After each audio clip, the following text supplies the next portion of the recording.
Alright, sorry about that.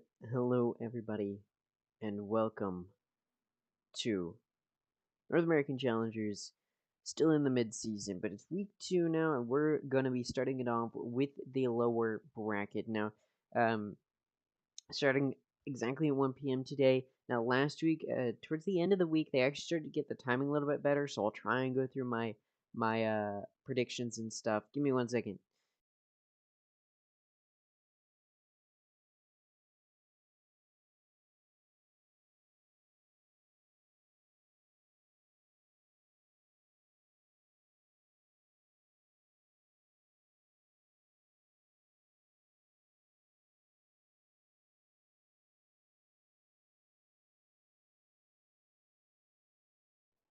So I was trying to get him to come off of his charger, but he wouldn't.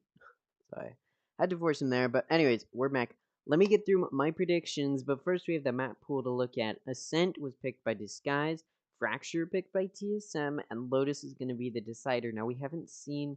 No, sorry, we have seen both Disguised and TSM on Lotus before. I believe they played against each other on Lotus, so we sort of know how that may go. Of course, it did go in TSM's favor, but it should be said that the TSM Disguised matchup was a lot closer than you may remember.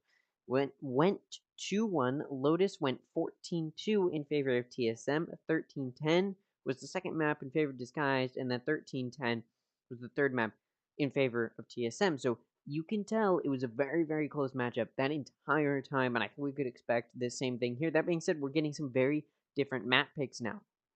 Ascent by Disguise. Now, Ascent's a map we've seen Disguise to be very strong on, but it's also a map that we've seen Disguise struggle on. Disguise tends to prefer Pearl. However, TSM did ban Pearl. And Disguise decided to ban Icebox. A lot of teams ban Icebox early because they don't want it to get picked by the enemy team or even go to the decider. That just isn't fun for anybody. Now Disguise chose to to ban Haven here. Not going to let it go to the decider on Haven, and I think that was a good choice. We've seen Disguise. They did have a very strong starting series. Starting season. They started the season very strong on Haven. They played pretty well, and then all of a sudden, Haven was picked Disguise picked Haven to play against M80 and M80 destroyed them on that map. Then Disguise played TSM the next week, and I believe TSM picked Haven that time around. No, it went to a decider on Haven that time around, and TSM won that. So I guess that since that point, this guys has just lost their own confidence in Haven. They decided to ban it here, but Fracture is picked by TSM, and Fracture's a map we don't see a whole lot, and I think there's a good reason for it. A lot of teams just don't like playing on it, and you can't blame them. And TSM is a team that when we did see them play on Fracture, they had decently good games. Disguise is a team I believe we have seen play on Fracture, and they've also had some decent games. Although I don't know if we've seen them play on Fracture since the Open qualifiers. And so it will be interesting to see how each of these teams decide to approach Fracture as a map. But I do want to go ahead and take a look here. We'll see if they put it in on .gg yet. I don't think so. But Disguise did pick Ascent. Now, Ascent is a map, like I've talked about. Disguise typically does decently on. We can go ahead and take a look at their previous few matches. Believe this is the only other one. So let's see here. M80 against Disguise. Did go to an Ascent that M80 destroyed a Disguise on, but I don't want to use that as our data pool, considering how poorly Disguised did against M80 across the board. I don't even want to count that towards their stats. Now, when Ascent was picked in their first matchup against TSM, Disguise actually won that, and so I think it's not completely out of the pictures that it's not completely out of the picture that we see Disguise take another win against TSM on Ascent when we know that they typically tend to do pretty well. Against Mad Lions, Ascent went to the decider, which Chrome's being really slow for me, so I apologize. No, they didn't end up going to that decider, so we didn't see Ascent there, that's why. Against the guard, it did go to Ascent, and Disguise did okay, but again, it's against the guard, so I don't really want to count that. And of course, this is the first matchup. I've just opened up a million tabs for some reason. And we'll go ahead and just close everything, and I'll reopen everything. So here we go. So yeah, we can expect good play from Disguised on Ascent, and again, when Disguised did play against TSM on Ascent, Disguised won, and it didn't go to overtime, although it was still a close match. And we also saw them play on Lotus, I believe, unless I'm mistaking that. Let me see this again. Yeah, we also saw them on Lotus, which TSM won. So if it goes to the decider, which I do think it will, because I think although Disguise is a really strong team, I don't know if they're going to be strong enough to beat TSM on Fracture, and I think TSM might take that. I think Disguise has a good chance of taking Ascent here. But again, that third map is going to be Lotus, and it went to overtime previously, which is why TSM didn't pick it as their first pick here, because they knew they weren't as strong as they thought they were and didn't want to risk it. But they decided not to ban it because they do still feel strong on it, and they did beat Disguised on Lotus. Did it go to overtime? Yes, but it still went in the favor of TSM, and so that's why they let it through. Disguised, knowing how well they performed against TSM on Lotus, also decided to let it through. Again, deciding to ban Haven instead, and you can understand that pick, considering how poor their Haven play has been as of recent. Now, overall, we can go ahead and take a little bit of a wider scope here. I mean, if you look at my pick'ems, which I did close, you can go ahead and take a look. You can see that I have my lower bracket predictions are completely wrong, almost entirely wrong. Despite, the only things being correct are that Disguised ended up playing Moist Moguls. Not playing Moist Moguls, but Disguised ended up losing this in the first round of the upper bracket. There you go. and then Faze also ended up losing. But Moist Moguls did not lose, Oxygen did not lose, so this is all thrown off. However, I do still think it's possible Disguised beats TSM here. And quite frankly, this is a matchup that I think could go either way. I think both teams are really strong. They both had the chance to play each other, and they both now have the chance to, because they've played each other, they have the chance to study each other and how each team played. But no more talking about predictions or what I think is going to happen, because we're getting into the matchup. Disguised versus TSM. Ziff picks Killjoy. Corey takes Jet. Steel takes KO. Kenpeki takes KO. Riku takes Astra. Nature takes Fade. Clear takes Jet. Seven takes Killjoy. Gangsta takes Sova. And GMD takes Omen. Now, this is a really, really interesting pick here, because Ziff is going to be on Sentinel this time. Now, typically... Ooh, we've got a cool new overlay. We'll see if it's less buggy. But what's interesting about this is Ziff is typically the Sentinel player, but then once Riku came in to sub in as Exalt left, Riku took over that Sentinel role, and Ziff had to become the Initiator Flex role.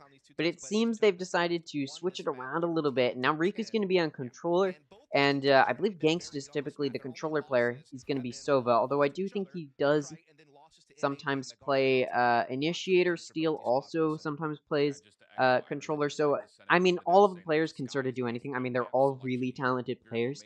But again, usually Ziff would be, or Ziff has filled in for Exalt previously, but it seems that this time around Riku will be on controller. We'll see if that sort of change over the weekend that they decided to make will mean anything, or if they continue to do that as the games come.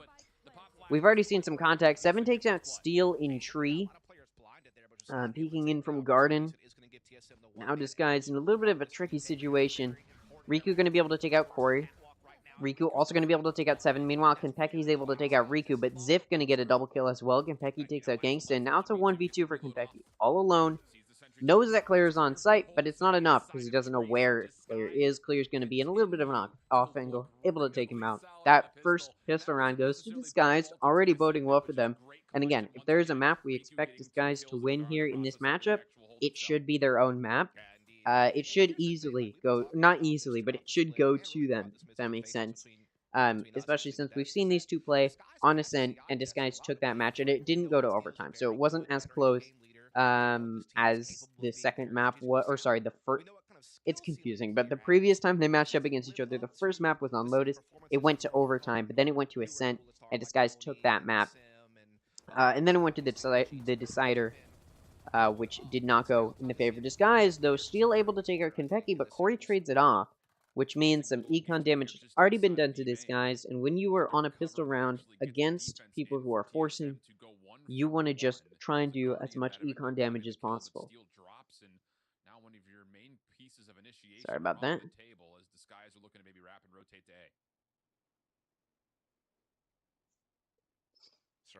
It's now 4v4. To try to slow this A progression down, but this might even just be a little bit of a feint being thrown. We can see the owl drone being used in B. It's going to detect nothing, get some good information on all the close corners. Sova drone comes in, trying to figure out where people on B are, but luckily for this guys, nobody is on B. When you're on one of these saves, you just try and play grouped up and together. And now Riku's made some sound on A, so TSM's gonna be pushing that. They have 4 of them there. Luckily for Disguise, the spike isn't over on A, and it's over on B. Unfortunately, though, it looks like Riku may just get picked off. He gets seen, and TSM is really chasing him down. Again, Riku's just trying not to die here, deny as much econ damage as possible, able to get 3, Nature, Corey, and 7, and now it's just down to GMD. The spike's landed over on B, and he's just going to be looking to do some econ damage, holding some exits here. Again, all you have is pistol. It's a 1v4. The enemy team has much better guns than you. All you're trying to do is maybe get some exit picks. We'll see if GMD can find any. No, Riku's going to get a 4 kills total. Finish off GMD, and that round goes to Disguised. A round that should go to them. I always say this, but a round that should go to them did go to them. Now TSM's going to be on a buy. They have enough money to, force and get good guns here. And so now they're just going to be essentially looking for what Disguised just did, where they were able to keep as many players alive as possible.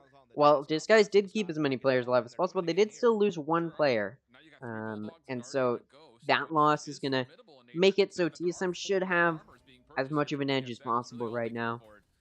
So you've got rifles and a noted, but Clear's looking to get aggressive up towards mid. Silverdart comes through, and now Disguise is pushing down mid. They're going to encounter Corey. Corey's able to find that pick on Clear. Now the player advantage in the hands of TSM. This being a bonus round for Disguise, all they're looking to do is econ damage. They just want to get some good picks.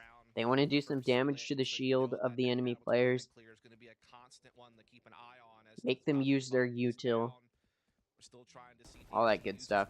Now Riku decides to use his Astro Wall here, which should allow Disguise to play a little bit far up, and it actually allows the spike on Steel to push up pretty aggressively in mid. Now Kenpeki gets spotted by a drone in tree, which is being challenged by Riku currently. Now he's going to back up. This guy's in a little bit of a good spot here.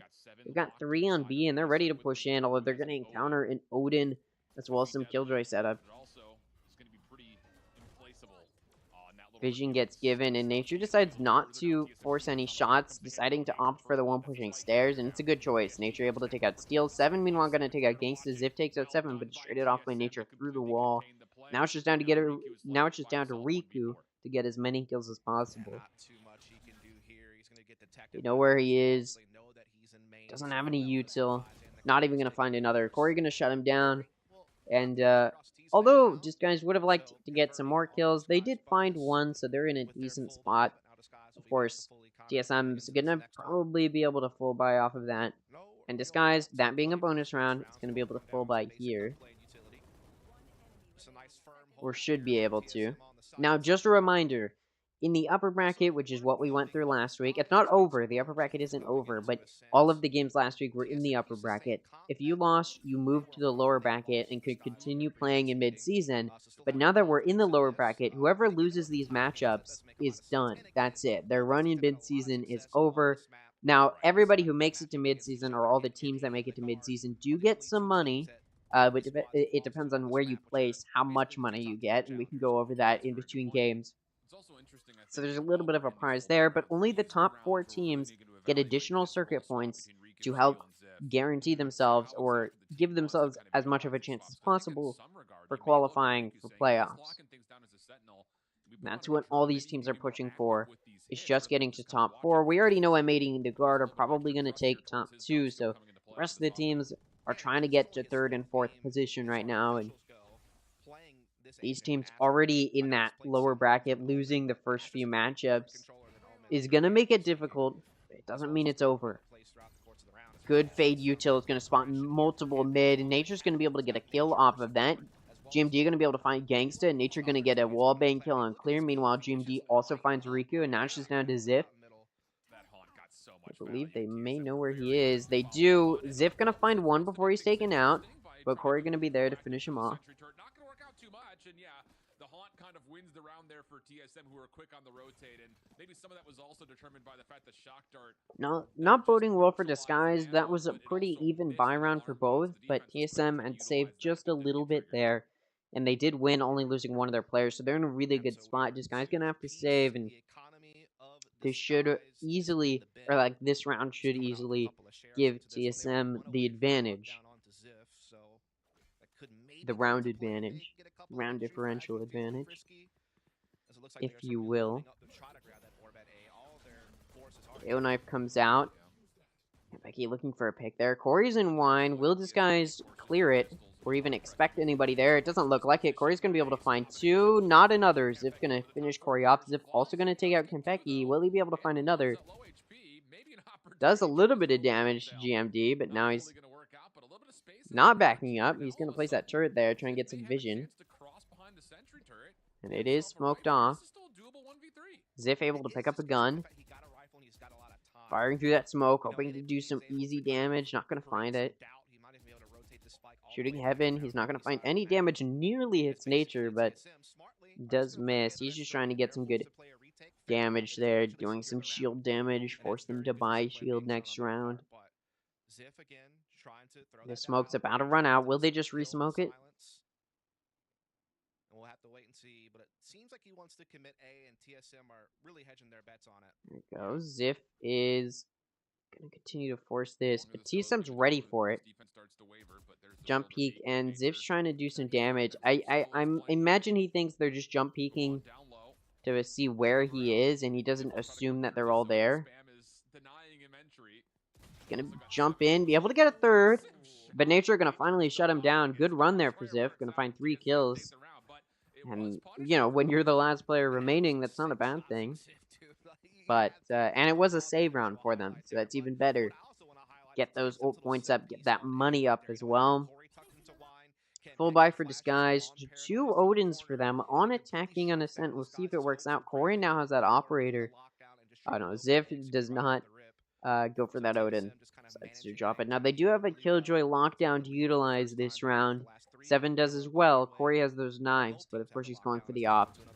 The counter Odin comes out from Gangsta, trying to deny a quick Odin damage, and he's going to do some counter damage of his own to Nature. Takes a little bit himself, but more damage is done to Nature than to him, and that Operator mid comes out from Corey, going to take out Gangsta. And now Disguised uses that Killjoy lockdown we talked about. The Molly lineup, though, may take it out. Nope. Not going to. Now, Nature takes quite a bit of damage trying to exit from the site. Doesn't matter. Going to be able to find one. Corey with those knives we talked about earlier. Going to find Steel as well. Not going to be able to quite find Ziff. Finally finds him. Meanwhile, Riku takes out 7. Nature's going to finish him off. And only 1 kill for Disguise. And that was another full buy run from them. And it's looking like TSM may be a stronger performer than Disguise was hoping for. Should be said, TSM's loss in that upper bracket was to Moist Moguls. And it was a pretty bad loss. But it does seem they had a lot to improve on after that matchup and may have been able to do it. Ascent is not looking as close as I think most were hoping for. Disguise has not been one of those performers people have been... I mean, of course it's a fan favorite, but a lot of people don't really think to seem that... Or a lot of people do not seem to think that this team is really going to make it that far overall, and who can blame them? Disguise hasn't been playing the best. Of course, they've beaten those lower teams that they're supposed to beat, but in mid-season so far, they just have not been performing as well as you'd expect. Of course, their first game was against M80, so there's not a whole lot you can do there, but they do need to beat TSM here to continue, and so far, not looking great for them. Sova... Hunter's Fury comes out. Is it going to do any damage? It doesn't. And Kenpeki gets flashed. Still going to find Clear, who dashes right into him.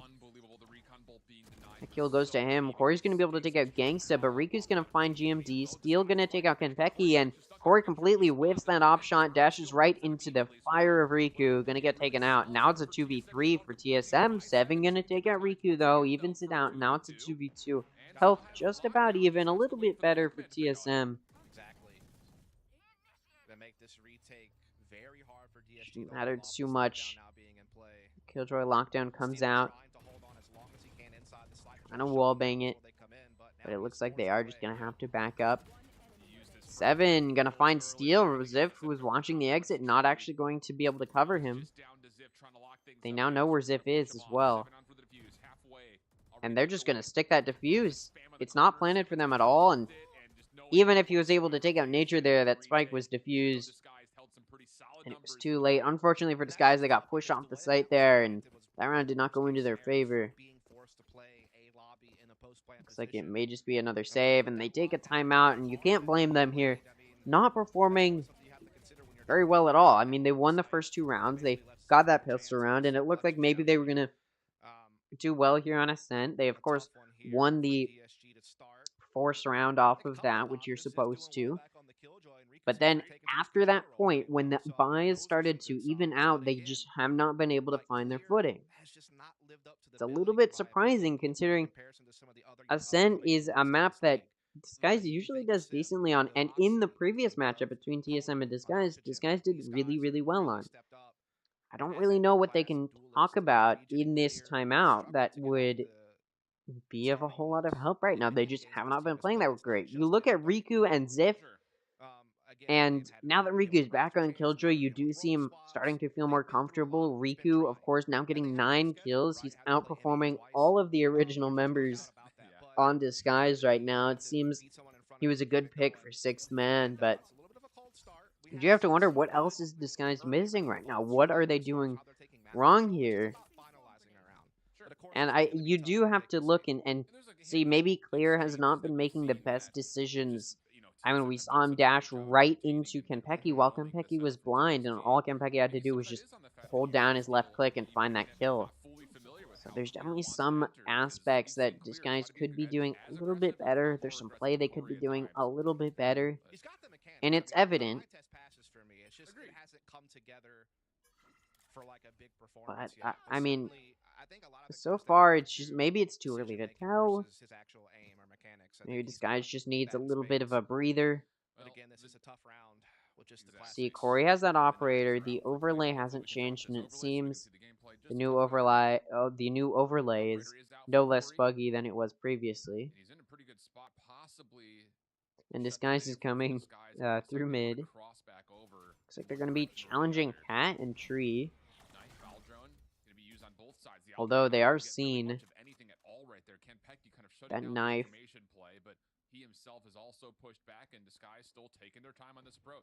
This guys definitely can still push A here. Meanwhile, in mid, Corey gonna take out Ziff. Early pick there for TSM. Now it's a save round for Disguise.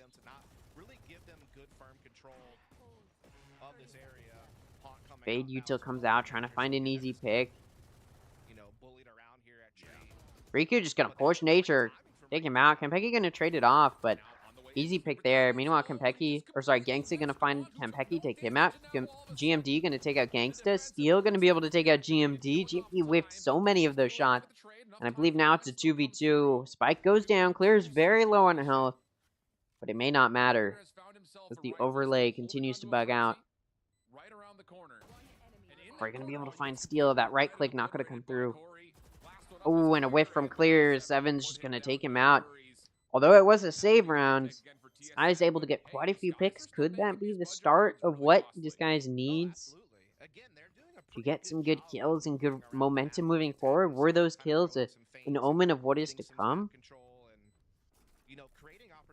We'll see. Could we move into this next round? Again, not really sure what what's going on with the overlay there, but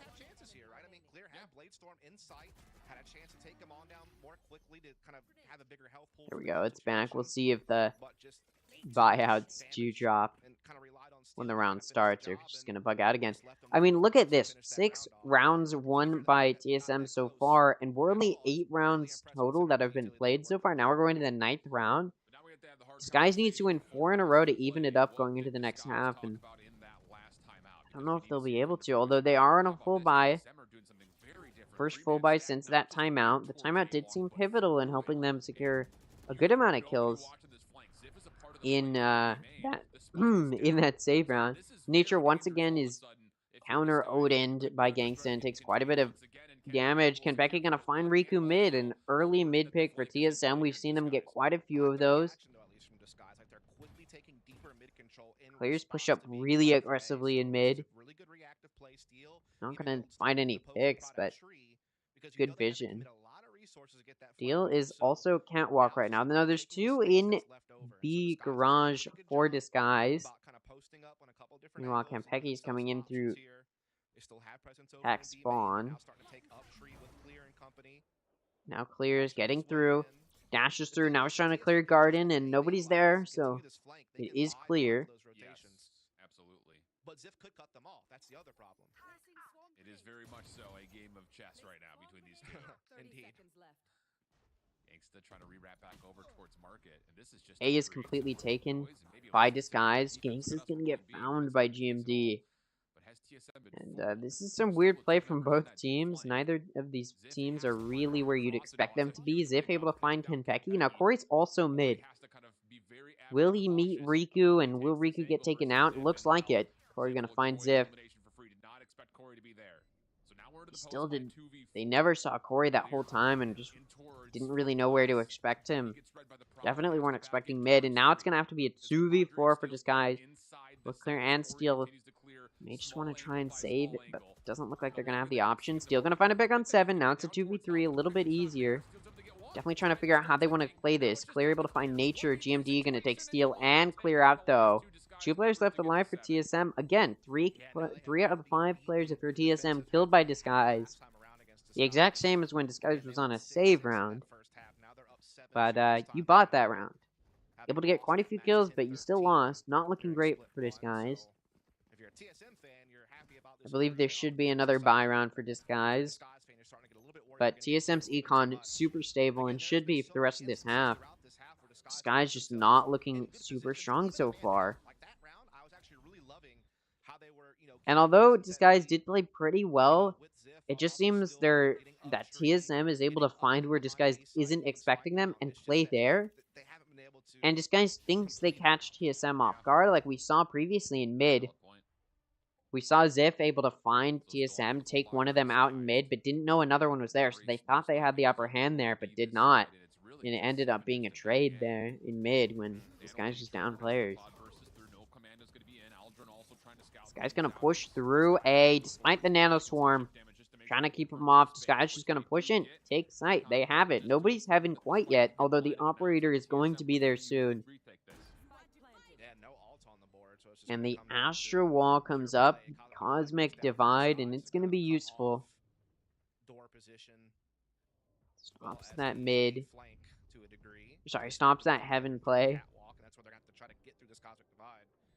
He's trying to push from heaven. He's got that operator.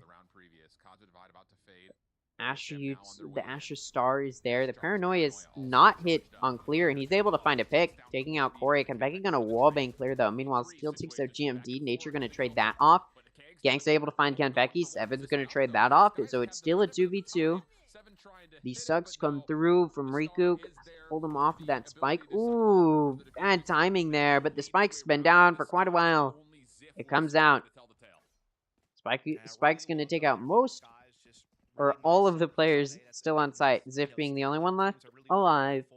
That round does go for two Disguise. Sorry, I keep misspeaking, but the first full buy from Disguise that they have won.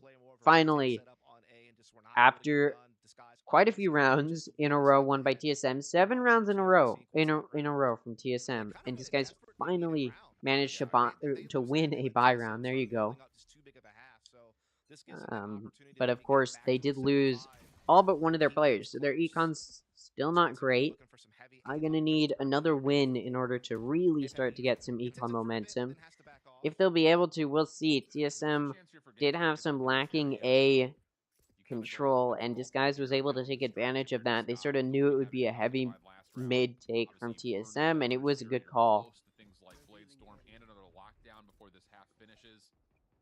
The tools to make this happen, just comes down to the execution of it. You can see Disguise are changing the tempo pretty considerably. Yeah. Corey, though, holds his floor position on B lobby, has a chance depending on who peaks first and what angle. Now Disguise getting ready for looks like a B push. They're gonna have to push this operator, which is on Corey. Able to not find a pick. I thought they would. So many swung that, and Corey was still able to get away with his life and takes no damage. Able to find a pick on Ziff as well, and there goes the Killjoy. Even if Disguise can get on site, the post plant's going to be tough. The Hunter's Fury does come out, and it's going to be challenging that back site. It does hit Corey, but not going to be good for a kill, and everybody's still there. Arrow comes out. It's going to get shot. Corey trying to find another. I believe he hit Clear through the wall there. Does some good damage, but Clear's still going to be able to find him. Clear also going to take out 7. Riku with the flank from mid. Going to find Nature and Kanbeki. The spike's finally coming down with 8 seconds left. It's down to GMD to clutch a 1v4. He's coming in for a flank, and there's no Killjoy turret there to spot him because, well, Ziff got taken out very early, so they don't know necessarily where he's coming from, but they did clear CT, so they can be pretty confident, and it looks like GMD is just going to hold the exits here, but Disguise probably going to play smart and just go through CT. Clear with 2 health was still able to find 2 kills and didn't even die. Putting him in a really good spot. And like I said, this guy's playing it smart. Pretty sure he's Garage, and that's a good call. Not going to push Garage. Want to keep as many of their players alive as possible. Spike comes out. Goes off, and the second round won for Disguise. They did deny the continuation of that win streak. TSM got 7 in a row. Disguise has won 2 in a row of their own. And we'll see if they're going to be able to find the last round of the half as well. And keep it as even as possible once they're on defense. Now, since just a little bit defense-sided, I believe. Because although mid is pretty open, the entrances to these sites are good chokehold points. And if you have a Killjoy, it's really easy to sort of figure out where the enemy may be going, even if they are coming through mid. So you can sort of hold these big choke points. So defense is a little bit easier. Not to say it's impossible to gain the advantage on offense. It's a decently balanced map. But if you had to give it to one, I said this last time and I did not fact check after. I probably should have, but I believe it's about 55% of the pro Ascent rounds go to the defense. So you can see it's not super, it's not super defense-sided, but it's a little bit close. Sorry, but it is a little bit. It's just super, super close in that margin. So yeah. Riku gonna dig out GMD. Now, this guy's trying to rotate through mid. Riku's gonna find GMD. Meanwhile, Ziv, who's still pushing through B main, gonna find 2. Ooh, timing. Kenpecky's gonna find him, take him out. Although the player advantage still in the hands of Disguised, it could have been more. Now it's gonna be a 2v3. Now, 2 ults are in the hands of TSM. They've got those jet knives on Corey, which are holding A down. And also the KO ultimate on Kenpecky. Looks like this guy's going to be pushing CT. Kenpecky may have been ready for it, but still going to be killed and then traded off by Gangsters. Now it's a 1v2 for Corey. Has those jet knives. It's not out of the picture. Just needs to find those heads. Spike does need to go down. They're not expecting him on side, and he whiffs all of those shots. Gangsta just going to pull that shorty out, take Corey out. And that round goes to Disguise. Score is going to be 7-5 going into the next half, and Disguise has managed to close it up. Seems as though that timeout may have been useful halfway there through the half. That timeout did help them re-strategize themselves, and Disguise was able to stop the 7-round win streak, turn it into a 3-round win streak of their own. Now it's going to be 7-5. We'll see if Disguise is able to bridge that gap further by winning these pistol rounds here. Or sorry, this first pistol round. Of course, the first 3 rounds are going to be the rounds nobody has the same guns, the same level of guns and buys. So whoever wins the pistol round is going to be in a good spot. Kenpecky going to start the first pistol round off good for TSM. Able to find 2. Clear and Riku taken out. Now it's a 3v5 for Disguise. Corey's running along with the rest of his team over to A through mid and tree. Gonna try and push in. Corey's able to. It's a tiny bit of damage to the nanostorm. Is Ziff ready for them to be that deep? I don't think so. Meanwhile, Steel's able to take out GMD. Catch him rotating, but Corey gonna finish off Ziff, and now it's just down to Gangsta. Kenpecky with a total of 4 kills, locking down Disguise and taking them out. It's gonna secure TSM that first pistol round, and closing up that gap is going to be denied by Disguise. Not impossible for them to continue to come back, but this next round should also go to TSM. So they'll just have better guns. Disguised, of course, going to be looking to do some good damage and get some good kills. TSM was able to find those picks on B, and Disguise decided it'd be a good decision to have everybody else rotate towards B, and TSM knew they would probably do that and just rotate it over towards A. The flashes come out through mid, and it looks like TSM is going to be doing a little bit of a mid push.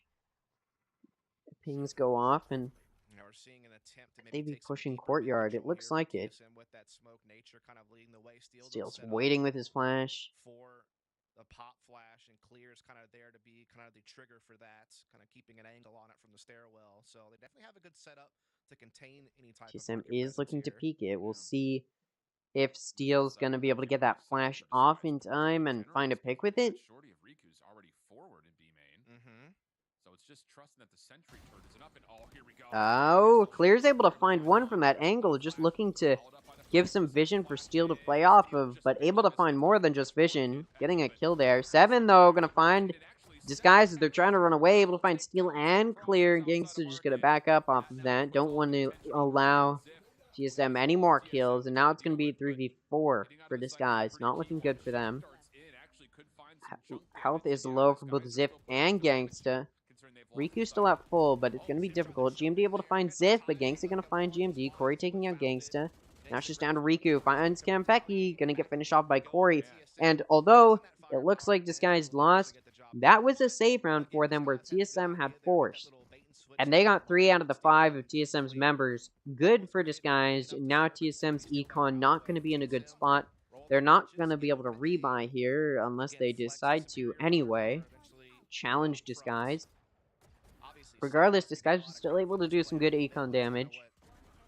And now this round will be a little bit easier for Disguised. Got some good kills as well. Going to put them in a decent spot. And now Disguised going to be on a buy where you can see, again, they do have better guns than TSM here.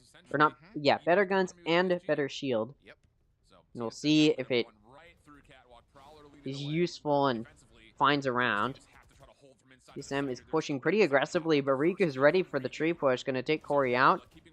7, though, going to find Riku as that fade at Util comes through. Nature going to take out Steel while Clear takes out GMD. So it's a 3v3 still. Clear's going to come through tree, it looks like. Challenge it at least. Breaks that window. Now TSM doesn't know where Disguise is coming from.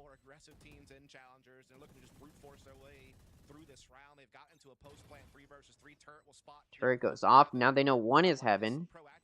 Now 2 for TSM are trying to clear tree room, but a little bit of some misplaced numbers there. Able to find a pick, though. Gangsta going to take out Kimpeki. It's a little bit of a trade, but 7 going to take Gangsta out. So now it's a 1v2 for Ziff. Sorry. See if he's able to find another. No, 7's going to finish him off. Nanoswarm Util was utilized well there. Going to do some good damage. But that round does go to TSM, despite the fact that they had worse guns and worse shield. Round goes to TSM, and it's not looking good. It's not looking like Disguised knows what they're doing on Ascent nearly as well as they did in that first matchup between Disguised and TSM. Seems Disguised has been outplayed here. TSM able to just push into sites quickly, and then Disguised doesn't know how to retake effectively. So these rounds have not been going in the favor of Disguised. 5 rounds for Disguise, all won in that first half, and you know TSM's looking for a flawless attacking round. Attacking side, I should say. Spines come through, both from the Flash and the Paranoia from GMD, but Riku's able to find GMD. Now it's a 4v5 for TSM. Steel down on health, and Corey gonna take out Riku. Now it's a 4v4. Now, a save round for Disguise, so all they're looking to do is get some good kills and get their own ult orbs up. Nature going to take out Clear and Gangsta, starting to deny that. Steel and Ziff now alone. Ziff not going to be able to flick logs despite the whiffs there. Steel going to get taken out by Corey. Corey watching that exit. Now the score is 11-5. TSM 2 rounds away from securing the win. The win. Disguise now going to be on a bye round. And honestly, I'm a little bit disappointed in Disguise's play so far. Now, it's only the first map, but this is the map that Disguise chose. And they typically have a decently strong performance on Ascent. Speaking of strong performances on Ascent, they beat TSM last time TSM and Disguise played. Disguise beat TSM on Ascent, not overall in that matchup, but on Ascent. Disguise did take that win. So you'd expect them to at least keep this matchup close, or this map close, but they're not. It's 11-5. We're only 17 rounds in so far. And Steel's going to be caught in that corner. Nature going to take him out as he's trying to exit. So now 4v5 for Disguise, and this buy round's not looking good for them, although the operator's on clear. We'll see if he's able to utilize it. The flash has come out. He's going to force clear it back just a little bit. Not enough. Is TSM going to continue to challenge this? We'll see. Now GMD is ready for a possible lurk out from Riku. There's never really on an island. And so, you know, it kind of just goes to show that it is possible. TSM is just going to hold passively. Fast-paced style. It's not all just about individual making Waiting plays. for the smokes to come in from GMD. The Prowler comes out as well. Clear's going to find one on Corey, and now it's even. It's a 4v4. Is Riku going to be ready for GMD? No, he's not. GMD is ready for Riku, which means now it's a 3v4 for Disguise. 4v3 for TSM. Looking good for them, not so much for Disguise. There you go. Now TSM setting up that spike, gonna come down, and this retake's gonna be difficult. Disguise may want to save here. His next round will be the last round if they do end up losing. And they do have the numbers disadvantage here. Gangs are gonna find Nature though. Now it's even. It's a 3v3, but the spike is taking down. They're just gonna break door. You know where Gangsta is. That Odin is there. The Nano Swarm comes out. It's gonna force Heaven back just a little bit. Ooh, Clear gonna find Kenpeki. And they know where 7 is. The execution good there. Zip able to find GMD and 7. Good timing as well. Gonna be able to get that execution done in a timely manner. Get that spike defused as well. And that ult comes up for Gangsta. And they've denied that 12th round for TSM. Of course, once a team gets to that 12th round, not only are they one round away from winning, but it puts so much pressure on the enemy team to try and win the next however many rounds in a row to get to that overtime. And Skez has denied it, giving themselves just a little bit more of a chance. It seems that Operator on clear was a good pick. He's able to find an early pick and keep it even. Odin kill came through, and then yeah, good execution there from Ziff is going to finish that round off. Now still going to play the exact same cubby in Cat. We'll see if he's going to get fleshed out again. Doesn't look like it is. TSM turns their attention to pushing through mid and through market. Although an early op pick for Clear is going to make it a little bit easier for Disguise here. Clear also going to find Corey. Going to get pushed by the remaining members. 7 going to find Clear while Nature takes out Gangsta. Now it's a 3v3. It's even. Ziff going to be stuck in backside. Going to be able to take Kenpeki out though. That spike is down. 7 going to trade that off, but it's a 2v2. Numbers not in the advantage for anybody, but that lockdown does come out. And you know TSM is just trying to force for this 12th round. Now time is ticking, but the spike hasn't been down that long. And the Cosmic Divide comes out. The Nano Swarms come out as well. Now, again, the spike hasn't been down too long, so this guy has a little bit of time here. The flash has come out. 7's ready for it. Not going to get flashed, but still going to find him. But Nature going to lock it down. Not only does he trade off Steel, but he returns and able to take out Riku. TSM has secured the 12th round. Econ, okay for Disguise. His comeback is possible, but you do see them going to have to struggle here and suffer through poor Econ if they want hope of winning Ascent here.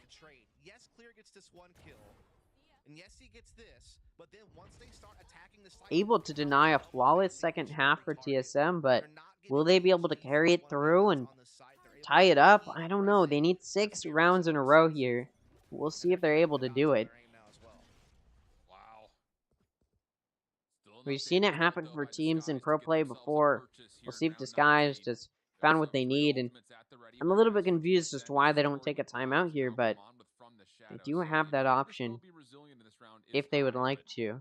If they want to wait and see if they can get some good momentum before they use it. They're still once again holding tree. I mean, he's held this a few times now, but that ult comes out. Still going to take a little bit of damage, but now he's getting forced back. That Hunter's Fury also comes out on Cat. It's going to find damage on Nature, but no kills. That Ares spam also going to find some damage. 7 going to take quite a bit of damage. Steel going to take out Corey while Clear finishes 7 off. And Steel also going to take out Nature. Now it's a 2v5. for TSM. The flash comes out. Kenpeki might have gotten away with his life if it weren't for Gangsta. GMD able to find clear, but still going to finish him off near flawless round. Only losing one for Disguise.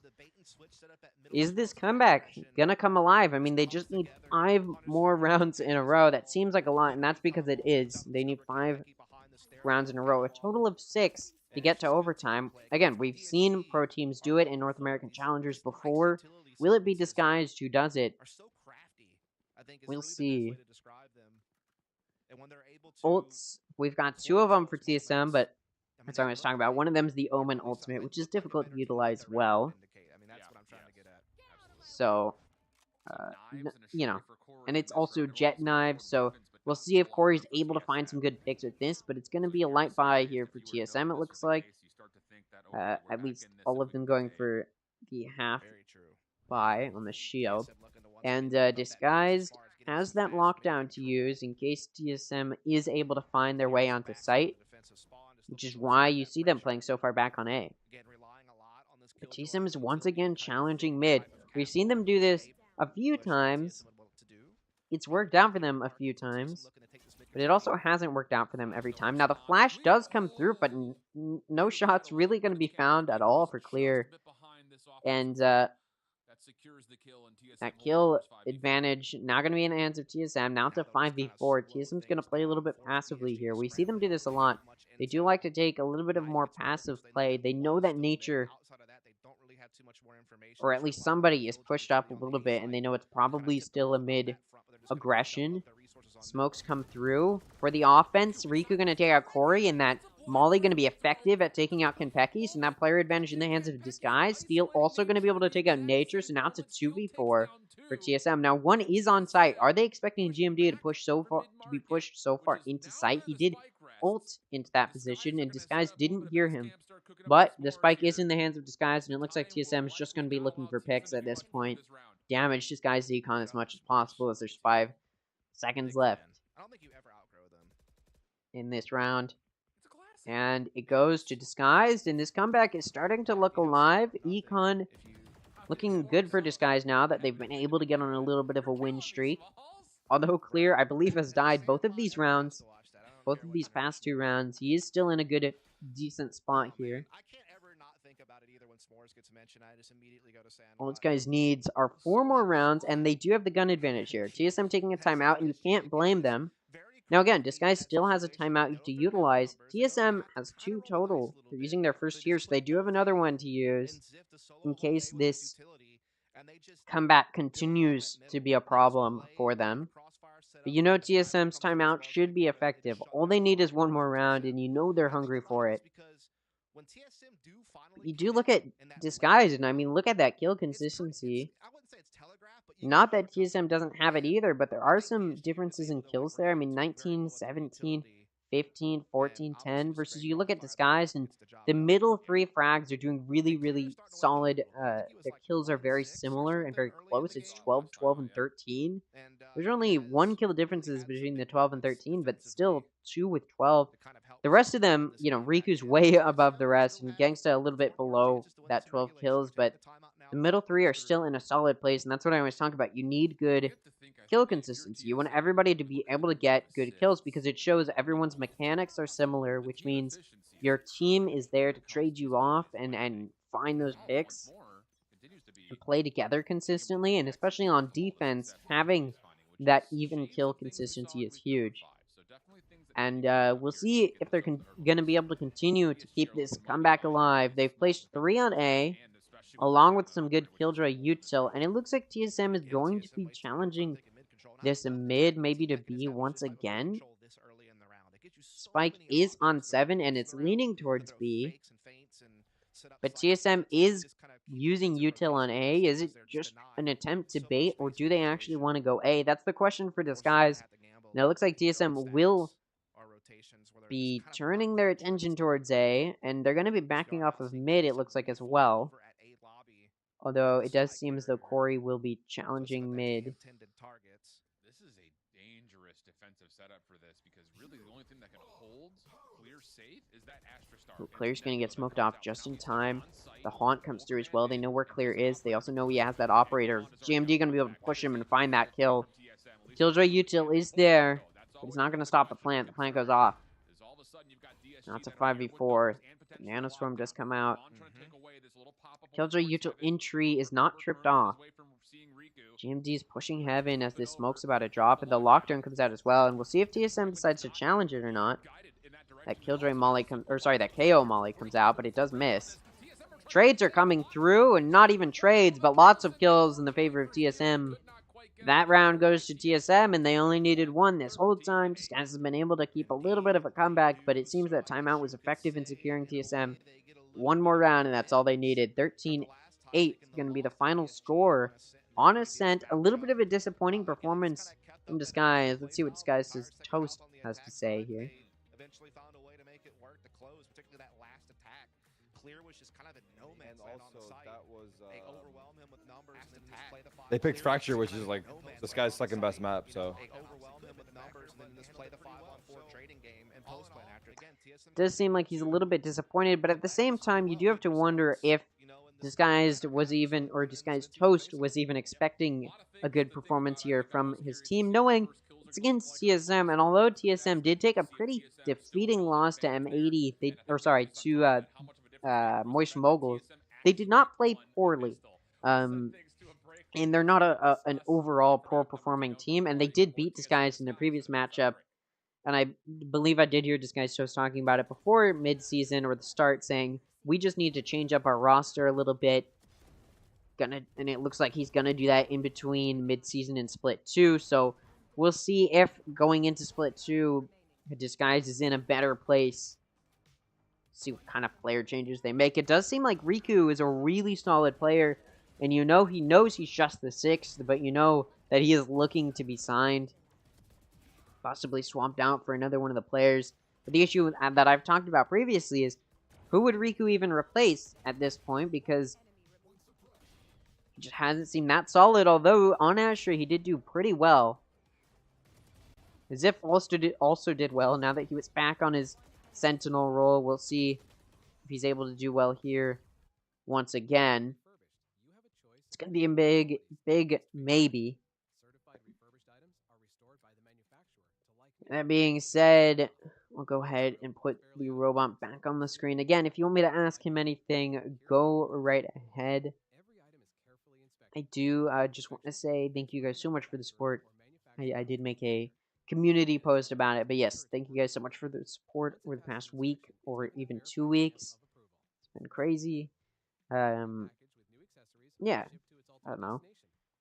Been making YouTube content since I was in 4th grade, and it never really got very many views. So seeing it take off a little bit now, even if it's not a whole lot, it's still nice to see.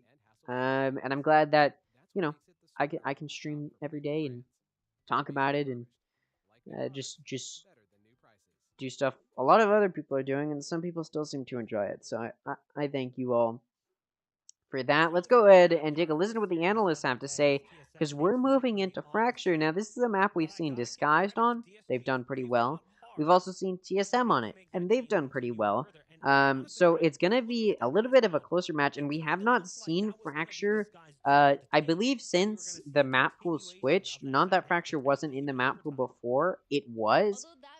I'm just trying to prove a point where it's been a minute since we've seen Fracture in North American Challengers, and we're gonna see it here now that we're in mid-season, and we'll see if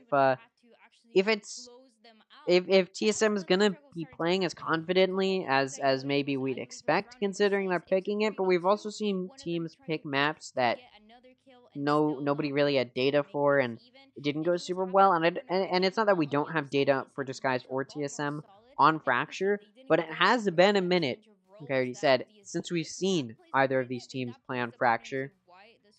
And so it really could go anyway. Anyways, let's go ahead and listen to what the analysts have to say about the previous matchup, or the previous map on Ascent. I'm really pleased with the performance from both sides that we saw.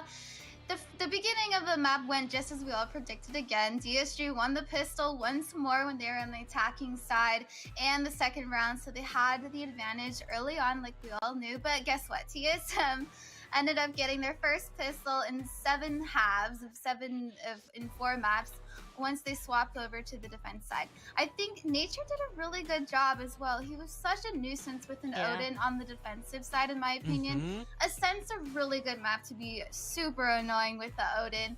And also, we saw an interesting round from... It's actually an interesting point because I would disagree there. Once these guys got their own hands on an Odin, they were actually able to counterplay that Odin pretty well. So I think TSM was able to use it effectively once Disguised was... when Disguised wasn't on a buy round, but when Disguised was on a buy round, they were able to just counterplay that Odin, and so I think I don't know if I would say Nature did a good job with that Odin when it was sort of just simply that TSM had more money there, and that's why that Odin was effective.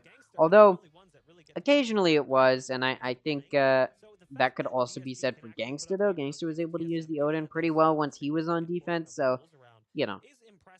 Although, you know, Nature did top frag for TSM, that's what we're looking at here. Although that consistency for Disguise did start to come through a little bit, you still saw Riku 17-5, way above the rest of the players. And like I was talking about, you want to see some good kill consistency. You look over at TSM, 19, and then Corey's also 19. Both Nature and Corey had 19 kills. That's pretty good kill consistency. Then you look at the bottom three players, and it's 15, 14, 13. That is also some good kill consistency, which shows you just how strong these players are playing together. And what you want to see is those top frags being the roles that should be on top frag. And that's what you see for TSM, the Initiator and the Duelist in those top frag positions. But you look at Disguised, and it's Astra on top frag. Next in line is Ziff on Sentinel, and then it's Steel and Clear, who are the Initiator and Duelist. The KO being a little bit of an aggressive an aggressive Initiator. You should be seeing him getting more kills as well, and you just didn't. And that's where you start to see that kill consistency, or the kill differences start to pull through and really, really matter for these teams. Everybody rotating, but at that point it was TSM, just Corey and Nature, absolutely on fire throughout this map. They were shutting down the play single-handedly in so many scenarios. So it's a TSM, and we heard it a little bit more in that video, right? It's a TSM that said that they were gonna win it more consistently. They already did it for map number 1. I also saw another interesting round from DSG, and again, I think Steel is a huge in-game leader with all of these insane ideas.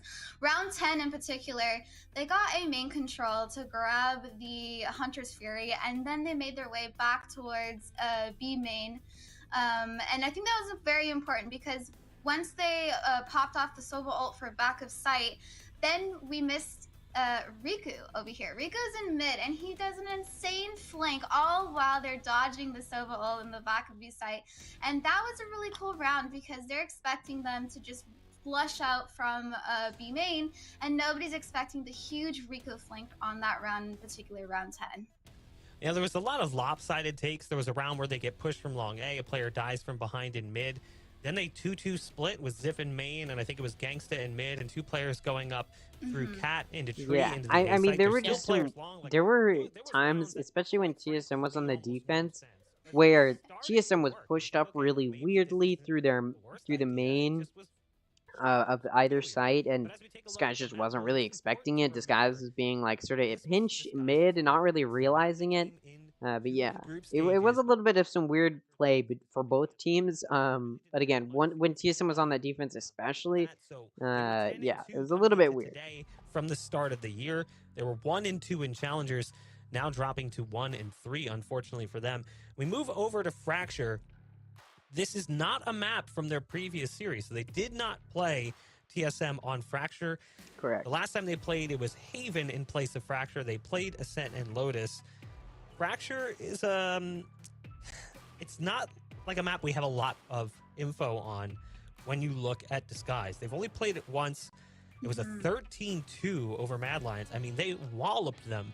Yeah. But Dryad, we got to be fair, a lot of people walloped Mad Lions. It was not a strong season for them, so it's hard to really look at that as an indicator of success, looking specifically at Disguise.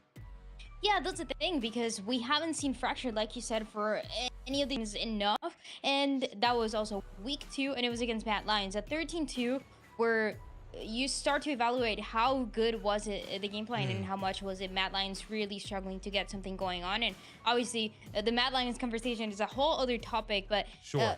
for this is once again the real test for DSG, because we talked about maybe them having a beneficial map pool into this one. Okay, if they don't win this first map, they get a chance into the second one. It is a little bit of unknown territory where some coaches, some IGLs, they benefit so much more on the information that the enemy team is able to give them from early matches. And when that's not the case, you gotta see how DSG is gonna adapt on the fly. We can expect maybe those reactionary rounds that we saw on Ascent. We also talked about it, Em, at the top of the show. Yeah. This could be a pocket pick for TSM, because even though they've played it 3 times this year... See, this is what I'm saying. Like, it's hard to say, like, this is how these teams are going to play when you just don't have that much data. And this is similar to what we see with when teams are playing on Split or Lotus, or at least, once those... We've seen a lot of teams play on those maps now, but when they were first reintroduced to the map pool with Split, and then Lotus being a new map, we really did not have very much data at all for how these teams were going to play on those maps. And it really just did not go how people were expecting. Sometimes the teams that picked those maps that nobody had really seen either team play on, the teams that ended up picking those maps, sometimes lost those maps. And we may see the same thing on Fracture, where TSM is picking Fracture here. We've seen them play strong on it, but we really don't have that much data for TSM or Disguised, because again, like they said, the Disguised win on Fracture, although it was massive and dominant, it was against Mad Lions, who is currently, I believe, 11 out of 12. 11th place out of 12 total teams right now. So, they're not playing the best, or at least at their, they're definitely not one of the better teams. And the fact that Disguised was able to do super well against them shouldn't be a surprise. And so that's why it's like, although they did seem to have good Fracture play and played well on Fracture, we just don't have any other data against some of the harder teams, against teams like M80, against teams like the Guard, against even TSM. These are teams that are difficult teams to play against, or tough teams to play against, and it would really show other teams, okay, this is what Disguise is capable of on Fracture. But because we really haven't seen that play, we really don't have a whole lot to go off of. I do apologize. I think I may have effed a little bit there, but we're okay. Anyways, let's go ahead and take a listen as this matchup is about to start. How much do we want to just go off of inferences and history that's almost 2.5 months old? I think there are some indications. I like the fact that M brings up the fact that Steel on a KO could still be a resurgence pick here, but there's more, I think, to both sides on recent results we may be able to kind of utilize in this agent select us. Yeah, I mean, essentially with Disguise, they only have played this map. All right, getting into Fracture here. Disguise versus TSM. This is map 2. Coming into Fracture. I apologize if you can hear my dog barking in the background. Anyways, Riku's gonna go on Brim here. Corey's on Raze. Ziff on Cypher. Kenpeki on Breach. Steel on KO. Nature also on KO. Clear on Raze. 7 on Cypher. Gangsta on Breach. And GMD on Brim. I may get Brim and Breach confused a little bit. I do that a lot, and I don't know necessarily why. But once again, we see Ziff back on his Sentinel and Riku on the controller, and it looks like that may be the theme we see here for, at the very least, the rest of Riku in mid-season. Whatever happens after mid-season as we move into Split 2, we'll see. But it looks like, for now, this is where we see Riku play. And again, TSM did pick Fracture here. TSM already has a map up. But we don't really know how well Disguise plays on Fracture. We don't know if they've been able to scrim Fracture very much. We really don't know. So we'll see how that changes. And let's get into this as we're moving forward. TSM versus Disguise, and TSM on defense first to start out. Disguise coming into B, it looks like. And my voice is dying already. That's a good omen. Disguise coming into B. Trying to take out those Cypher chips, if any. But Cypher is over on A, so nothing to worry about there. Corey able to take out Ziff. As Disguise is pushing pretty aggressively, and for some reason isn't expecting TSM to be ready for that. Even though they've already gotten a pick there. And a little bit of some chaotic plays here are going to put Disguise down 2 players. Although Gangsta and Steel going to start to lock it down. Trades go off on Kenpeki and Corey. So now it's a 1v2 for Riku. But both players are for TSM are kind of low here, and they don't know where Riku is. Don't know how deep they are in the spawn, and they just barely miss each other. And Corey's going to be able to loop around and take Riku out. Down to 10 health for both players, although 19 for Nature. Very low for both players, but it doesn't really matter how low you are in that first round, as long as you get that win. And now TSM should be able to secure another round off of that, like I always say.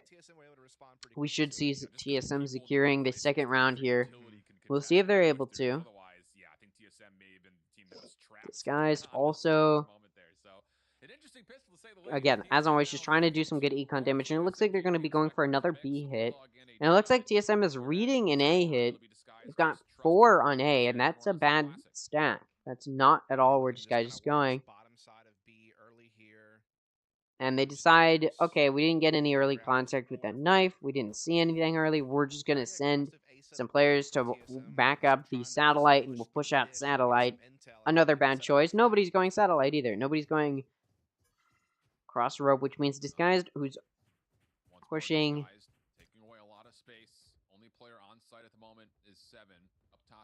Through tunnel now. 2 needs to get spotted, but they have no idea where Clear is, and Clear's able to find a pick off of that, and another. Will he be able to find another? Will he splashed? So we'll see. 7 gonna finish Clear off, so it's a 3v4 for TSM. Able to find 1 pick there. But still down a player now for TSM on a save round from Disguised. They're gonna just push Corey here. Able to take him out. They're not expecting Nature there as well, but trades. As Steel's able to trade them off, so now to 1v2 for 7. He bought a Judge. Long range is going to be tough. He has no idea where these players could be, if they took rope, where he should be expecting. And Steel actually took rope and is now coming back over towards B, and that's a good choice. And it looks like 7 is entirely prepared for an A push. But that spike's all the way over on B, and it's getting planted. No cams, no trips to give info on B. That spike comes down, and now 7 knows. Skies, regardless of if they win this round, already did some really good econ damage to TSM. You know, your opponent forces that round. Of course, you're going to be looking to... Oh, 7 able to just jump over that trip. Maybe Fracture is not as practiced as maybe you'd expect, so that's going to give some false confidence. The cam goes off, 7 destroys it, and although he had a little bit of an edge there, goes to destroy that cam, and Ziff's going to be there to take him out. Guns now in the hands of Disguise. That's a save round from them that they just won. So they're in a really good spot now, econ-wise. TSM, I mean, you do got to wonder what they were doing. Again, this is a map we have a really small data pool for both teams on. So we really don't know how either team is going to play effectively, and I believe the TSM matches we have on Fracture are also pretty old matches. The Disguise match is also a fairly old match from the beginning of the season. But it is still an old match regardless. Now, Disguise is mostly playing across rope. And TSM doing an aggressive push out. Now, they're going to be on a save round because they forced that previous round and lost. Disguise, on the other hand, going to be on a bye. Steel and Ziff being the only ones not going to go for guns here, as they did pick up guns previously on that forced round. A is clear, and Disguised clears A, but is still going to decide, it looks like, maybe to go for this B hit. Steel going to be able to take out Kenpeki. Early pick there is going to be useful for them. Disguised will do some good damage there, and now they're rotating over to A. A good choice, because again, A is clear for them. And it looks like TSM is going to go for the entirety of their team that is still alive for the flank through satellite, pushing that. Although, no. Now some are coming across rope, but none coming in through CT. We'll see if it pays off. Riku able to deny the 2 coming in. Trying to challenge Satellite. Now she's down to 2. GMD and 7. We'll see if Steel's going to be able to meet them and deny their push. Able to take out 1. Not going to find the other. Gangsta going to be there to take 7 out. Flawless round for Disguise. Only damage done to Riku. Nobody else took damage for Disguise, which means the full shield that they bought is going to stay with them. Only Riku going to have to rebuy, and honestly, he didn't even lose that much health He may just want to hold on to, I believe it was like 45 shield left. He may just want to hold on to that and choose not to buy shield. Regardless, he's in a really, or disguised overall, in a really good spot now. Basically built off of big defenses. They got 8 defensive rounds in the first half in both their games against T1 and although TSM did win the pistol round, Disguise was able to turn it around, win the force round, take a good amount of bonus econ there. Good damage done. Now, they know Nature's probably back, although they're pre-firing it, not able to take him out, do good damage. Gangsta, meanwhile, going to take out 7, who's trying to save Nature. Riku going to finish Nature off. This is a full buy from both teams, going pretty well for Disguise so far. That being said, Gambeki takes out Ziff, who is coming through main. And they know most of them are coming in through Arcade, although now Disguise backing up and turning their attention to our satellite, but TSM is ready for it. TSM did go for that aggressive push to be where Disguise isn't expecting. Now, Steel going to use that KO ultimate. GMD from main, not at all where Disguise is expecting, but they take out the KO ultimate, which gives really good vision to Disguise. Now that Spike's going down, and they can definitely still get him back up. They hear it going off. Clear able to take out GMD, but Corey going to take Clear and Gangsta out. Riku takes Kenpeki out. Now it's a 1v2 for Corey. Steel's down, so now it's a 1v1 for Riku. And it's a 3-kill total for Riku. Going to win that 1v1. Corey just had a little bit less health there. The Spike was down. He was in a tough spot. And Disguise takes that full buy from both teams very narrowly. But they had better econ there. So, of course, they could survive a loss. TSM did not have very good econ there. Lost. And now their econ's not in a great spot. Still going to be able to buy good guns this round. But the shield not going to be there. Full buy going to be in the hands of Disguise. And their econ has started to gain some really good stability and momentum. And Disguise on this offense doing pretty well on a map that is typically a little bit defense-sided because of how easy it is for defense to rotate, although there's not a whole lot of areas in which defense can go, which is why you see them playing, pushing out aggressively, hoping to find some good picks. It's a confusing play for both sides, but it's just a tiny bit defense-sided because of how quickly defense can rotate. TSM able to find 2 picks already. Now 3 players total flash there, but Nature just going to fire Wild Flash, going to find some picks. Now 2 on site for Disguise. Ziff going to get flashed. Nature going to be able to take out Ziff, and then Kenpeki going to take Steel out. Flawless round for TSM, trying to get some of that momentum back, but like I talked about earlier, Disguise econ in a pretty good spot. They can now continue to fall by this round, although they will be looking to win it to get some really good econ stability and momentum back in their hands. Do you see TSM going for these Cypher chip setups on A to just confirm when and where the enemy team is planting, rather than information as to know when TSM is pushing onto site? Now, TSM has placed 4 on B, and that's a bad choice. That was a bad stack, and that's because Disguise is pushing A. Is TSM ready for that? We'll see. 3 coming in through satellite, 2 going in through main. Now, there's a 4-man flank coming through from TSM. It's going to encounter a Cypher trip, which will give some knowledge that there's at least 1 coming in. Now the Spike's going down on A, and some really good vision so far for TSM. Ziff sees multiple coming for that 4-man flank. So meanwhile, 7 able to get a pick. Good for TSM there. Grenades come through to flush out Ziff, and it's effective. Ziff going to get taken out. Meanwhile, Gangsta takes out 7, who is the only one in CT for TSM. It's a 3v4 for Disguise, but they do have site control right now. Breach comes out. Riku going to be able to take out Corey, GMD, and Kenpeki, each getting kills. Gangsta's now alone. It's a 1v2. Going to get flash. Has to dodge it right into Gangsta, who takes him out. And this round does go to TSM. Very close, though.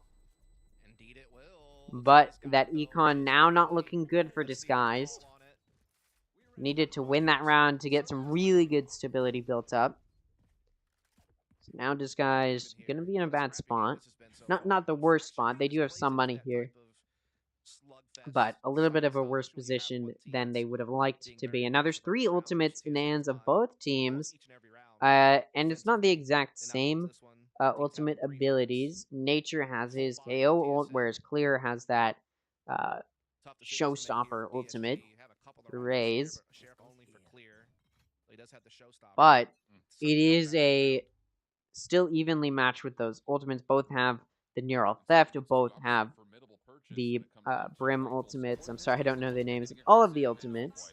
Speaking of Brim ultimates, the combination of grenade and ultimate, GMD and Corey each gonna find a kill. Good ultimate, gonna flush Disguise back. Corey able to take out Disguise.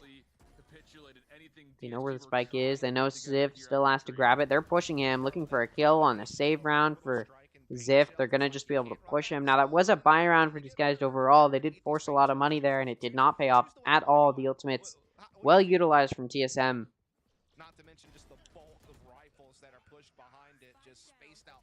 Although Disguise did find one, it's not going to be nearly enough to effectively deny those kills. Now, TSM did have to use an ultimate to secure that round, but it is going to put Disguise in a light buy position now, or rather a save for next round. And Disguise on their next buy will probably use some of those ultimates. Now, neither team has taken a timeout yet, as both teams have been able to keep it pretty even. Ziff's getting pushed very aggressively. That showstopper coming out as well. Kenpeki gonna finish Ziff off. And again, this is a light buy for Disguise. Speaking of showstoppers, one comes out for Disguise, and it's gonna be pretty effective at doing some good damage to 7. Nature also has taken a little bit of damage, and so has Corey. Corey takes out quite a bit of damage from the KO ultimate, and this breach util is also gonna force TSM back. TSM's getting very aggressively pushed back by Disguise. Nature able to find Gangsta. Good pick there. Is going to do some damage. Now, Clear's still watching CT. They don't know that nobody's CT, but nobody is CT. Riku going to take Kenpeki out. Makes it even, but GMD going to take Clear out at the same time. So now the advantage in the hands of TSM.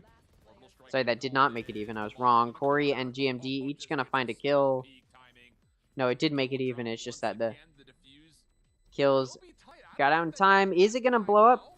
No, just barely with 0.3 seconds remaining. Going to close off that round in the favor of TSM, and they've once again started to take the advantage. But like I talked about, this map's a little bit defense-sided. Although it's a little bit balanced. It is a little bit defense-sided because it's difficult for attack to rotate in between the sites in case they want to fake. And it's pretty decently easy for the defense to rotate in between sites. So even if the offense has a good chance to fake a site, the defense can just rotate in between very easily. Now, TSM has been playing aggressively on this defense, and we'll see if Disguise can counterplay that. Maybe that's something they'll talk about as we go into this timeout for Disguise. And we just look at TSM. Performance pretty good, but you look at Corey, and he's performing really, really well. And then you look at Disguise, and there's no super high performers compared to the rest of the team. Everyone's pretty even. Obviously, Riku top frag right now, followed closely by Steel. But once again, we're seeing that duelist in the form of Clear not really able to do effective damage. That's sort of what we saw on Ascent. Clear didn't have the best game despite being on duelist. It looks like TSM, their duelist, doing pretty well right now. And we'll see if Clear can start to come back, or if TSM can, or if Disguise can figure out how they want to maybe position themselves or play a little bit differently, so they don't have to rely on an effective play from their duelist. We'll see. This guy's going to do 4. Looks like pushing saddle, though. Now it's only 3. 1 going to watch in case that aggressive push out we talk about comes through. Riku going to be able to take out 7. They punish him by concussing him using that breach util. Riku going to be the one to finish him off.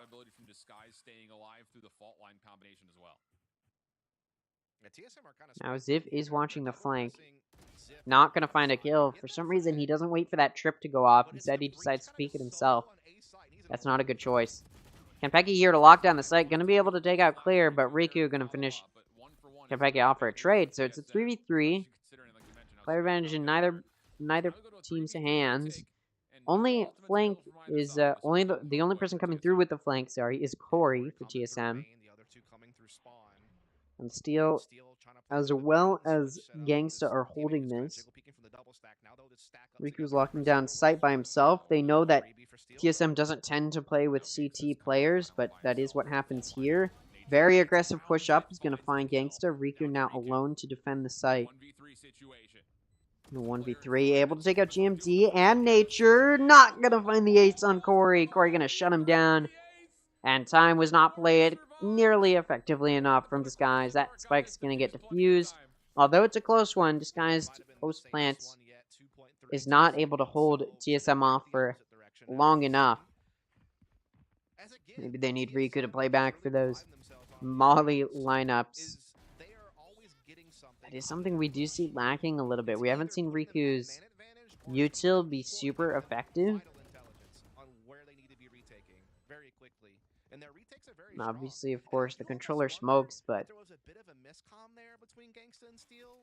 I don't know. We'll see what's happening with Disguise. TSM has secured the 6th round of this half, or at least 6 rounds for them in this half, which is really good in giving them, you know, a good chance of getting the advantage going into the next half. This is good for TSM, and we're once again seeing an aggressive push out, and Sky's not there to help each other out, as Riku's just going to get aggressively pushed by 4, taken out. Nature's trying to get, or they're trying to flush Nature out, I should say, but he's just going to find a pick before he goes down. Clear going to be the one to take him out, but able to take out Gangsta before they start pushing down. So it's a 4v3, and it's one player in the advantage of TSM. Flash is coming through. Ziff trying to push off those flashes. Not going to find a pick. Guys doesn't really know how to play this. CT is clear, but they don't know that for sure. They do know there's quite a few coming in through drop, and that Molly is good to clear that Cubby. We're seeing some of that breach UG. Now, Steel saw Corey coming through, probably called it. Still watching CT. Steel going to be able to find one. Kenpecky's going to trade Steel off, but clear there to take out Kenpecky. Ziff going to take out GMD, and although the execution was timed well for TSM and would have been able to defuse the spike, they did not win that for Disguise. And we'll see if this timeout is going to prove effective. This guy's going to have to buy now. There's only 2 rounds left in the half, and you know Disguise wants to tie it up going into the next, because like I talked about, this is a little bit of a defense-sided map. And so Disguise is in an okay position already, only having 4 rounds, but as many rounds as possible on Fracture is good, because, again, Fracture's a little bit defense-sided, but it's not terribly defense-sided. Clear going to take quite a bit of damage, and now he's been Breach ulted and Brim ulted. Or sorry, that Brim ult comes out, which hits Corey, but not going to flush him out in time. Or it's not going to push him out, I should say, from his position behind that box. Will Disguise have a misplaced thought that maybe it's clear? Maybe. Corey's able to find 3 total. Disguise push there has been effectively denied. Ziff holding main, and they TSM is a little bit wary of it. Do I know Steel is also coming in through Arcade?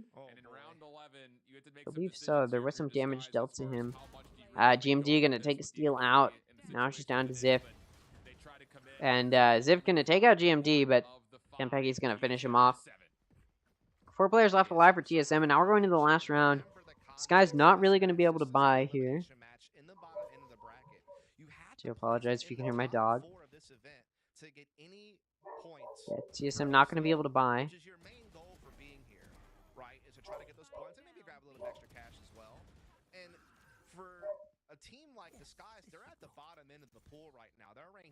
Sorry, not TSM. Disguise not going to be able to buy. I mean, they can get guns, but not going to be able to full buy.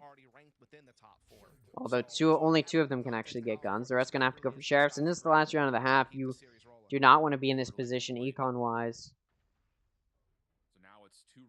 The position that Disguise is now in.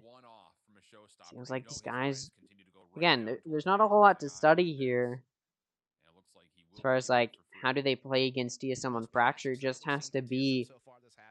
Alright, this is what we do on Fracture. We'll see if it works out. And TSM has been able to counterplay Disguise play. There's a little bit of some good play there from Disguise, and it's kept it close on a little bit of a defense-sided map. As I speak, that Showstopper comes through, takes out Nature, but only good for 1, and Kenpecky takes clear out. Now Corey's Showstopper comes through, as well as the Brim ultimate. Going to be there to finish off Gangsta. 7 in heaven, looking for a pick with that Judge. Going to get flashed. And still going to find the pick on Steel. Ziv able to take out Corey meanwhile. 7 also going to find Riku, though, able to pick up that Phantom. Now it's a 3v1 for Ziv. How's he going to do this? He did put that cage in heaven. He knows that judge has been dropped. 20 seconds left to execute this, and I doubt he's expecting 7 to be so low. Still going to find it, though, and he knows where GMD is as well. So he's just going to get held in a double peeking angle and going to get taken out. That final round goes to TSM. 8-4 going to be going into the next half. And again, it's a little bit of a defense-sided map. But Ascent is also a little bit defense-sided. But I guess Ascent is a little bit more balanced than Fracture. I think Fracture's a little bit more defense-sided than Ascent. So we could still definitely see this go in the favor of Disguised. And on a little bit of a defense-sided map, going into it with 4-8 is not the worst thing. You know, the last thing Disguised wants is a 2-0 loss to TSM to finish out their mid-season run. You know they want to at least get one map up, make it close. They did go to the decider in their first matchup in Split 1, but we'll see if it ends up going to that decider here as well. Going to this first pistol round. Now Disguise on the defense. And a 4-stack on A is not misplaced. It is well placed. And that is where Disguised was, or sorry, that is where TSM was thinking about going. Disguised able to challenge that, and now TSM has backed up and is moving towards B. Riku going to be able to take out Nature. GMD taking out Clear. This flank is coming through from Disguised. Only going to be good for 2, and now the rest of Disguised dying, and suddenly Gangst is all alone in a 1v3. GMD going to finish him off. 3 kills for GMD. Good round for TSM as they take the first pistol round. That being said, TSM did take the first pistol round of the first half, but Disguised denied good round momentum for TSM. See if Disguised is able to do the same thing here on defense. Although, even if Disguised can deny it again, I don't know if it'll matter a whole lot. TSM has just been playing super strong. They lost pretty badly to Moist Moguls in the first round of the upper bracket, and I guess they really figured out what they need to improve on, and they've been able to do it. And knowing how Disguised tends to play as well, they've been able to play well. Sorry, I don't know what I'm saying right now. Gun advantage in the hands of TSM right now. Big push through Dish from Disguise, 3 players strong. They will destroy the camera, so obviously 7's kind of awareness will prompt TSM to just go ahead and pull the trigger. Corey now going to be able to push on. Disguised was definitely expecting a B hit, and nobody or any util is placed on A, so TSM just going to be able to take it, get that spike down. Again, the gun advantage in the hands of TSM is going to put Disguised in a tough spot. They expect so many drop, maybe clearing Riku out. 7 all the way over on B, coming in through CT, gonna find Gangsta. Meanwhile, Corey able to find 3 to shut down a retake from Disguise, just down to Steel, looking for just 1 pick. Trying to chase down 7 here, gonna be able to find the pick. Corey with a 4K, gonna effectively shut down Disguise. And any hope of denying TSM some momentum there, but now the gun advantage should be in the hands of Disguise. Although, it's not looking great for them. I mean, they've got a full buy coming up this next round, and then after that, if they take the loss, you're in a very tough spot where you're looking to maybe even just force buy to survive for the rest of the series. As you can start stringing some rounds together in a row. This is a bonus, though, for TSM. That's a great opportunity for DSG to get back on the board and start trying to reel this thing back in. Score going to be 10-4, and it's already, once again, not looking good for Disguised. Again, it's a slightly defense-sided map, but it doesn't really look like it's going to matter too much. Ooh, Riku, though, going to find that pick on Kempeki pretty early on, going to deny some good util there. He looked at using that Molly, but decided not to, and that was a good choice because now TSM is backing up towards B. Not a whole lot of wasted util there. Although they're taking rope and may just He deciding to. Looking like they want to maybe start gathering up here, but this could get very awkward with this A push. Yeah. The timing's going to be everything on this. Oh boy. Yep. This could get really hairy really quickly. The timing isn't quite Clear's there. coming for the Oh my gosh. flank It still could here. happen, though. Yeah, The thing is, Followed it's good. closely It's by Yep. and it's Gangsta, but they're gonna handling counter a Jonas cipher all trip the that only way. Clear can get over. This time- Oh, and he just whiffs completely on Nature. And that's going to be bad for Disguised. A flank that could have been good for them. Not going to follow through, although TSM still doesn't have that spike down. Steel pulls out that shorty. Wrong timing there. GMD is going to be able to take Steel out, but the rest of Disguised in the form of Ziff and Clear are going to execute effectively. We're good. We won't talk about how bad that whiff was for Clear, as they were still able to carry through and win that round. But you know if they'd launched it, Clear'd be, really beating himself up there. But they did take that, as embarrassing as that was. This guy still came through to win that round. They did lose Steel, though, which means their econ's not great, and the gun advantage will be in the hands of TSM. Oh, never mind. Steel's able to find the money. Somebody else buying it for him. It looks like Gangsta bought it for him. Steel will have the money, shield, and gun advantage. Or not and gun advantage, but the shield advantage going to be for Disguised. A half buy from TSM for the shield. We'll see what TSM decides to do here. It looks like they're going to play very passively and slowly through a main. Maybe hoping Disguise would push aggressively themselves. Steel is waiting to use that knife. I don't know what he's waiting for necessarily. It's a little bit late now. The smoke comes out. TSM's getting ready to push through to A. And now the smokes come out. And Disguise has made no util contact or anything of the sort. Clear, ready for 7. Gonna be able to take him out. Now the player advantage in the hands of Disguise, so it's a 5v4. TSM did get that spike down, and now Disguise has to play retake. Most of TSM is coming in through maybe door, main. GMD probably going to be able to find a pick, able to, but gets blinded, traded off. Meanwhile, Clear takes out Nature on sight. Steel going to finish Corey off. Good, effective retake there. They didn't even need to play time or anything. Skies just played so quickly there on that retake. Took it. That was a full buy from both sides, and TSM lost it, although TSM will be able to buy again this time, just once again with light shield. Or with half shield, whatever you want to call it. Oh no, I left the robot on the screen for so long, I apologize.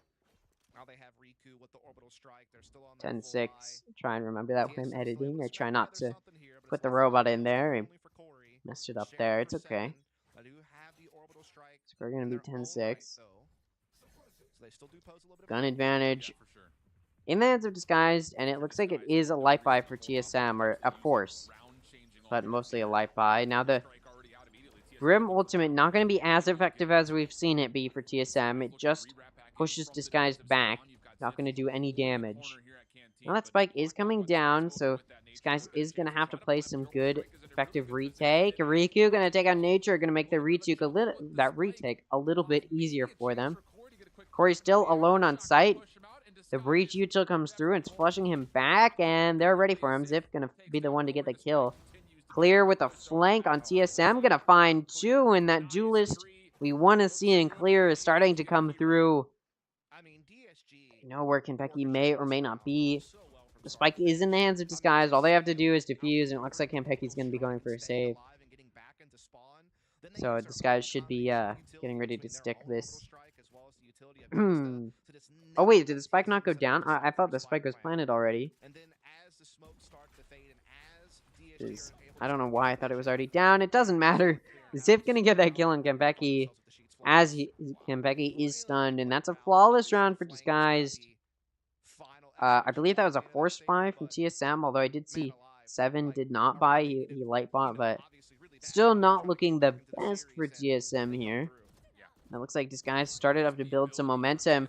This is what I'm talking about when I say it's a defense-sided map. You can just see how quickly Disguised is able to get onto and react to wherever TSM is going. And those 4 rounds that we saw Disguised get in that first half were useful, and now they're able to take, whoa, some advantage there. The pack going to halt clear from finding some good vision with that showstopper. And TSM just going to back up, start running A. Sky is kind of ready for it. They've got 2 on A as well, some Killjoy, or sorry, some Cypher util. I don't know why I said Killjoy. Sky is coming in. Now the plant is faked, hoping to get a reaction from Disguise, but the plant just goes down. No issues. Gangsta going to take out Nature. Ziv gets pushed by 2. Ziv going to find Kampeki, but Corey going to trade it off. Steel and Gangsta each going to get a kill. It's down to just 7. Able to take out Steel, but Clear going to trade it off, or at least finish him off. 3 players left alive for Disguise on a very effective win there. But I do believe that was a light buy from TSM, so they should be able to buy this round, and we'll see now that they're back on a full buy if they're going to have the skill they need or the knowledge they need. Now, they do have a timeout to use, and they use it. Good choice. TSM actually has 2 left, uses their first one here, so they'll have 1 more to use. Look at Corey for TSM, already 23-12. Absolutely insane amount of kills. But, of course, like I was talking about, you want to see good kill consistency, because that means your players are there for each other. And once again, for these guys, we do see a solid 3 middle frags, and I think this is exactly what we saw last time. Riku on top, quite a few kills above the 3 middle frags. Gangsta, quite a few kills below the 3 middle frags. But overall, everybody's still in a good spot. Gangsta's util has been utilized very well, and that's why he has 11 assists. 10 assists for Steel as well, so some really good assists, some really good util, some really good knowledge gained from even the players who aren't doing super well for Disguised, which just goes to show you how well they're playing as a team and how well they've started to play as a team. And it is, again, it's a defense-sided map, so on defense you do expect to be doing a little bit better, but Disguised able to do pretty well here, and I don't know how TSM will figure this out. It's not really my job, I'm not their coach, but TSM definitely looking to try something new here, and it looks like it's going to be 3 coming in through Arcade on B, 2 coming in from main. Just Steel does have that operator out. We'll see if he's able to find any. He's able to find 1, and then he sends that knife back. Are they ready for 7 to also be there? He is! Pulls that off. They're going to find another. I don't know why I turned Southern there all of a sudden. And then TSM coming in from Arcade, getting flushed out from that breach util pretty effectively. Corey's down to 5 health. Kampeki down to 65. Nature takes a little bit, but not too much. And again, this is a buy round.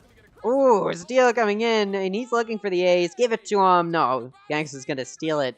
But either way, well played there from Steel. Going to find 4 kills, 2 with an operator, and then 2 with his little sidearm there with 2 shorty kills. Going to find that pick there. Or those picks there, those kills. And I don't know what TSM talked about in that timeout. They went into a buy round, took a timeout, figured it out. Whatever they tried to figure out did not really work out. Now they're going to be on a light buy. This guy's just started what is now a 5-round win streak. Could turn into more, and they are 1 round away from tying it back up with TSM. TSM, who took a dominant 8-4 lead going into this half, won the first 2 rounds, and it looked like TSM may get quite a few kills there. What we don't want to see Disguise do is get too confident knowing they've won so many rounds and just start playing a little bit too aggressively or playing a little bit too careless. Hopefully for them, that's not what happens. The Breach ultimate comes out, and they're looking to take him out off of that. Riku's flashed, but it doesn't matter. GMD going to take Gangsta out, who was exposed. But Sky's now going to be a 4v1 here on Nature, and they know he's on a light buy. Gangsta being the only death for Disguise. He has a whole bunch of money. Doesn't really matter that he dies there. 4 players left alive for Disguise. They have won the round. That's going to tie it up. And you can see Steel is celebrating. Very excited about that. Riku having a really good game so far. And we saw Steel pull through as well for his team on round 19. Now finishing round 20. Disguise takes it. Score's going to be 10-10 moving into round 21. Disguise has tied it back up. It was 8-4 going into this half. It was 10-4 after those first 2 rounds won by TSM. And Disguised on this defense on Fracture has won every single round since then. 6 rounds in a row. Tied it back up. Remember, before that win streak, it was 10-4. It was not looking good for Disguised. And they've gotten some really good momentum here. They've been able to deny TSM. TSM, who already took one of their timeouts. down to just one. Disguise also has one to use, so even if TSM can start to find their footing, they may be able to do something about it. Now, Disguise gonna find 7, trying to escape on the rope. They aggress him, but maybe it was a good bait, as the rest of TSM is now pushed into A. The KO ult also gonna help clear some space there, prevent some good util usage to force them off. The spike's going down on A as well, so now Disguise knows to start rotating. 3 gonna be in A main, 1 on site in form of nature to get that spike down. Spike does go down. Looks quite a bit of time at that cam, and the util usage from Clear going to be useful. Takes out Nature with just a grenade and some help from his friends. Now it's a 3v5 for TSM. Down 2 of their players. And they know where most of TSM probably is. The spike's just going to get held. They're going to be able to, although the Molly does take Gangsta out, he's still able to get the defuse off before it happens. The score is going to be 10-11 moving into the next half, and it's looking pretty good for Disguise now. 2 rounds away from a win for Disguise. 1 round away from securing that 12th round.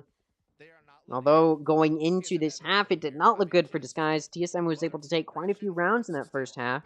Did not do nearly as well as they needed to succeed in moving into offense. They've won the first 2 rounds because they won the pistol round, and you expect them to win 2 rounds if they can secure that pistol round. But they haven't been able to secure any rounds since then. This guy's not looking good here. TSM forcing here. They're hoping to look for a win and prevent Disguise from getting to that 12th round, get some momentum going of their own. Disguise going for a hard read, and like I talked about, you don't want to see Disguise feeling too confident here and playing risky. Still gonna find that pick on Nature, and once again, it's not looking good for TSM. This is looking pretty good for Disguise. They've made it interesting at the very least. Oh, good vision there from Disguise. It's also gonna help them know just where TSM is playing. Clear once again going for that flank, but TSM going to be able to dodge that flank. Now, the showstopper comes out from Corey, and it's not going to find a pick. Ziv able to take out Kenpeki and Corey. GMD and 7 each be able to find a pick. GMD finding another, so now it's a 1v2 for GMD. Ziv low on health as well. So Ziv, and he's able to take out Riku. A clutch there for TSM with just GMD alive with 16 health left. Gonna give him that round win and tie it back up, prevent Disguise from continuing this momentum after a monumental 7-round win streak from Disguise. TSM able to finally win a round and break that win streak, preventing Disguise from getting to that 12th round, and they're keeping it close. You know Disguise just wants one more round, and they've got the money to do so. They're going to have good econ for the rest of these rounds here. TSM still not going to have full shield. We'll see if it's going to be utilized. Neural Theft for 7. The Brim ultimate for Riku is going to be there to try to bring the tides close. Clear has that op now. Steel no longer has that operator. Maybe it was a good choice, although Clear uses that op, doesn't find a pick, and now picks up a Vandal because they have enough money to just do that. Give them a second gun there, and they're still going to be able to buy next round regardless. The spike is leaning A for TSM, but the fact that they've taken a little while before pushing into A has caused Disguise to back up. A good push up from Clear. Almost finds a pick nearly. The Brim ultimate comes out as well from the side of Disguise to help play, or force TSM to play back. Riku able to take out 7, but GMD going to find 2. The Neural Theft in the hands of Disguise gives him good vision. It doesn't matter. TSM, Becky going to shut down Ziff, and now it's a 1v2 for Steel. Will he be able to clutch it up just like GMD did for TSM? Prevent TSM from getting to that 12th round. It looks like TSM has been able to find their footing. Now, Disguise has a timeout to use, although their timeout in the previous half was not super effective or effective at all. The operator is there in case Steel wants to use it. Oh, timing there as Kenpeki's going to push him from sight. Going to take him out. They knew TSM doesn't really like to play on sight on these post plants, but in a 1v2 they could. And they did. And now it's a 12-11 for TSM. They're 1 round away from securing a 2-0 victory over Disguise, preventing Disguise from moving any further in this lower bracket. See if they're able to. Now, Disguise does have a timeout to use, and they're using it. Good choice. You can't blame them. They still had one to use, and they are going to use it. Now, that being said, TSM still has one to use, and you get another additional timeout for every, or you'll get a timeout to use in overtime for every 2 rounds. Meaning, you'll have a timeout to use in overtime. Regardless of if you've used all of yours in the first or in the main game phase. That being said, though, we want to look at TSM and look at their kills. Still not looking the most consistent, but you see GMD and Corey. Corey, who hasn't really been able to maintain any further kills in this half.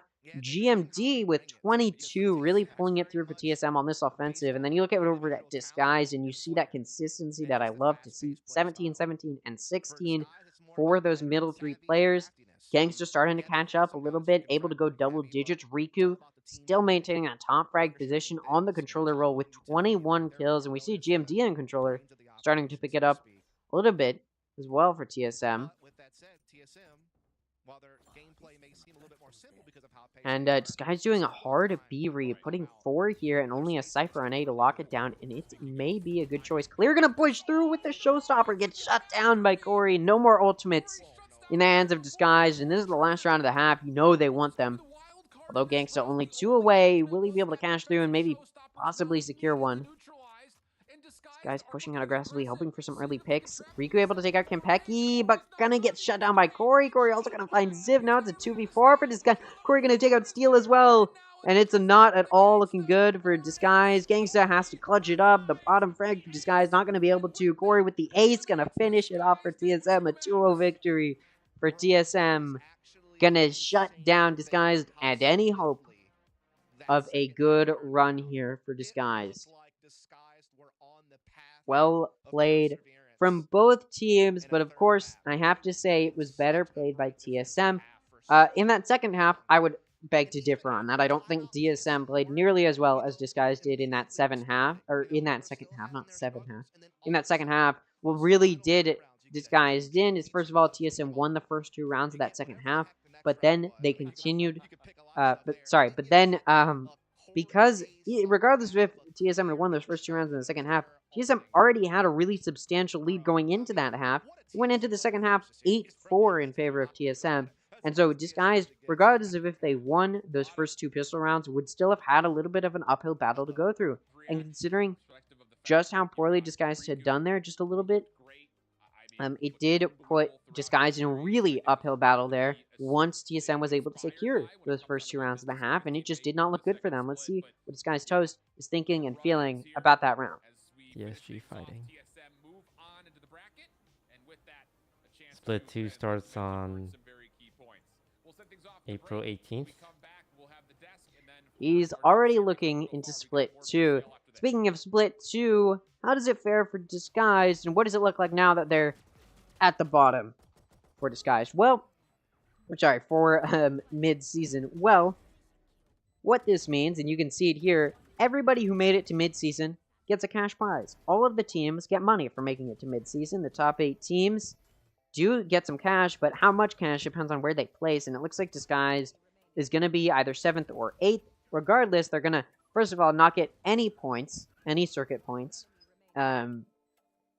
meaning they have not been able to get the edge going into Split 2, or at least get more points, so that way they can continue to give themselves a chance of getting into playoffs. So that's not good for them, but they do get $1,000. It's a little bit of a consolation prize, but split between 5 people, it's, I think, $200 each. That's still a good amount of money, but, you know, of course, it's just a consolation prize.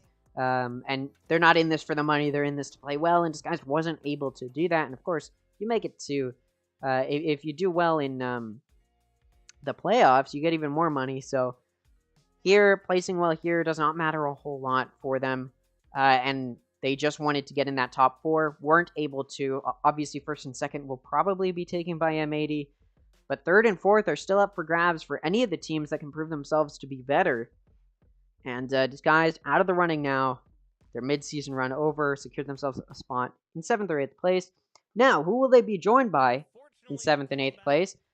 That is what we have to talk about next. It's going to be FaZe Clan versus G2, but before we get into that, we can go ahead and take a listen to what the analysts have to say about that matchup. They had the game right there. They just couldn't quite close it out. And unfortunately, that does mean we bid them adieu from the mid-season face-off, as it is TSM who moves on. Welcome back to the desk here for the Knights Arena Valorant Challengers North America mid-season face-off. And as we just mentioned, Dryad, it's a bye-bye for DSG, unfortunately. I love what they did, switching up roles, but unfortunately it just wasn't enough. TSM came out really, really strong. And for this second map as well, it was definitely frustrating to see a little bit of a fake comeback. They were winning 7 rounds in a row on the defensive side. Looked so strong. Steel was on fire, but obviously, as we can tell, they couldn't close it out. I want to say, though, one thing about the role swap, I like it. It's just something that is new, and it's going to take time for everybody to be fully comfortable in these new roles. They definitely fit that's the players. definitely an important thing to talk about. Previously, so of course, Exalt left Disguised, moving into week 4 and 5 of Split 1, and of course, continuing into this mid-season, they had not secured any positions or new players, which meant they had to call in their 6th man, Riku. Now, Riku actually did really, really well that game. We can, of course, talk about that. I don't think they've put in that second game yet, but we can just look at Riku's performance in the first game, and you'll see he was top frag for the team, so he did really, really well. But there's one thing to mention. When he did get subbed in for weeks 4 and 5, and even last week playing against M80, Riku was on the role of Sentinel. They had placed him on the role of Sentinel, and Ziff had filled into Exalt's role. So basically, Ziff, who typically plays Sentinel, had started to play Initiator, Flex, sort of whatever it was needed for him to be on. Mostly going to be Initiator, but that's where Ziff ended up. But we have seen Ziff traded off back on Sentinel. Now Riku's on the controller role, which I believe was typically held by Gangsta, if I'm not mistaken.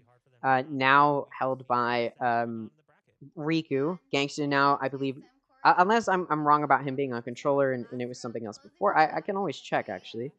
I'll go ahead and do that.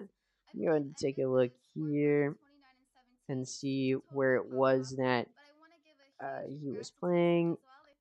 Yeah, well, okay, Gangsta on that. Wait. Oh, wait, I can just see, yeah. Gangsta, typically on that controller role, sometimes Initiator, but we did see last week and then this week a little bit switching over to the Initiator roles, but mostly on controller previously, although 8% Sova, so I guess he's sort of a flex Initiator, whatever. What my point is, Ziff back on the Sentinel, Riku taking over that controller Initiator flex role there. And it does seem to have paid off. Riku's doing pretty well. I mean, he was already doing pretty well even on Sentinel, but Ziff back in it doing well. Once again, Ziff, who was forced into that flex role, was just not doing that well, and it seems that putting him back on Sentinel was allowing him to play to his strengths, and Ziff's been able to pull through on that. I do remember hearing Disguised Toast say, though, that in between mid-season and Split 2, he will be making some roster changes, or roster changes will be made, simply because it just doesn't look like since Exalt left, the synergy has been there to play strongly for Disguise, and then going into mid-season, not having that synergy that you know they wanted to have, is definitely gonna take a toll on their gameplay, and we're definitely seeing that here just a little bit.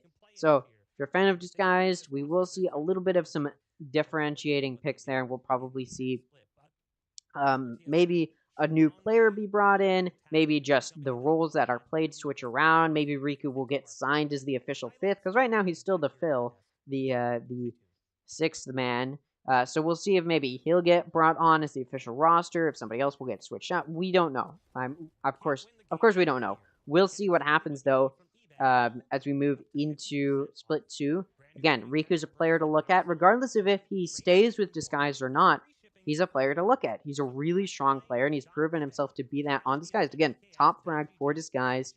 And he was playing really well since the day he got subbed in. He's been playing in those top frag positions. So, yeah. And also, Clear on Duelist, that's something to talk about as well.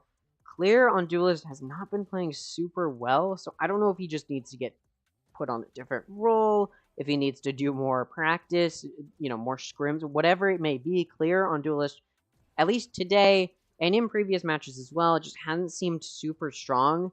versus what we've seen a lot in North American Challengers so far is those top teams like the Guard, like M80, like even TSM. They have really, really strong duelist players, and it just doesn't seem like Clear's been able to get a grasp on it. So whether or not he gets switched out, we'll see. Of course, we do have to wait and see and see how that goes. But before we go to move and talk about Faze versus G2, sorry, that's my pick'ems. That's not the next matchup.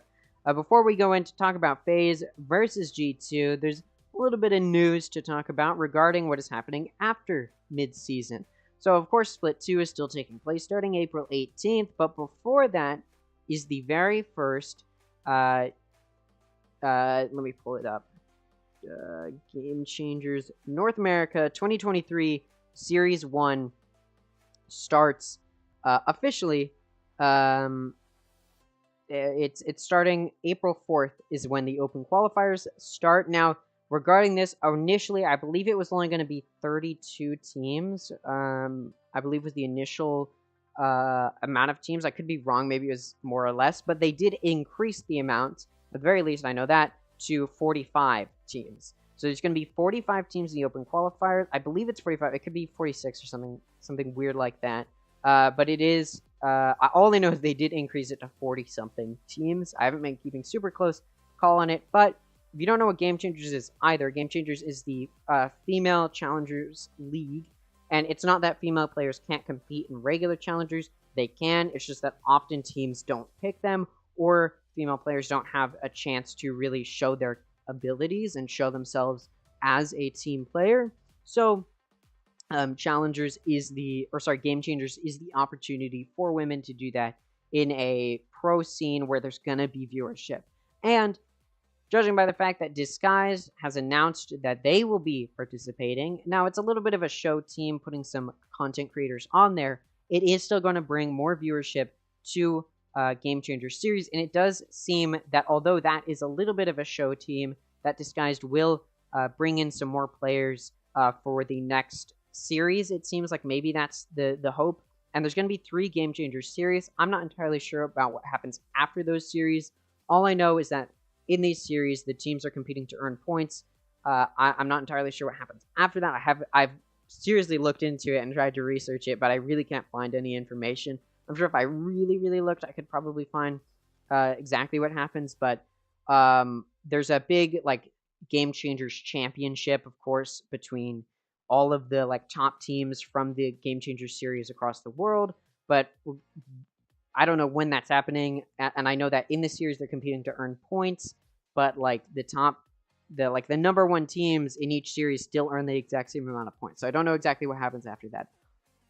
All I know is that these are the dates for Series 1, which will end April 11th. So you can see it goes from April 4th to April 11th. So it's only a week. Same goes for Game Changers Series 2. It's a week. Obviously, there's a time difference in between these two. And then Game Changer Series 3 is 28th through October 1st is the open qualifier. And then I can click here and it'll open up the article and we can look at the exact dates. But it's pretty much all a similar amount of days. It's all going to be a week, and it's similar to Challengers in the way that it works, where it's an open qualifier, and then the top few teams from that go to a main series. And with this, there's not going to be any mid-season, face-off or anything like that there is in regular Challengers. It's much, much shorter and to the point. So it's the open qualifiers. I believe it's the top 16 teams from that get to move on, or it might be the top 8, something like that. Move on to the main series, and then they're just playing for those top few spots. And I believe that is a bracket style for the next 4 days. Obviously, nobody's getting eliminated. They're all competing for placements overall. For cash, there's cash prize for the winners, but also circuit points for Game Changers North America overall. So that's something to think about. That's something I will be covering. At the very least, I know I'll probably be trying to cover Series 1, although the open qualifiers, April 5th is my birthday, so it takes place during that, so I don't know if I'll be able to be there for that, but I will definitely be trying to. And then as far as Series 2 and Series 3, I don't know what's going to happen in 6 months and all that. So I don't know about Series 3. I'll try and be there for Series 2 and all that good stuff. But now we can go ahead and now that we've covered that, we can go ahead and take a look and start talking about the next matchup. FaZe Clan versus G2. Oh, yeah, I'll be trying to cover these games, just so you know. It's next week is when it starts. And then after that, I've got some other stuff I'm going to do because there's I believe a week in between the end of this and the start of Split 2. So I'll probably try and stream other stuff if you want to watch that. But it's sort of just going to be like waiting for Split 2 to start. But anyways, let's talk about what we're currently doing, which is the Midseason Invitational, the Midseason Face-Off. I do want to recap what happened last week. At the very least, those last 2 games, Moist Moguls versus M80 and Oxygen versus the Guard, because those were some really interesting matches. Now, of course, we're not going to see how well Moist Moguls and Oxygen do in the lower bracket until tomorrow. Tomorrow I'll also talk about later. But so I just want to quickly talk about how impressive both of their performances were. I think Oxygen is one of those underdog teams that has so much potential. I've talked about it a lot, and it just seems like they haven't been able to carry it through a lot of times. In the open qualifiers, they went into the lower bracket, and they had to come through. It was called like the last chance qualifiers, and they had to qualify through the last chance qualifiers, which they were able to do. So I got to give them props for that, but they still haven't shown themselves to be a very strong, consistently playing team. Same goes for Moist Moguls, a team with a lot of potential, some really good players, and a good roster that was recently purchased by Moist Esports and Mogul Moves. Teamed up, bought this team now called Moist Moguls, playing very well. I'll give them that. But they haven't been playing super well, and in Group A, they weren't able to play super well either. And sort of have kind of been able to pull it through a little bit. And we're able to get a map up on M80, which is really impressive. Same goes for Oxygen getting map up on the Guard, and I think they're teams to look out for. Now, I do keep sort of like baiting, saying I'm going to talk about FaZe Clan versus G2, but it looks like we're doing the post-game interview, and then I'll go in and talk about FaZe Clan versus G2. I mean, you need the extra reaction time, you know what I mean? Too many, I won't use energy drinks by name. Don't want to hit a conflicting sponsor. Too many energy drinks. Insert brand name there. Right. You guys also came in today not playing Fracture throughout the group stage at all. You guys floated it a lot. Yeah. It didn't seem like you were really trying to pick it, but you weren't trying to ban it either. Why was it that you picked Fracture coming into this match? I mean, honestly, it was something that they didn't really play often either, and we pride ourselves in having a large map pool. So, like, Fracture is something that we've been practicing for a long time.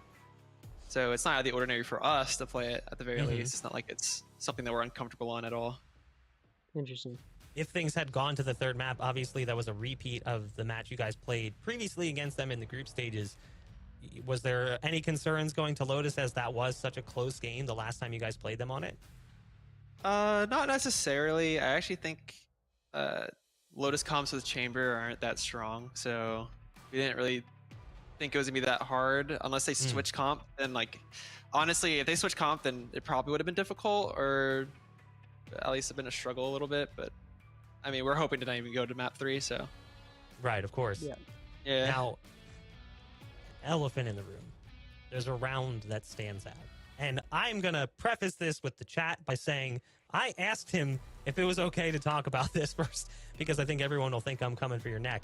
But that last round on Ascent in the first half is a 1v2. You're on site. You got the knives out. The knives just don't hit.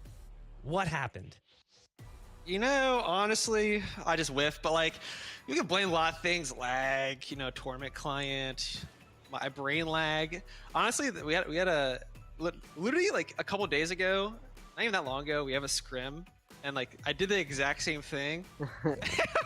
Like, if it ever gets clipped and put on Twitter, it's actually pretty funny, because the moment I died, I was like FF.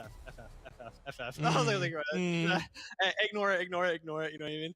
I don't know what it is. Ever since I went to stretched res, I miss easy knives. I don't know why. It's unfortunate too, because I feel like the spectator doesn't always, or like the person spectating the cam doesn't always focus on like where the action is, but unfortunately got the timing just right.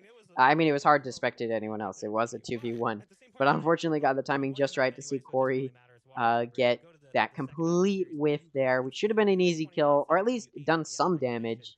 Didn't do any. But yeah. You're playing Raze there, and you obviously feel very comfortable. We've even seen you play Raze with previous rosters as well. Is there a world where maybe we see you slot Raze in a little bit more frequently instead of Jet, just because of the way you just played in that second map? Honestly, it's kind of map dependent, and also how we're wanting to make our game plan. Personally, I love Raze. Like, I'll actually play Raze everywhere. I just think, like, I feel like a Raze one trick, but I mean, I do like Jet a lot personally. I mean, it's nice, right? Like, I can't just play Raze on Ascent. Of course. It's kind of nice having the Jet to like just take space and break chokes. So, like, well, hopefully we'll see you guys play more maps where you can bring the Raze in, because honestly, that actually looked pretty good. And yeah, honestly, I like Raze. I like Raze. I was watching you guys on Ascent, and I actually said in the green room, I was like, I kind of, with their comp, I feel like a Raze wouldn't be the worst thing in the world to add into this composition. I get it. Jet's good on the map. That's not the point. It's more just like, I feel like it could potentially work. It would be a little bit different than what we typically see, though. It just gets hard, though, because when you're playing Raze on Ascent, you can't really take mid that well, especially because the Boombug got nerfed, too. It makes it even harder. Right. So, I mean, it's like, you gotta have some strong other stuff, like taking Catwalk, taking main controls. You need a specific game plan for it. It's pretty difficult, but it can work. To be fair, mid isn't really a part on Ascent that necessarily needs to be controlled very well. It looks like now it's going to be a fan question. Does sleep position affect performance? Interesting question, but I'm just going to move into FaZe Clan versus G2 because I want to have adequate time to talk about it in between also hearing from the analysts and all what they have to say. So let's talk about FaZe Clan versus G2. Let's just get right into it. FaZe Clan, very strong team. G2, also a very strong team. We can just go ahead and look at both of these teams' match histories. Obviously, G2's is stronger. They were the top of Group A, 4-1 going into mid-season, only losing to Turtle Troop, and then they blundered the loss to Oxygen. They won on Split, which they were supposed to win on, and then just could not pull through on Haven or Lotus. Both times going 13-8. Well played from Oxygen, and that secured G2 their spot down in the lower bracket, playing against FaZe Clan. But we can also look at FaZe Clan's match history. Obviously, they took a 2-0 loss to the Guard, but you can't blame them for that. That's to be expected. But if we want to look at their performance throughout the first split as well, that's something to look at. They have played against G2. They were both in Group A, so they've both played each other before. Just like how we saw TSM and Disguised play each other before they played each other today. We sort of know how this match might go, and G2 took that win. Were they close matches? Kind of. Not really, though. FaZe Clan was able to win on G2 Esports pick of Fracture 13-5, and that was their only win. Icebox, which FaZe Clan picked, went 13-4 in favor of G2 Esports, and then it went to Haven and it went 13-6. So although it wasn't a close map at all on Fracture for FaZe Clan, it was a map that we hadn't really seen either team on and didn't have much data for, because again, Fracture's a map that's not picked very well. Same goes for very much. Same goes for Icebox, a map that isn't picked very much in pro play, and we once again see it not be a map that is picked. Sorry, what am I saying? And we once again see it picked, it being a map that's not picked very much. We didn't have much data to go on, and I think FaZe Clan felt confident because they probably scrimmed it more than they thought G2 would have, but G2 showed themselves to continue to be very confident. And then Haven's a map everybody's played on, everybody loves. We see Haven a lot. And FaZe Clan lost on that one, wasn't able to lock it down very well at all. A little bit disappointing there, and I'm sure it was disappointing for FaZe Clan. I definitely would like to have seen FaZe Clan do a little bit better there. They're usually a strong team, and it was just a little bit disappointing to see that. So you do see that they lost the majority of their games in Split 1. They lost 3 out of the 5 and won 2 of them, but the games that they won, the enemy still got a map up on them. So you do see them not be a super strong team. That being said, who did they lose to in Split 1? G2 Esports, who went 4-1 going into midseason, so they're definitely a strong team. They won against Turtle Troop, They won against Shopify, and these two teams did not qualify for mid-season. So you're looking at them and going, okay. And then you go, okay, they lost 2-0 to Oxygen, but Oxygen beat G2 yesterday. So you can't blame them for losing, or not yesterday, but last week. So you can't blame them for losing to Oxygen. When it's proven that Oxygen is when it is proven that Oxygen is a good team. Sorry, I'm misspeaking a lot. They also lost 2-0 to Moist Moguls, but again, Moist Moguls proving themselves to be a strong team last week. So it definitely, you can sort of excuse it and say, well, maybe they are still a strong team, and they did decently well against G2. They did much better against G2 than their previous 2 losses. They were able to get a map up. They did obviously lose 2-0 to the Guard, but nobody can blame them for that. So that's sort of a match I don't even want to look at when we're talking about statistics. But we can look at the G2 versus FaZe Clan match. Now, this was week 1. Most teams were not playing at their best in week 1, and I think FaZe Clan is definitely one of those teams. So is G2. I mean, they did lose 5-13 on Fracture, and we'll see if the map picks are similar this time around, or if both teams have said, all right, we're not picking Fracture or Ice Punks. We hate those maps. We just want to stay away from them. Or if we're going to see a little bit of a rematch where those maps are picked again. I think, honestly, this is a matchup that could, in theory, go either way, but in my opinion, it probably goes to G2. I mean, if we just want to look at G2 Esports match history, look at this. 2-1, 2-1, 2-0. It was nearly flawless going into the second half. Sorry, not going into the second half, but going into the 4th week until Turtle Troops toppled them. But then they went 2-0 against Shopify, so they were able to maintain a pretty dominant performance, going 4-1, 4-1, 4 wins and 1 loss going into mid-season. They took the loss to Oxygen. A little bit disappointing and shows them faltering just a little bit, but FaZe Clan also lost to Oxygen, and that was 2-0, which tells you FaZe Clan's not at the level to take Oxygen out either. Which means I do think this still goes to G2 just simply because they are a really strong team. And unless FaZe is bringing something new to the table or some, second wind spirit that we haven't seen, I do think we just see them lose here to G2. Because although G2 did lose to Oxygen, that doesn't take away from the fact that they are still a very strong and powerful team. Unfortunately for FaZe.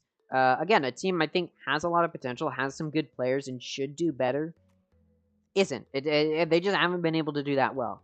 And we're seeing them falter here. Now, one thing, another piece of news, sort of not separate from Challengers, but separate from mid-season. It was officially confirmed, I believe by Governor for Turtle Troop, that Turtle Troop Turtle Troop, who a lot of people thought XQC was looking at buying. XQC announced he was buying a North American Challengers team, or at least a Valorant team. And then there was some tweets using a juice box from members of Turtle Troops, and then they had a little bit of an ominous tweet from them saying something big is coming. Because they didn't qualify for mid-season, it appears as though XQC has backed out of that deal. So Turtle Troops will remain, Turtle Troop will remain Turtle Troop. Again, Turtle Troop not a great team, and I think that's why XQC would have backed out. They had a really good second win once they found out they were being purchased, but it wasn't good enough to bring them back from the dead, so to speak, and qualify for mid-season. Not to say they won't do well in Split 2. I think they've got a good chance of finding it within them to bring themselves back and qualify for for playoffs. But I just don't think they're a super strong team, and I think XQC realized that, or people talked to him about it, or talked him out of it. So XQC backed out of that deal and decided not to buy Turtle Troop. So unfortunately, we will not be seeing 3 individual content-backed teams. That would be cool and all, but a little bit sad there. So yeah, Turtle Troop, who was looking at getting purchased, just did not perform well enough. And of course, XQC is one of those people who wants to do things when they're at their peak, or when it's popular, or when it makes sense. And the fact that Turtle Troops didn't make it to mid-season was just enough to get them to not qualify. I was hoping by now the analyst desk would be here, but it looks like we're going to be waiting just a little bit longer. I doubt it's going to be waiting until 4 p.m. to start. Although, that's what it's says here is 4 p.m. But I doubt that's what's going to actually happen. Because this game did go pretty quickly. A two game series is pretty fast. What we can do is we can always do Ranked here, just as something to do in between matches, really quickly. Just to keep something happening. You can see the robot in the top. Actually, we can just full cam that and just watch him as he's putting himself in his charger. Yeah, pretty cool. Does he'll turn himself around and then he walks backwards. He does 3 times that he will walk backwards a few steps to make sure he's there, and then he'll just stop and go for the charge. There he goes. All right, so now we'll go back to this. Take the cam off, and we can go ahead and do Ranked. Go ahead and yeah. All right, Fracture. You can. Interesting. Last player standing. Ian is peeking. One enemy remaining. You will not 30 kill seconds my left. One enemy remaining. Let me see this again. You can. This crosshair placement's a little bit off, so I'd say it's probably below plat, because I feel like at plat is the level where their crosshair placement's decent. But there's still some comms, but it could just be Reyna talking too much, Crosshair's good. I don't know. I'll say gold. That's silver. Okay, I was close. Probably maybe the aim should have been a little bit better for silver, but it's also or for gold. But Reyna's by door locked. Spike planted. Oh, that's right. Stairs. So it was in main. I hit him in the head.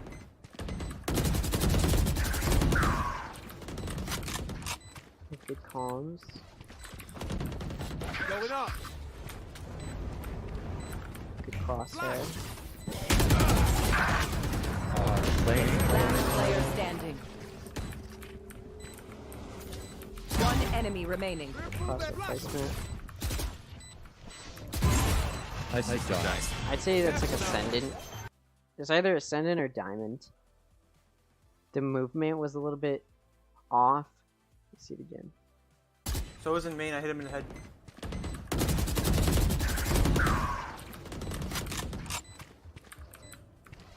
Yeah, like there, when he's reloading, he's still like leaving himself open. So I feel like it's Diamond. Oh, it's Plat.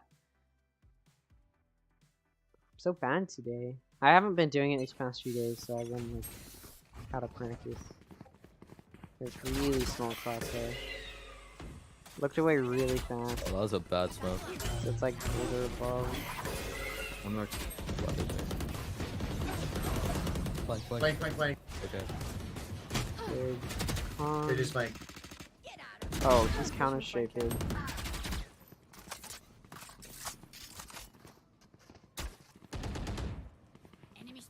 Last player standing. Yeah, there's 2 flank now.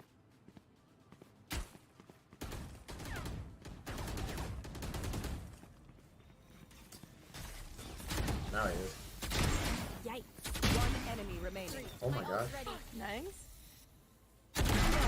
Oh my god. Yeah, I'd say Immortal.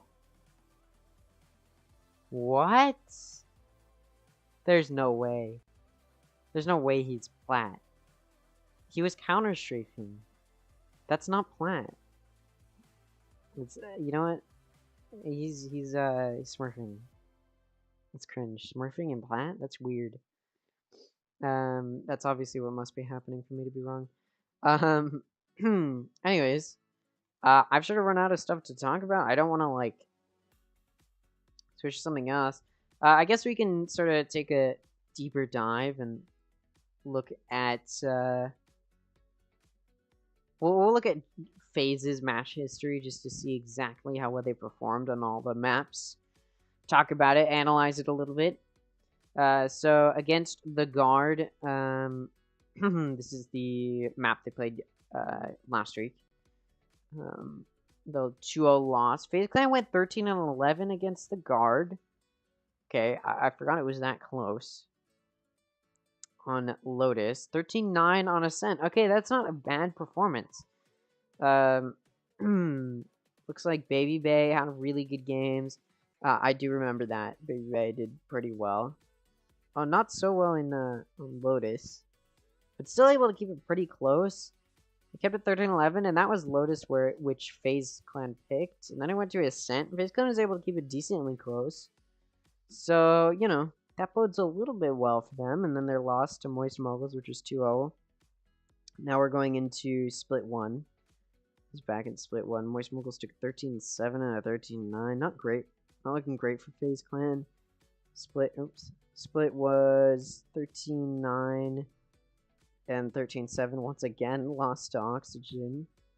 Against Shopify, it was 13-11 and 13-3, and then it would Fracture, and they won 16-14. That was really close against Shopify, which really doesn't bode well for them. Shopify is not they're not a great team to say the least. I believe they went 1-4, 1 win and 4 losses. So not great. Now FaZe Clan. This is the FaZe Clan win against Turtle Troop, 9-3. Now we're getting into some really old games. I honestly don't think we should count these ones necessarily, but overall, like the losses FaZe Clan had, the one against the Guard was kept really, really close. But judging by the fact the Guard almost lost to Oxygen, it's not looking like the Guard is playing super well in mid-season. Does that mean FaZe Clan has a chance against G2? I don't know. Take a look at G2's matches. Yeah.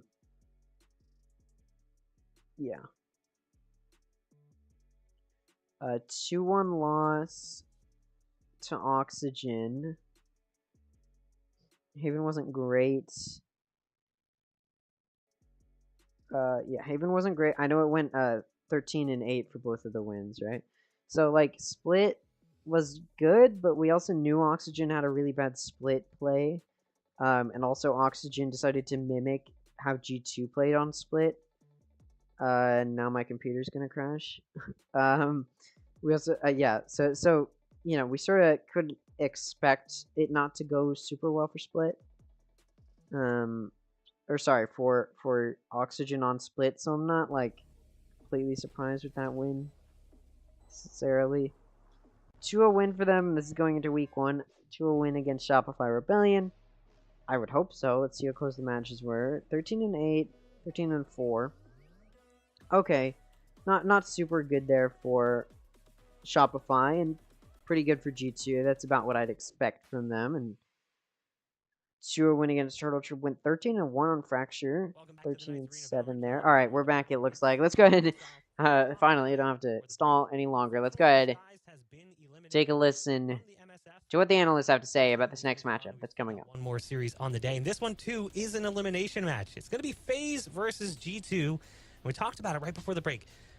This is a repeat of what we saw in the group stages, but it was very long ago by group stage standards. You're probably thinking very long ago, what, like a year? No, obviously it wasn't that long ago, but long enough ago that the map pool was different, and we saw teams playing different agent compositions. A lot has changed just since that first week, and Dryad, it's also important to remember, when FaZe played in that first game, we didn't even know what the roster was going to be until that day, because they announced literally that day. Yeah, I remember that. It was an hour before, and just then we found out what the roster was going to look like. And it was a map. It went all the way to map 3. The first one was won by FaZe. It was a Fracture, then it was Icebox and Haven. But the Fracture one was super interesting because we got to see Baby Bay on the Neon. And what catches my attention is that when we actually got to see the victory from G2 and we got to listen to the interview, one of the things that we're saying is we only really lost because we were caught by surprise. We were doing a lot of different things that we're not used to, we didn't practice against, we were not expecting. But now we've seen every single map both in the split and also in the mid-season from Faze. So now everything Yep. they're gonna go do is completely expected. Even the changes in composition that they made last week, everything is gonna be something that G2 is gonna be looking out for. We'll see what we end up getting to for our map pool, because we even saw Icebox in that series, and we haven't really even seen a lot of that map. thought But this this is was the- Faze versus the Guard. And you can Yeah. see, I mean, this is actually a pretty impressive performance. I know people are going to look at this and be like, what do you mean, Bach? Faze lost 2-0. Yeah, but they lost But to Guard. it's also important to consider, like, it's very clear that the Guard just is not playing well in mid-season, and I'm sure once we get back to the regular season in Split 2, they're going to be back up to full force swinging with hard punches. Because you can tell, like, both M80 and the Guard, for some reason in this mid-season, actually, M80's had a pretty good performance. Against Disguise, they did pretty well. But, like, the Guard, you can tell they're just starting to, like, falter a little bit. You know, they nearly lost to Oxygen Esports, who is a team that, like I said, has a lot of potential, a good team, but just not super powerful. And the fact that the Guard almost lost to them is definitely not expected. And so Faze doing so well against the Guard in their loss last week is not like, it's not something to be like, oh, well, you know, the Guard or Faze did really well against the Guard, though, because it's like, well, yeah, but the Guard hasn't been playing super well, versus you look at G2, and they've been able to, although they did lose to Moist Moguls, they were able to hold their ground pretty well, and they're typically a team that holds their ground pretty well. And yeah, the Guard, yeah, it was to Moist Moguls, right? Am I wrong about that? Let me do a check. No, sorry. G2 lost to Oxygen. Oxygen is a team that did pretty well. I'm trying to think about this. Yeah, so Oxygen, although it's definitely to be said that G2 didn't do as well as they would have hoped against Oxygen, they did well where they thought they were going to do well, and Oxygen just came through and surprised them with their performance. And Oxygen typically plays well on offense-sided maps, and that's what that's what happened with Avon and Lotus. That's what ended up being played by Oxygen, and that's why they played so well. Versus G2 probably just didn't put up as much of a fight as they wanted. Although they were able to, you know, close out Split, which is what you'd expect. They just did not counterplay the aggressive play from Oxygen. Oxygen's usually an aggressive team. And we'll see if they've been able to put that well up against aggressive teams, because G2, typically an aggressive team, did take that loss to Oxygen, and now they're going up against FaZe, a team that is also similarly aggressive in their playstyle. So it'll be interesting to see how well G2 is able to put that wall up, or if FaZe themselves, off of that loss from the Guard, has put in the work and hours and time to really effectively start to come back here and put themselves in a good standing. We'll see. Here we are for this rematch of these two teams of FaZe versus G2 as well. And the last point that I want to make here is we got to see how close the two maps were between the Guard and FaZe, and how frustrated G2 is. So, you know, there's that saying of kick them when they're weak, something like that. So that's what I'm thinking of. It has to be for FaZe that win condition, of taking advantage of maybe a weaker time for G2 to get that victory, to get that rematch go their way. Yeah. Important note, too. One of the things we saw in that series against Oxygen was something that I don't think a lot of us expected to see, which was role swaps coming in on the third map. We were not anticipating Shazam playing into a controller, which actually worked. Like, I liked it. I liked Shazam as a controller in that series. Yeah. But I think a lot of people just had it in their minds that G2 was going to play a much more vanilla style. And Shazam's numbers took a huge uptick, Dryad, because that third game, he ended up popping off. He goes 21-15, and even though they lose, he was the top performer for his team. So there was definitely pieces to that role swap that worked out, and I like that it gives them flexibility. That's been the word of the day for these teams who are trying out these new compositions. It gives them flexibility. Yeah, and we've talked about the strengths and the weaknesses for both of the teams and how much is going to matter today, but I feel like it's going to come down to these two ideals, Poise and Shazam, both the ones that people are always talking about. Are they going to not only IGL to the best of their ability, but also frag out, because when they're on fire, they look unstoppable. We saw it with Shazam in a couple maps last week. We saw it throughout the first split, but Poise was also able to do the same. The impact that this guy has when he's alive is just something that nobody else is able to match up in scenarios that have to be replicated today for the side of Faze. Well, you heard the disappointment in just the tweet from Dapper, but let's hear what the players themselves had to say as we sat down to talk with them about the upcoming match. I'm actually interested to hear this because I do want to know what these teams are thinking. Honestly, yeah, the Gar match was a very close series, right? After our 2 losses against Moist and Oxygen, you know, we came into practice, you know, just adapting a whole new system because obviously what we were doing before wasn't working. And, you know, with the series being that close against Guard, you know, it gave us some confidence back, and we're just gonna, you know, keep our heads down, keep working, and hopefully, you know, going into this match against G2, you know, we'll bring it back. You know, I think the biggest thing that we learned from that match was that, you know, just like getting some confidence back, because yeah, I mean, we lost a lot of confidence losing those 2 games that we did to Moist Mobiles and Oxygen. So I think we built a little bit of confidence back in the team, and that's a really good start. Yeah, so the Oxygen match was a rematch of like us playing them earlier in the season, and I think they better prepared. I don't think that match shows like what we have ready for the mid-season face-off. So thankfully there's a lower bracket.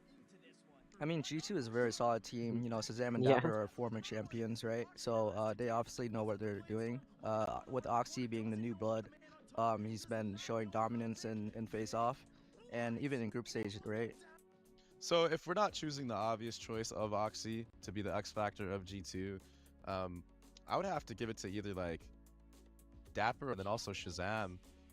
You know, just like kind of just seems like he's the backbone of this team. You know, that last match that they played, I think he was playing Omen on Lotus and he was looking crispy on it. You know, he was not looking uncomfortable at all. So, you know, I think one of those two you could argue, if not Oxy, who, you know, is, you know, putting up some crazy numbers in a lot of these matches with the way that they're setting him up. It's for sure Baby Bay. He's like a fun player to watch too. But I'd say the other person is Poise, their IGL. He has a pretty unique way of calling it. Really, like, he plays initiator and like he'll send his util one place, whether he's alone or the whole team's behind it, and it seems to be like built around that. So that's like the other X factor in my opinion. You know, it's good luck to them. Hopefully this time it'll go our way.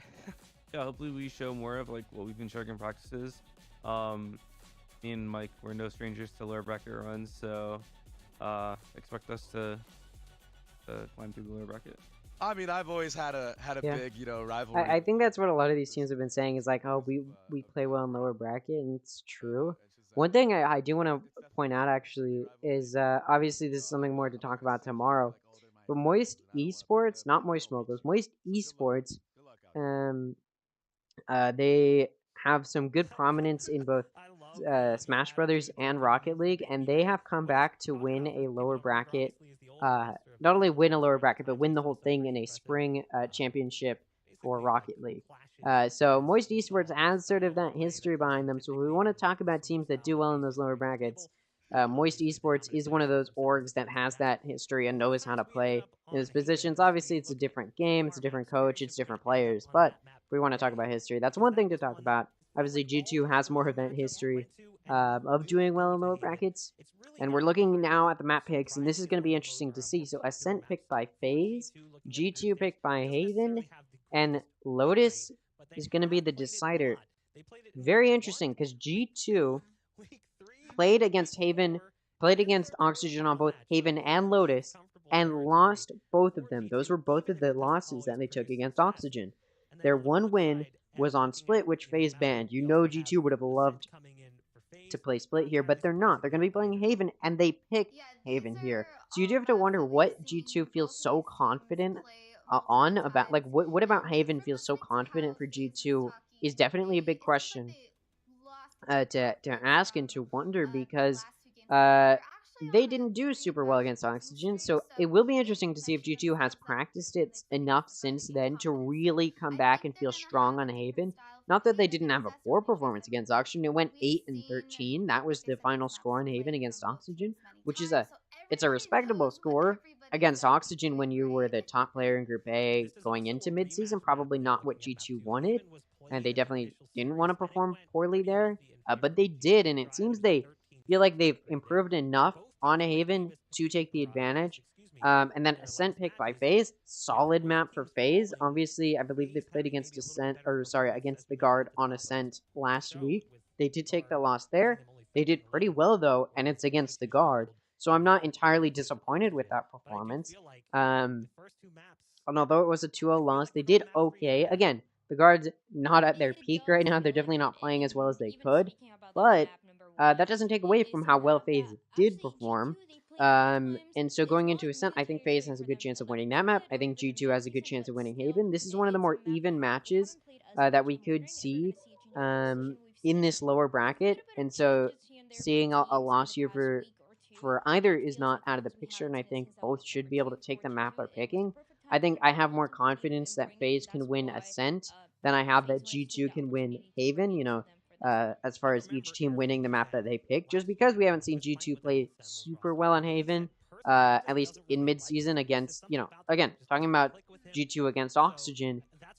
Oxygen proved themselves to be a very formidable opponent, taking a map up on the Guard, but even still, it's a little bit of a wild card there to see if G2 has correctly placed so much confidence in their play on Haven, if they've been able to recoup themselves and take advantage of the three sides. Will be an interesting thing to see. We can go ahead and take a listen once again, though. For these teams, right? And I think they both have very different calling styles. They both have different paces. G2 is a team that's typically a little bit more slower paced in comparison to FaZe, who I feel like is more straight to the point. They love doing 4-1s. They'll send Baby Bay in to do Baby Bay things. Yeah. So, yeah, I think that the clash of the two different play styles and calming styles is going to clash today in these games. Yeah, I'm definitely curious to see how G2 tries to adapt to the speed that we're going to see from FaZe, and further, whether we're going to see that speed. And that's actually something to talk about as well. Is the reason G2 suffered against Oxygen is because Oxygen is a very aggressive team, and we're able to take advantage of the attack-sided maps, of those offense-sided maps in the form of Haven and Lotus. That's why, probably why Oxygen was able to do so well, because Oxygen is a more aggressive team on those offense, and when they're on those offense-sided maps, they're able to take advantage of that and play well, get those entry picks that they need to secure those rounds. And we'll see if Oxygen is able to, we'll see if G2 has been able to figure out how they want to counterplay an aggressive style, or if FaZe even returns to the aggressive style we've seen them on, knowing that that aggressive style is what led them to take the, I believe it was a 2-0 loss to G2 previously. It went 2-1, sorry. When G2 and FaZe did play previously. FaZe was playing pretty aggressively there, but they did end up taking the loss there, so we'll see if G2, first of all, would be ready for a play like that from FaZe, or if FaZe has completely switched it up since then, like they have said they have. We'll go ahead and take a listen. Kicking things off on Ascent, we've got Shift and Dust standing by. Take it away. Hit the this back, but both of us are sitting, so we're not quite standing by, but we are ready to cast. And I think the important thing from that whole spiel at the very beginning were the words G2 struggled. Yeah, in their mass match. That's something that we have not said often outside of their sole loss to Turtle Troop in the middle of their group stage. Yeah, G2's kind of interesting because I feel like at the end of the split, they had that big hiccup with Turtle Troop, then they bounced back with a massive win over Shopify Rebellion, wound up going 4-1 on their group, and they're ranked 3rd in Challengers. So certainly a team that has been capable of popping off. You know, Oxy has been a superstar player, ranked in the top 3 in almost every category you can think of. So, I mean, they definitely had a lot going for them, but Oxy was also awfully quiet against Oxygen. Whenever he was playing up against Pony, he was kind of getting jet diffed in a lot of those situations, to be honest. Yeah. And I think the thing that makes this even more interesting is the map that we're playing first, Ascent, because G2's only played this thing once, right? And that was way back in week 2 of the split when they had All right, let's get into it. I'm gonna do my own commentating. All right, G2 versus FaZe, moving into Ascent. Let's take a look at the agent select. I'm very interested to see how these two teams play. This map is picked by Faze. We'll see if they're able to take it. I said I do have some confidence that we'll be able to. We'll see if my prediction is correct. Dicey going to go on Killjoy. Penny takes KO. Rossi takes Sova. Dapper on Killjoy. Baby Bay on Jet. Whippy on Astra. Poised on KO. Oxy on Jet. Supa on Omen. And Shazam on Sova. So I believe the player difference here is between the Omen and the Astra. No other differences, I don't think. All the initiators are the same. Double initiators for both teams, a Sentinel and a Duelist. Now, both Baby Bay and Oxy are really strong Jet players, so I'm sure we'll see quite a few frags come through for both teams. And we'll see if those players are going to be the make or break. That being said, though, we're moving into the attacking for Faze, and it looks like they're going to be pushing and challenging mid here. Comp that we saw them play, G2 that is, against Breakthrough, now of course Force Mogul, so they feel confident in this composition as well. And again, it's kind of that match. And Oxy looking to do some early damage there as he does get smoked off. Not going to do any, though. Now, Faze going to be able to continue to aggress up Cat, but the rest of them, 3 out of the 5, going to be going main. Throw that KO knife, not going to find any vision. There's 3 on A for G2, but the rest of G2 isn't in a very easy to rotate position. Straight from B over to A, it's not going to be a slow rotate for them at all. Dapper with the Nanostorm going to be effective, able to take out Dicey. Whippy going to take out Dapper. Penny going to take out Supa. Baby Bay taking out Penny. Whippy going to find a pick on Rossi. 3 kills for Baby Bay as he takes out Oxy, but it's traded off by Whippy. Poise going to trade that one off, and lots of trades from both sides, and now it's a 1v1 between Poise and Shazam. Now Shazam is coming in through tree, or in garden, now coming in through tree. Doors open, and you can tell Poise is expecting him to be coming from heaven. Shazam from behind, gonna take him out. First pistol round does go to Shazam. The spike did go down for Faze. A little bit of money there, but not enough to make it worth the loss, as G2 will now be able to force here and should be able to secure another round. Now, if there's a team that can deny another round, it definitely is Faze. They know what they're doing on Ascent, but will they be able to? We'll have to see. Looks like Faze, again, still on attacking, probably going to go, looks like they're leaning B. May decide to go through mid. It looks like maybe where they're leaning. Because he's been such a star throughout the split, but really struggled in their last match in the mid-season face-off. Looks like Faze will be mostly challenging mid. Or at least to the rest looking at B. Some util is utilized. Now the 2 coming in through mid. Gonna be challenged by Oxy. Oxy able to find 1. Dapper gonna take up Baby Bay. There goes the mid pushers. The rest are coming in through main. Shazam gonna shut down both Supa and Dicey, and now it's just down to Rossi. The Nano Swarm gonna finish Rossi off. Getting help there by a few shots and such. And now it's gonna be 2-0 going into the 3rd round.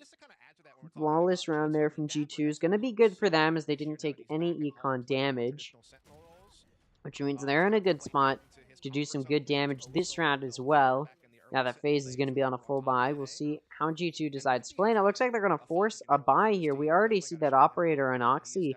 We'll see if it's able to find some picks. It's going to be placed on B, and it looks like most of Faze is near B, but it's going to probably be a mid push. If I had to put my money on it. KO knife once again comes through to clear market. Hopping on a 3rd round is a little bit of an interesting choice here, as they're going to have to sacrifice shield and probably util in order to put themselves in a good position here to have that operator and the forced buy here pay off. Rossi gets some good vision. They know there's at least 1 watching A. Now, most of Faze is mid looking at market. Spike on Supa. Baby Bay's pushed up a little bit. Oxy pushed up the garage looking for an easy pick. See if Dicey ends up peeking in, and it looks like he might. And Oxy's going to take that kill. They've announced that Operator is watching B, and Faye's going to look to challenge it. Dapper going to shut Baby Bay down. Super going to be there to trade it off. They know where Oxy is as well due to that Sova dart, but Oxy's still going to find 1, looking for another. gonna be able to. Now he just needs one more, as Supa's the last one on site. The rest of G2 not looking to help him out here. And it doesn't matter. Oxy gonna get the head tap on Supa with a ghost. Gonna finish it off. 4 kills for Supa. That operator did, in fact, pay off. Sorry, not Supa, Oxy. I don't know why I said Supa. 4 kills for Oxy there. Gonna pay off. Give that round to G2. Well played there. So they've denied that forced buy from Faze, which means Faze is going to have to save here. G2 on a 3-round win streak, looking pretty good on their econ. They're looking to continue to stabilize it. Faze going for an A push. Gonna get detected by the KO knife. The counter KO knife, though, gonna allow them to know where some of G2 is as well. But, looks like they may just be backing up. Maybe not. The spike is still leaning A. Looks like the rest of G2 was just rotating to go down Cat. Now there's 3 on A for G2 right now, along with that operator on Oxy, which we see be very, very scary. Silva drone comes through, not gonna see anybody, and then Silva drone comes through from Shazam to counter it. Operator and Oxy gonna get challenged, and it's smoked off. Not gonna be able to do any damage. Tries to get a pick, shooting through the smoke. Not gonna find it though. Oh, Penny though, gonna lock down A, able to find 4. Dicey gonna take Dapper out over on B, but he's alone now. Not even gonna pick up a gun. Decides to grab the orb, look for some more picks. Well played there from Penny. He's gonna make it a difficult round there from Faze. Now it was a save round from them, and they were able to get 2 picks, so good for Faze there. That's the best you can really hope for, is getting a few good picks. Now it's going to be 4-0 for G2, and they've been able to deny Faze on Ascent. Looks like Faze taking a timeout here. And you can't blame them. I mean, you really can't blame them here. They're just not looking good economy-wise. Faze down 4 rounds. Now they're on a bye. We'll see if this timeout is going to help them take back this matchup and turn back the tides. We'll see if they're able to. Remember, whoever loses this is done in mid-season, similarly to how Disguised run was just ended. Whoever wins this gonna end the opponent's run in mid-season, and the loser gonna only get $1,000 from the winner. The team that loses this gets $1,000. The teams that win this have a chance to continue to make even more money and possibly fight for that 3rd or 4th place. Possibly fight for that 3rd or 4th place, which is mostly what they're hoping for. The possibility of circuit points is way more than just the benefit they'll get from money. But, you know, a little consolation prize if you do end up below 4th place. You do get a little bit of money. It's definitely what, it's definitely going to not be the worst thing. At least they made it to mid-season, you know. But yeah, whoever loses this ends up in 7th place. Going to be left with $1,000 as a consolation prize, and their run in mid-season will be over. No hope of earning points going into the rest of North American challengers trying to earn their spot in playoffs. And G2's doing pretty well. It's a buy round from Faze, and Faze has been pushing very, very slowly. They're still in mid, just deciding how they want to push it. They know that there's Killjoy, Util, sold off market off of that Sova drone from Rossi. Wait for it to go off, destroy it. Now they're breaking down the door, and they made their intentions very clear by 3 of them shooting at that alarm bot. I doubt that's what they were intending to do, but all 3 of them did, which told G2 there's 3 on B. Immediately shut down by Penny, though. The Molly gonna be useful in getting that health down. Supa, though, gonna clear back sight, gonna take a Dapper and Shazam. Oxy, meanwhile, going to take out Baby Bay, looking for some more kills with those knives. Going to find it. Takes out Super Razzi. Shutdowns the Penny KO ultimate, but it's a KO ult and can just get revived. Oxy going to finish Razzi off. Perez going to come through. Penny going to be A-okay. 4 players left alive for G2 on that round. Going to be really good for them, and Faze not looking good now. Gonna have to be on another save, and it looks like G2 is gonna be dominating this defense. Now, like I said during the Disguised TSM matchup, Ascent is slightly defense-sided by about 5%. It's about 55% of Ascent rounds go to the defense. But that's not a big margin, and it's definitely enough for offense to still do well. You should hope for 5-7 or 4-8 on offense, but G2 is denying anything of the sort. Able to find 4 before FaZe gets their first pick. Super taking out Dapper, but Shazam's going to shut down. Nearly flawless, only losing 1. G2's won 6 rounds in a row. They've secured that 6th round, and now FaZe has no hope of getting the advantage going into the next half, but they do still have a chance to deny G2 having an advantage going into the next half. All FaZe has to do, as easy as it may, or as hard as it may seem, because it is a daunting task, all they have to do is win 6 in a row. But G2 already won 6 in a row, so, you know, FaZe could. They just need 6 in a row to tie it up going into the next half and give themselves as much of a chance as possible. Of course, G2 not looking to allow that to happen. Operator and Oxy still mid. Does see a little bit. Able to wallbang Baby Bay. Not going to take him out, but does a little bit over half of Baby Bay's health. If you account for the shield that was also taken out. Baby Bay going to be down 54 health. That Operator on Oxy has rotated over towards A to help lock it down. And that is where FaZe is leaning, but you're just going to grab that orb, and it looks like maybe now they'll be backing up, moving towards mid, maybe not.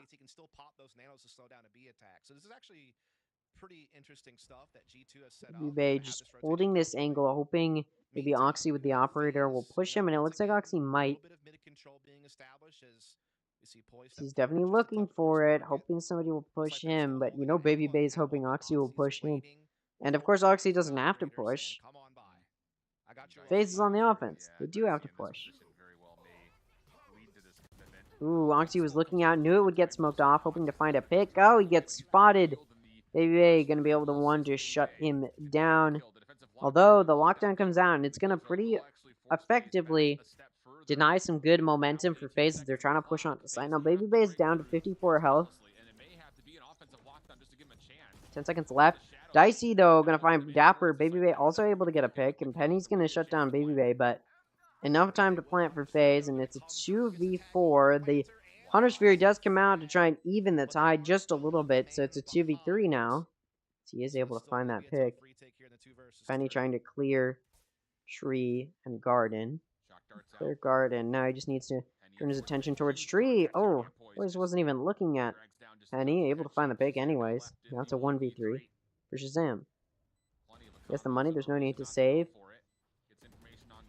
Assumes hell is clear because he did use the Hunter's Fury to clear it, but the Hunter's Fury doesn't cover all of hell, and Dicey just pushed out a little bit and went back in.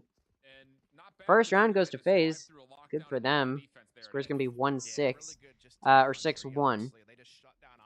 FaZe, again, like I said, all they have to do is win 6 total rounds in a row to tie it up going in the next half. They've started what needed to be that long of a win streak, able to win 1. Now they're in an okay position. They just need 5 more. It's that easy. And although this does probably seem a little bit cut and dry, FaZe definitely could still close it up.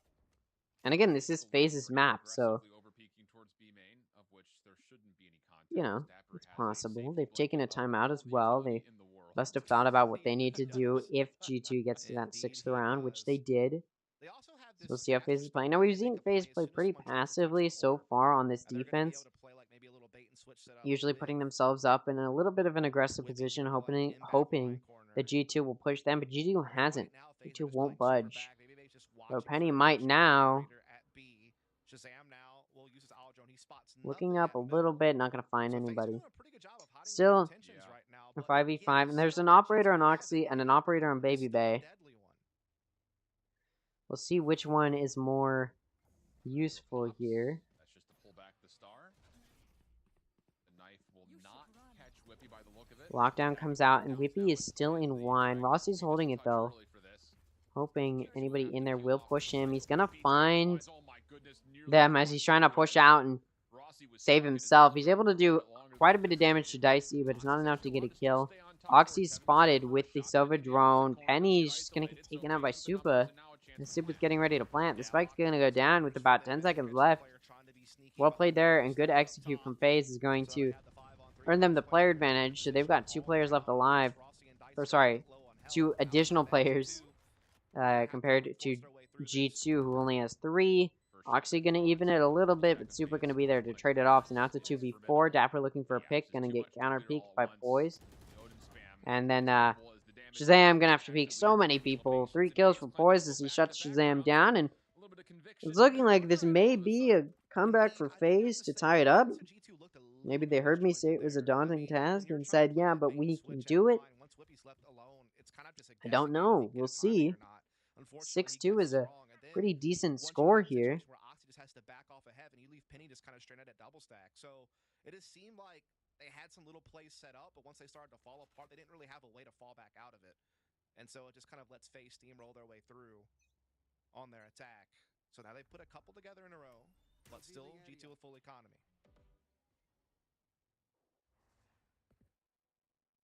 And Bebe hasn't really had a chance to do much with the operator yet. And a lot of respect given. He's not really taking those face-up opportunities for 1v1s with Oxy, at least not as of yet. Vision is denied for Shazam. Arrow gets destroyed, and they know there's at least one B lobby, but you can always expect the Killjoy to maybe be set up there. Yeah, they decided to smoke that off just to make sure that Oxy is not going to have an angle. It's no mystery. Looks like Faze is going to be aggressing an A push, but there's 3 on A to still lock it down from G2. Now, Faze has been playing very slowly, very passively, waiting until the last possible moment to push, and G2 hasn't been able to punish that. We'll see if they're able to now. It's looking like Faze may be getting ready for this push, but the paranoia comes through, and it's effective. It's going to force Faze off of tree. Boy's still looking to make some noise, but now Faze and that alarm bot go off, coming through mid. G2 is ready for it. To backside of B to lock it down. Dapper going to find the pick on Supa. Now it's a 5v4. Baby Bay and Dicey each going to find a pick to start evening that player count, but Penny going to take Baby Bay out, so now it is tied. Spike is going down, and again, Faze likes to wait until the last possible moment. Penny trying to clear market, not going to be able to. We've seen that so many times where players are trying to clear things and just assume there won't be anybody there, so then when they do go to clear it, not ready for it. Dicey going to find another before going down. Now it's a 1v2 for Oxy. Did have that operator, picks up the Phantom. Yes, to 1v2, and Rossi's going to swing him, and this comeback is looking alive for Faze as the Econ is now starting to suffer for G2. This is going to be their first save round, it looks like, or at the very least, half buy round for G2 as the Econ, off of that, what was a 6-round win streak, has started to suffer and is now not looking good for them. Faze looking really good, G2 starting to panic a little bit. You see them take this timeout, and we'll see if it's useful in helping utilize some more rounds here and denying Faze some good round 1. And able to hold that retake no problem. So Faze, like you said, 3 in a row, starting to find their footing here. Meanwhile, economy gone. I'll be honest, so far I'm adequately surprised with the way both G2 and Faze have performed, but it is Faze's chosen map, so this comeback is definitely very possible for Faze, who should be ready to play securely. This would be a big round round, I think, just to try to reassert what you had already established early. Otherwise, we start to look towards Faze Clan and say, And although it did look like G2 was going to dominate this first half, they've been able to deny Faze just a little bit here. Yeah, so G2 Or sorry, Faze has been able to deny G2 just a little bit here, and preventing such a dominant performance. Not that it's completely over for G2, but now they don't have those powerful guns that they would have liked to have. Another force round from G2. Will it pay off? We'll see. As Faze is looking to do an aggressive take of A here, maybe? No, they start playing a little bit slowly. Now, some vision from G2 is going to force Faze to bank up, whereas G2 has started to rotate more towards that A side. Oxy's pushed out very aggressively down B, looking for an early rotator. Able to find it in poise, takes him out. Now the player advantage in the hands of G2, looking good for them. The operator in the hands of Dicey, peeking mid, looking to clear it, not going to be able to. Nobody's there. Because that is absolutely bonkers. I just don't even understand how that's possible. Now Faze gonna slowly rotate through their spawn towards B. Worried that Oxy may still be there, but Oxy's backed way up into the defense spawn once again to hold down mid. we've seen some outrageous things. Entirety of Faze, though, playing together. So they're looking to challenge B. 4 just so ridiculous. in B lobby right now. I'm telling you, you won't find that anywhere else. A man just running through B like that. Now they're coming through. It's just a gut check read, realizing how Come mid. I don't know what the commentators are talking about. You won't see that anywhere else. It was pretty obvious play when you know Faze doesn't like to push very aggressively. At least hasn't been able to. At least I think it's decently obvious, but 4v5. Ooh, Baby Bay looking to aggress, guarding, gonna be able to take Shazam out. Meanwhile, Penny locking down the aggressors from Tree. Can get those kills there. The spike needs to get on, and it's getting on in time. Oxy looking to take out the planner, not gonna find it. Playing a little bit recklessly there, trying to deny it. Dicey takes Oxy out. And she's down to Dapper. In 1v3, all they have is an operator. And Baby Bay is going to win the operator versus Vandal exchange, and they're going to get a free op off of that. And Faze now looking pretty strong as we're moving further and further in these rounds. Scores 6-4. Faze is looking to tie it back up. 6-round win streak from G2 to start off this half, and Faze returning with a win streak of their own, now 4 rounds in a row. We'll see if they're able to win 2 more to tie it up. I said it would be a daunting task, but after G2 got through 6 rounds, I said it'd be a daunting task and that it'd be a difficult comeback if Faze wanted to tie it up going to the next half, but it's looking like they may have the firepower to do it. Now, I'm not a big fan of these long win streaks because I do think it makes the game a little bit boring, but you know Faze is happy to do it. Dapper looking for some early aggression, pushing up and holding Garage Cubby. Faze is playing slowly. They know Oxy got an early pick by aggressing quickly. Now G2's on a light buy. They want to be able to buy the last round of the half, and you can't blame them. They do want as much of an advantage as possible moving into the next half. And taking a loss here is okay as long as they can turn it into a round 1. Now they took that timeout, weren't able to secure the previous round, so now they'll definitely be looking get as many kills on the save as possible. And ooh, Dapper looking to find some early picks there. Pushes out aggressively, not going to find it though. Poi's going to be able to get that orb to get his ultimate up, but at the same time the shock dart comes through from Shazam and it does some good damage to Poise. Now Faze is just been able to push into A as G2 was looking at a B hit. Now that Spike's coming down A and G2 is ready to rotate over. Probably the fastest plant we've ever seen Faze have. They usually take down to those final 10 seconds to start planting. G2 stacking for something up top.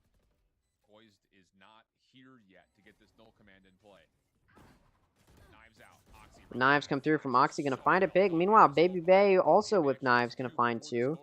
So it's a 2v3 for G2. Spike is being held. Able to get it to half, but Baby Bay gonna shut him down, and then Dicey gonna come out to finish off Shazam as well. 6-5. Good run there from G2 though, but was a light buy, and now they're going to be able to full buy. So is Faze, and we'll see in this last round if Faze really can return with a 6-round win streak of their own to tie it back up. First time I would have ever seen it. Ever. Probably in my own games or in pro play. Well played from both teams. G2 had a really strong first 6 rounds. Faze just was like, alright, we'll respond with a good 6-round win streak of our own and tie it up. It's that plain and simple. That's what they did. They decided to take a little bit of a more passive and slow approach, and it's paid off. G2 hasn't really been able to punish it. Looks like Faze now going to turn to a more aggressive playstyle, looking for some early picks on B. Super though, TP's all the way over to A, and G2 knows it. They hear it.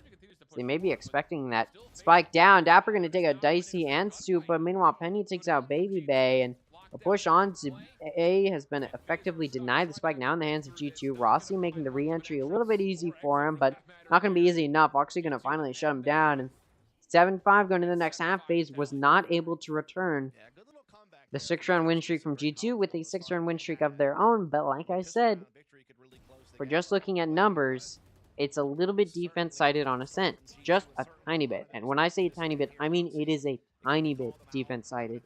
It's about 55% of defensive rounds in pro play go to defense.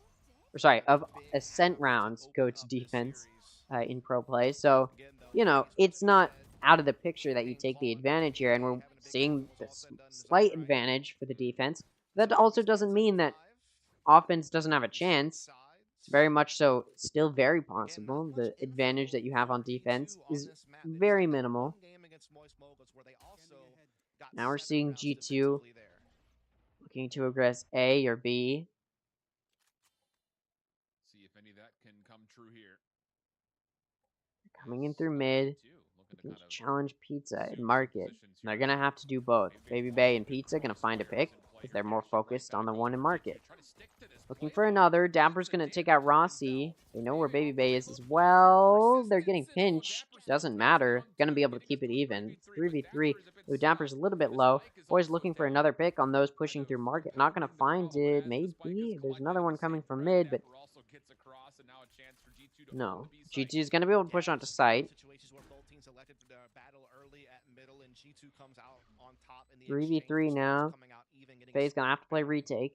See if they're able to. Dapper ready to do some damage. Not really going to be able to. Does some to Dicey, but takes damage himself. And now it's about half health for both Killjoys. Dicey going to be able to take out Whippy for this retake. Oh, and the back swing and not ready. Dapper's just going to push his back right into Poise. Right into Poise. Sorry. Faze is going to take this round, and it's looking like they're going to be able to tie it up. Win that pistol round. They should be able to get the next round as well and tie it up. Make it not as good for G2 as they would hope. Again, a little bit of a defense-sided map. And I really, truly mean a little bit of a defense-sided map. So, that doesn't mean like, oh, I'm on offense. I have no hope of winning this. You definitely still do. And of course, that defense-sidedness is really only seen in pro play. When the sides are completely even. But gun advantage in the hands of Faze. So they should take 2 rounds and tie it up. See if they're able to. For the first time in this matchup. Or on this map. Not in this matchup. They played G2 before. But Baby Bay going to take out Oxy, and they're looking to secure this round. Also going to be able to take out Penny. Of course, Marshall on the second round. Going to look like an operator. Baby Bay also able to find Whippy. That's 3 kills. Going to deny that push into Tree Room. And now it's down to Shazam and Dapper to try and find a kill. Dapper able to find Poise. But Baby Bay going to turn to take him out. Looking for the ace on Shazam. Is he going to find it? 2 bullets left in his gun. And he's going to find it. Shazam able to take out Rossi. But Baby Bay with the ace. Going to shut down G2 and any hope of a win. 7-7.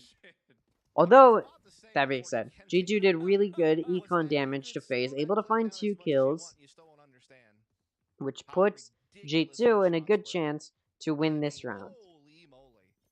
They're going to be able to full buy this round, and, again, have the gun advantage. Well played there from Baby Bay. Again, having the Marshall in round 2 when your team has the gun advantage, it's a little bit like having an operator, except, you know, it's accurate when you're not scoped in. I think they're playing it up too much. It's definitely not one of the greatest aces in Valorant history. We've seen much, much better. Alright, Dicey takes Oxy out, and that's making it a good start for FaZe as they're trying to win this round. Deny G2 a good round here. Of course, FaZe taking a bonus round of their own. Dicey takes a little bit of chip damage that time around, but nothing too serious. As G2 look to still attack A, but try to open up an additional route by gathering some forces back up towards tree. There is an alarm bot here, though, that will detect this. But FaZe does have the player advantage. Dapper looking to challenge tree isn't going to be able to without alerting that alarm bot, so gonna have to wait for the rest of its team to get ready. The alarm bot gets triggered, and now FaZe is ready to expect the push from tree room, but they aren't really expecting the one from main. Shazam gonna be able to take out Baby Bay, who is already low on health. Meanwhile, Penny takes out Dicey, and that clears the site. G2 can just get on, and now there's 3 left alive for FaZe. Now 3v4. It'll be difficult. They know one is, or could be hell. Dapper going to take Rossi out. Dapper also going to take Supa out, looking to challenge Poise as well, but not going to be able to. Poise going to win that exchange. Now it's a 1v3 for Poise. 45 health left. Now down to 33. The hell shooting. Wallbang to take Poise out. And that round goes to G2. Their first round in this half, but a round they should have won. Now it's going to be... it should be a full buy from both sides, but because G2 lost 2 of their players... they're not going to be able to full buy this round, which means gun advantage is going to be in the hands of FaZe, as that was a bonus round for FaZe, and they were able to deny good kills from G2, which puts FaZe in a good spot here. There's also that operator back in the hands of Baby Bay. And it appears as though only one of G2's members is not going to be able to full buy here. Going for the Spectre instead. G2 aggresses the one-way, knowing FaZe probably isn't there, and they're right. FaZe isn't there. The lockdown comes out. Ooh, Baby Bay with the operator gonna get spotted. The Killjoy util, the Asher util, gonna force FaZe off of that defense. Spike's now gonna come down. It does go down. Side door broken by tree. G2 still with a lot of utility that can be spent here, including Shazam's almost full kit to save just the owl drone. Dappers. They're gonna know that Dapper was in that corner. Penny gonna take out Baby Bay. Super gonna take out Dapper. Oxy gonna take out Rossi. Dicey gonna take out Penny, but Whippy with the double gun gonna take out Dicey and Supa. Boy's gonna take out Whippy, and now it's just down to Whippy in a 1v3. Now a 1v1. Just gonna decide to stick it. Shock dart. Although it's a wallbang headshot, but not enough time for Poise. He's gonna back up, and this round does go to G2, and they're gonna widen the advantage that they have. Now 9-7. So moving to round 17. Looking good for G2 as they were able to take the advantage going into this half. It was tied back up by FaZe, but G2 has responded with a 2-round win streak of their own in order to start to widen that gap once again. After a pretty impressive first round from both sides.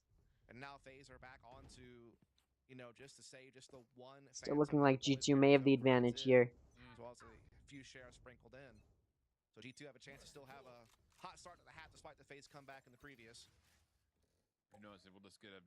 G2 is looking like gonna be trying to take mid control, maybe go down Cat. Ooh, Dapper looking the wrong way, but still gonna be able to flick over and take out Poise. And now Dapper also gonna clear Cubby. Not actually going to.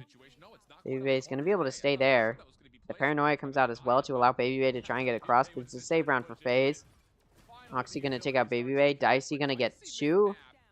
Still not getting shut down. Super gonna take out Shazam. Finally shut down. Dicey finally shut down by Dapper. Now it's 1v2 for Super with 7 health. We'll see if Super's able to. As Dapper's getting ready to plant. The wall is closed. Really, all Super can hope for is just dying to the spike here and not feeding G2. But at the same time, this deep into this half, it doesn't matter too much. Super's going to pick up that Vandal, maybe look to save it. Or, no, he is just going to look to save it. He's only got 7 health. There's not a whole lot he can do there. Yep, just going to pick up the Vandal, go to save it. And, this round's going to go to G2, and they've entered double digits. 10 wins. 10 rounds in their favor, I should say. And keep in mind, this is Faze's map. They chose this map, and it's Ascent. I mean, Faze are usually pretty good whenever they're able to kind of poke on the periphery of the map and just kind of establish a little bit of intel. Or maybe G2 going to be able to back down away from the spike. Not going to find Supa, but they're also not looking to. Just going to keep their guns. Their econ hasn't been super stable, even on the round wins. They're just looking to manage it well. Faze going to take a timeout here, and you can't blame them. G2 has gotten a 3-round win streak so far in this round, and even on bye rounds for Faze, they haven't been able to defend it. They're back on a bye. Want to take a timeout to see if they'll be able to defend their map. Again, Faze chose Ascent, so you'd think Faze would be pretty good on Ascent, but they haven't really been able to be good on Ascent. With supporting utility kind of behind them in middle. So I think it's just disrupt G2 and make them feel uncomfortable early round is probably your best bet. Gotcha. To kind of just break this up. I mean, that's just my best guess. And I think that I was curious, and why I threw out the open-ended question to you is because for a team that loves to play proactive like FaZe does, whether that's aggressive or proactive, you know, they're the difference between the two words, whatever you decide to choose to do with it definitionally. But I think the thing is, FaZe has not been looking particularly great in the retakes as of Right. Obviously the commentators are talking about stuff, but there's not really a whole lot to talk about here. I think FaZe hasn't really been able to hold back G2 too much here.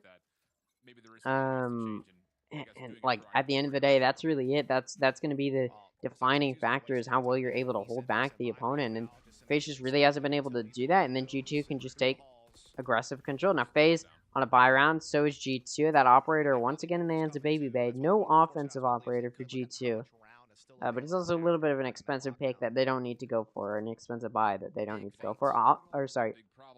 Ultimate in the hands of Oxy and Shazam, the knives for Oxy and the Hunter's Fury for Shazam. Good vision gained by Shazam. He's looking to do some damage here. Baby Bay with the smoke, though, going to be able to cross out of Pizza. Going to continue to hold mid, but now no longer in Pizza.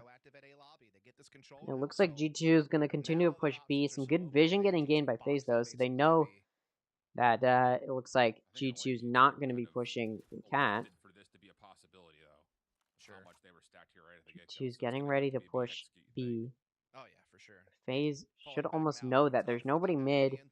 There's nobody B main, so they know it's probably a B hit. Now that knife comes through and they know it's a B hit, Baby Bay gets smoked off and mark it.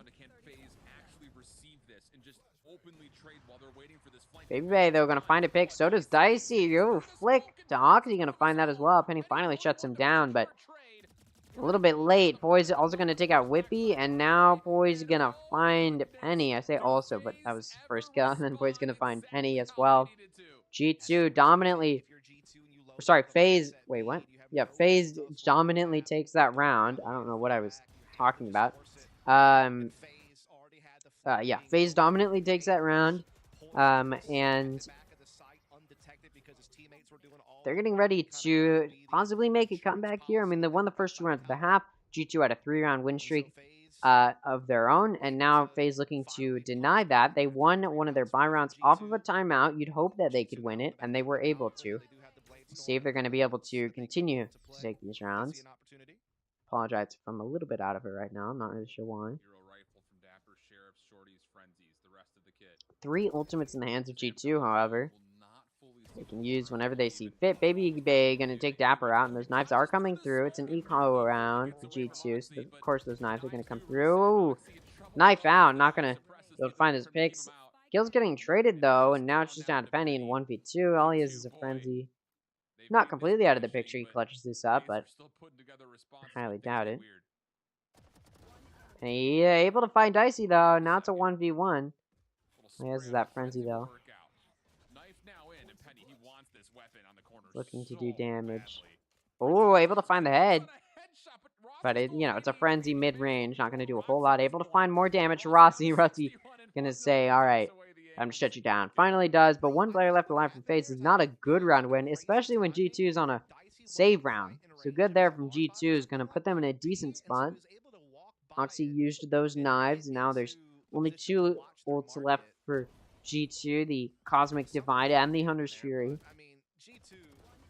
Astra and Sova ults there to help G2 as they trying to decide where they want to place those ults and take site. Both of these ultimates can be useful in taking site. But we also know G2 and FaZe have been playing pretty passively on their offenses. Defeating loss there for, it was a defeating win there for FaZe, but they did lose quite a few of their players, so it wasn't a good round for their econ at all. Yeah, it's kind of playing that one-way smoke for a little bit, forces the Owl Drone out from G2 to have to kind of clear a little bit of a way forward. They do get wine cleared, and that's it. They also pick up the orb as well. Ultimate orb is picked up, and now it looks like GG is going to back up. At least they're looking to back up. Just 4 rifles. Looks like they want to set up for an A set piece. Perhaps they want to poke at B and middle a little bit just to try to keep the defense interested, but I mean, they're such an aggressive angle maybe at middle that they're able to kind of still freely keep this 3-man A defense in place. Molly comes out. The Hunter's Fury comes out as well. Ooh, Dapper and Shazam each gonna find a kill. Shazam with the Hunter's Fury. Oxy and Whippy each gonna get a kill. Rossi takes out Dapper. And that's the only kill so far for FaZe, and they're alone. It looks like he's just gonna pick up that operator and try and save. As G2 has been able to dominantly perform this round and stop that win streak from FaZe coming through. Rossi gonna get pushed by Shazam. Shazam gonna win that exchange. Rossi's not ready for it. G2 secure that 11th round. They're only 2 rounds away from a win here. Although FaZe has put up a good fight, they haven't really been able to defend against it too hard. Again, G2 1 round away from securing that 12th round and preventing a 13-11 win for FaZe. And force FaZe to go to a timeout if they want hope. And also force FaZe to be backed into a position where they have to buy every round. That's what G2 is looking at. If they can win this round, FaZe is forcing to prevent it, it looks like. Not too bad of a force, actually. Looks like mostly a save, except for Baby Bay. Knowing that this may be the last round.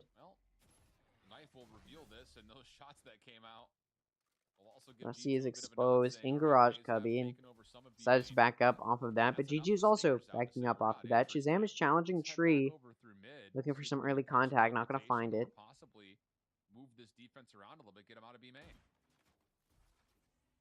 They put that deeper smoke and a shock dart to kind of threaten any utility that would be at middle and threaten the chance that they could be going for market control. It's going to kind of force the hand of Poise to be a little bit more proactive at middle. Meanwhile, Tree still being held at a forward angle by G2 is Killjoy utility kind of watching the main position. Really challenging A. Looks like G2 are starting to swing over towards main to set up an A. Baby Bay has a really small little sliver that he can see through. We'll see if it pays off. If he's able to find that kill. Or not. The Hunter's Fury comes out from Rossi trying to defend A, but I don't even think it's long enough. Ooh, Baby Bay gonna take out G2. Oxy to prevent that aggressive push, but he's not able to escape the lockdown. Able to get through the Cosmic Divide and isn't gonna get taken out.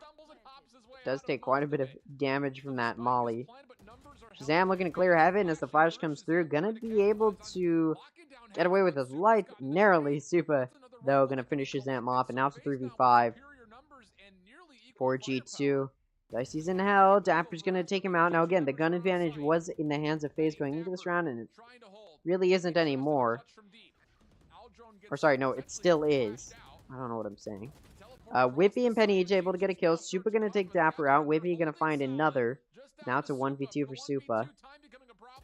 Not gonna be able to. Again, gun advantage in the hands of G2 going into this round. And FaZe was not able to pull it back together, even though they had the player advantage there. But they're gonna be able to full buy this round, and it's gonna have to be a full buy for them. They have to force every single round that is to come if they want hope of winning.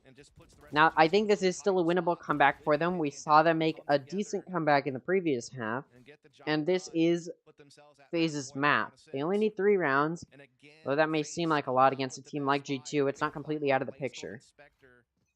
As a combo here, a couple of them are on half armor as well. Scanning ahead. Man. The dire straits here for FaZe, but it does not feel like they are at any stretch out of this. No.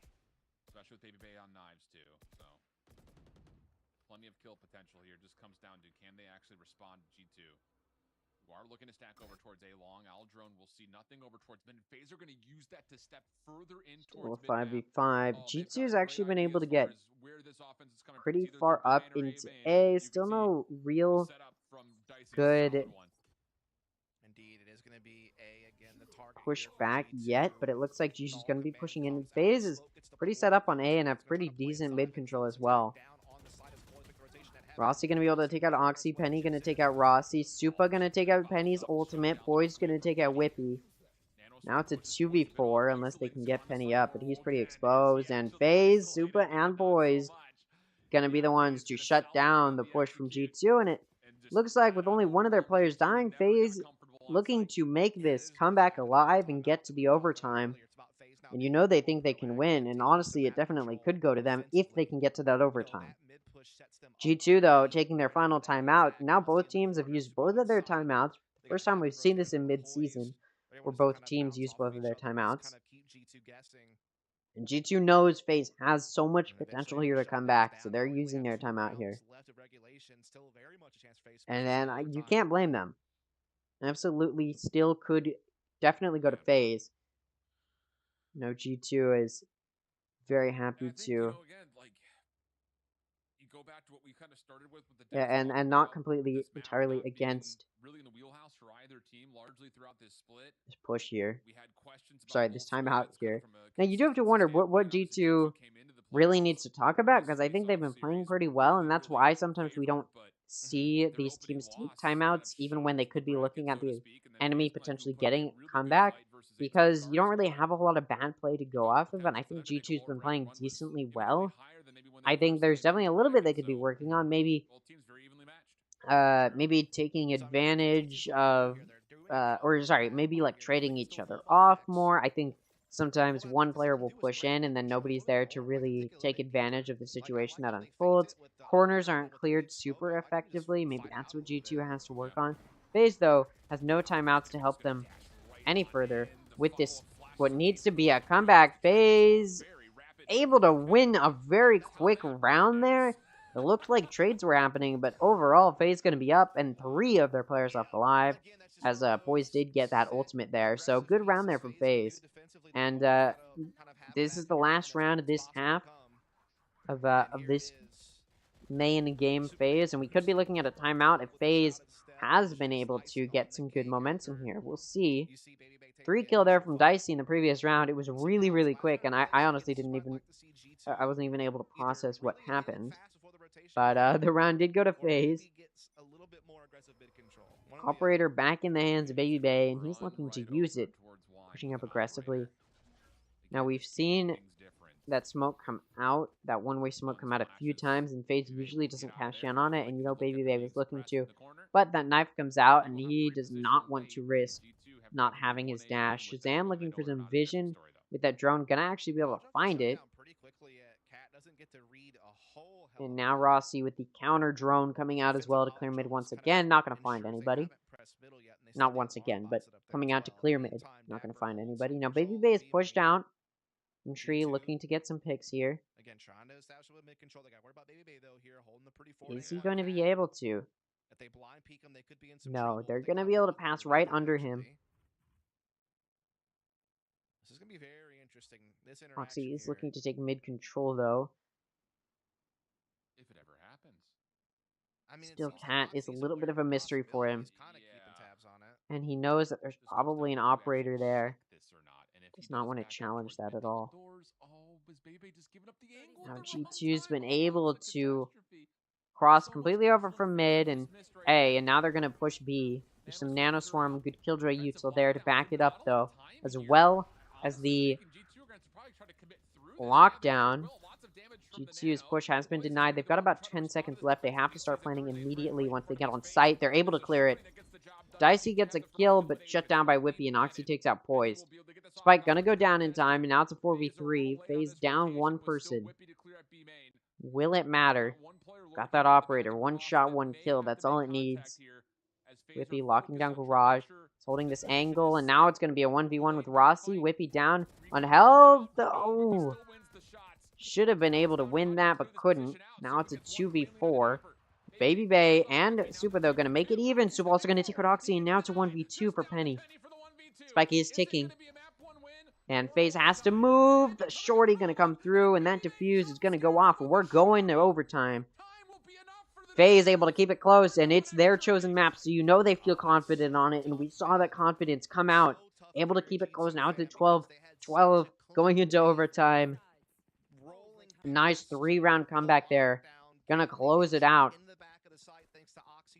It's been a real back and forth of win streaks here. I mean, we've seen teams able to get 2-round win streaks, 3-round win streaks. I mean, we saw a 6-round win streak in the first half, 5-round win streak to counter that.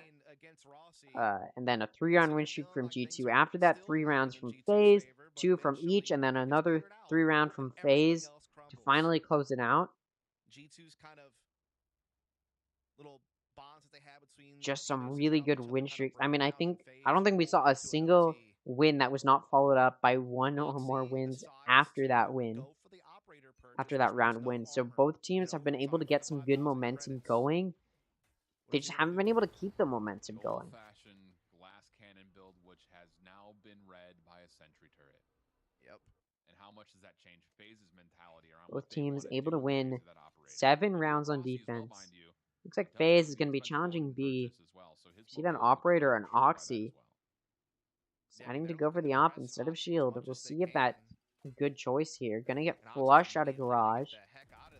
Does get seen, and I now know that there's an Odin, and Baby Bay looking for an early kill there. Shazam's gonna shut it down. Now it's a 5v4.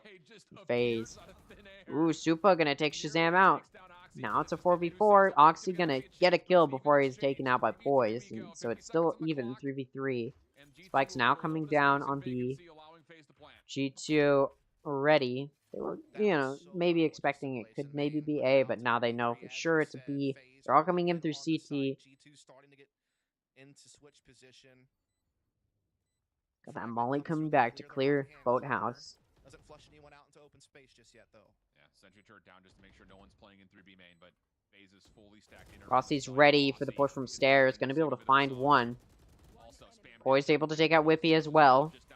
Supa, though, gonna take out Dapper, and Faze takes the first round of this overtime. We'll see if G2 is able to secure some more. Now, you do get an additional timeout in overtime. We'll see if either of these teams will decide to use it here. I mean, that was a wild moment when you're looking at it from Oxy's perspective. Look, he was about to be dead to rights, but the Guardian Angel just shines through.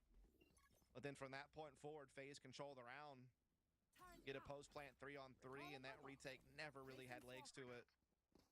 Not shut down immediately. And so now it's map point for Faze. This time everyone just rifling on Odin. No ops in play this time. Look at Faze. Triple stacked in towards mid. Looks like G2's mostly leaning towards B. Definitely could have switched up. And like I talked about earlier, all of these wins, all of these round wins have been followed by another win throughout the entirety of this matchup. So Faze has just won 4 in a row if you include that overtime. And so G2 definitely looking to stop that, get a round win streak of their own, and look to come back here and win some runs in their favor. But The timing is impeccable. G2 do seem just a slip right. Looks like G2 is going to be able to get right into mid. Coming into that Nook. They're able to take out that alarm bot. Now FaZe knows that they're mid. And we see a flank coming in through mid. We'll see if it ends up paying off for FaZe. Doesn't. Dapper going to be able to take out Baby Bay. Now the player advantage in the hands of G2. Whippy takes out Poise, and it's looking like this may go in the favor of G2, as Shazam's also able to take out Rossi. Down to Dicey to hold on to Boathouse. Not going to be able to. Finally get shut down, and this round goes to G2, and they're going to tie it back up, and we're continuing this overtime. We'll see if G2's win streak will continue. Like I said, I mean, usually these... again, I haven't seen, like, none of these rounds... What am I trying to say here?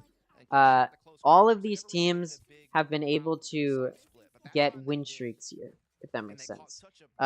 So you won't see any rounds that are individual rounds won. Like, they're breaking up somebody else's rounds. So it's going to be 3, 2, 2, 3. And that's what we just saw. We saw that win streak continue for FaZe. G2 denied it. So we should, if the pattern continues, G2 should win at least another round here.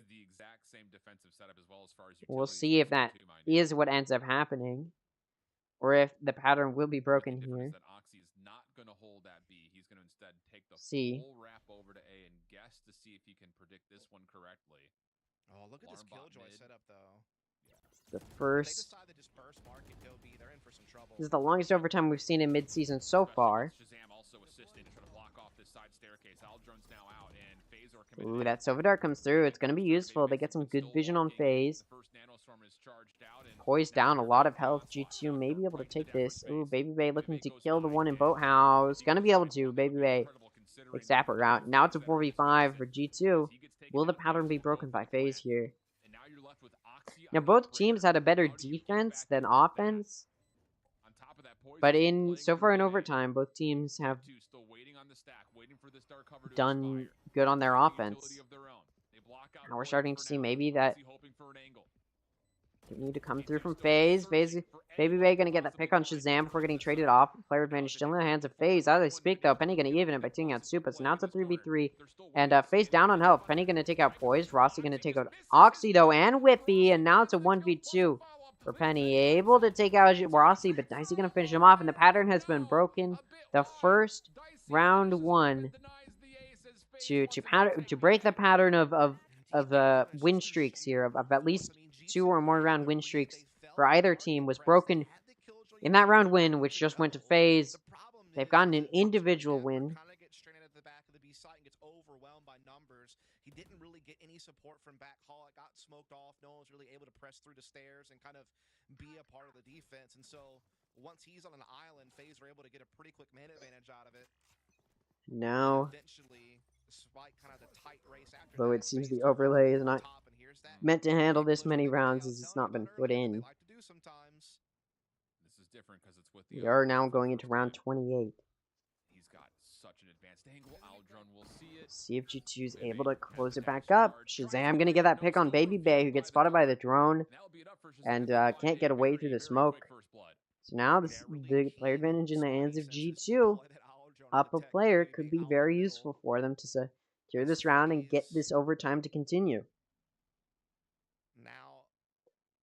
And honestly, it could. FaZe is leaning towards A. There's 2 waiting for them, and also Killjoy Util. Just gonna give some good vision. The paranoia comes through from Supa.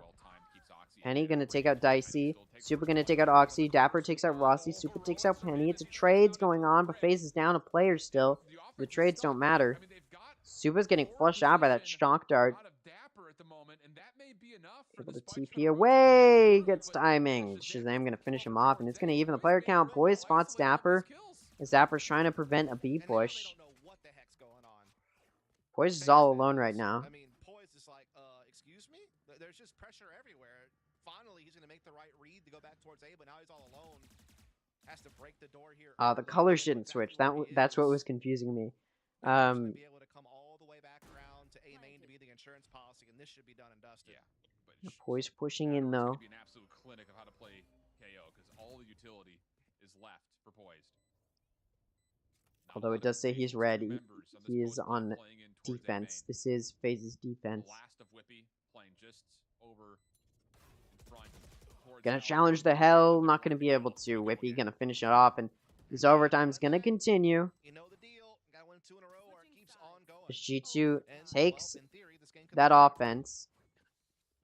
Alright, I believe the colors are correct now. Now we're starting to see this back and forth come true. G2 is taking a timeout. Again, you get an additional timeout in overtime. Although both teams used both of their timeouts in the main game phase, they do get more timeouts to use in overtime. Because otherwise, you know, games could just go on forever, and allowing them timeouts makes it a little bit easier to continue. Plus, you know, it's going a little bit longer than maybe the average game. You may need some time to, again, re-strategize. Maybe the IGL isn't enough. But you look at G2 and you see that kill consistency.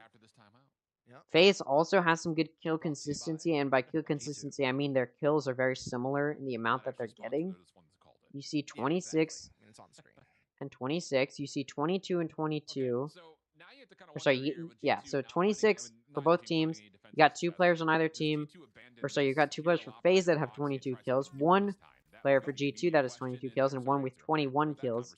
So lots of kills for either side, but the kills are overall pretty similar. Maybe, you know, Poise has 1 more kill than Shazam, but Rossi has 3 less kills than Whippy. Made up for it by the players. I mean, overall, though, the kill's pretty even here for either side. I mean, of course, they have to be even, tied up in overtime, but both teams have been playing really well and really consistently as a team. Into this round, so the Killjoy, or sorry, the KO Molly is going to be good at keeping Faze out of tree. Whippy going to take out Baby Bay, and Super takes out Whippy, so now it's a 4v4. And this spike's coming down.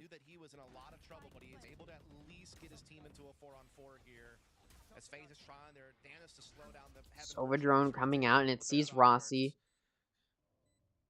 Super's in hell. We'll see if he's able to connect any kills. He gets smoked off. Oxy on the entry is going to take out Rossi. Player advantage now in the hands of G2. Super, though, going to keep it even from hell. Going to take out Oxy. It's traded off by Penny, though. And then Shazam takes out Poise. Down to just Dicey. Going to get shut down by Penny. That spike was ticking down. They had to move, and they were able to. Executed well by G2 on that retake. And now they're taking this round. A defensive round. Now, both teams were doing better on their offense in the first few rounds of overtime. So we'll see now that G2's back on offense if their offense will once again be stronger than Faze's defense. Or if Faze will be able to pull it through on their defense. Now, that being said, in the main game phase, both teams had a better defense than offense. So it's weird that now in overtime, the teams are having a better offense than defense, but it could just be the way that the games are going. Or the way that these teams have been playing, and maybe it's a little bit differently, maybe more aggressively, I don't know. But now Faze has to pull through on this defense. 30th round here as we're moving pretty deep into this overtime. And this is just the first map, and they're making it long. This is Faze's pick, so you'd expect them to win, but G2's been able to take a dominant lead for most of it, and then Faze able to have some good comebacks. Keep it close. Ooh, Rossi just gonna fire through the smoke with the Odin. Not gonna find a pick, but does good damage to Oxy, which Dice is able to catch in on. Now he comes through, able to find 2. Whippy was able to find 2 before he was taken out, though, but not gonna be enough to keep it even, and now Dapper's all alone in a 1v3. And it's looking like Faze has pulled through on this defense. Both teams, when they need to, pulling through on the sides they need to. Dapper going to take Baby Bay out. Dapper also taking Rossi out. And maybe a 1v3 clutch for Dapper to finish it off. He knows exactly where Supa is. Trying to flush him out. Get him through. Do some damage. The Nano Swarm. And it's actually going to push Supa back. Dapper just cross, and he's looking to do some wall bang damage. He's not going to be able to 1v3 clutch. Maybe just a little bit too nervous. Just not able to find those picks, and this round does go to Faze, although Dapper really tried to clutch it up there. 15 and 15. I believe the longest overtime match went 16 and 14 in challengers so far, in North American challengers. Although no, it might have been longer than it might have been 18 and 16. It was pretty long. I think it was 18 and 16 would be, if I'm remembering correctly. I believe it was no, I think it was 16-14. The guard versus TSM went 16-14. So this is the longest overtime we've had so far in North American challengers so far, and of course this isn't even the regular season, this is just the mid-season. It's getting kept close, though G2 able to take the player advantage so far. FaZe trying to take it back, but Dapper gonna keep it even, so it's a 2v2 now. As FaZe has been able to take sight, that spike is down, and now they just have to play a good post plant. Sovadarts did come through to try and push them off that plant, but a little bit late there, and now G2 is gonna try and play this. Ooh, Rossi gonna push Dapper and FaZe playing well together. Double peeking. Shazam reveals his position. And then that presence is detected. Sovadart comes through, and not a whole lot he can do now. Gonna have to fight a 1v2. Rossi ready for him. 3 kills for Rossi. He's gonna secure this round for FaZe. They've taken the advantage. And now G2 has to win this round on their offense. Now, like I said, both teams did better on their defense in the regular game phase. However, it seems that the roles have switched, the tides have changed. As we've gone into overtime, both teams have started to do better on their offense. And then we saw them both do good on their defense and keep it even. Now, the offensive win came through from FaZe, so we'll see if G2 is able to return with an offensive win of their own to keep it close. Certainly shaping up to be a very long matchup. Dapper able to take out Baby Bay. Dapper also able to take out Rossi, and it seems like this offensive win might be coming through. Oxy also able to take out Supa, so now it's a 2v5 for Poison Dicey. Dicey alone on A, and that's where it looks like G2 is going to be headed. Some Killjoy util to try and keep them off, but it may not be enough. Now, Oxy is low on health. Could be an easy kill for FaZe if they can find him. I don't know if they'll be able to.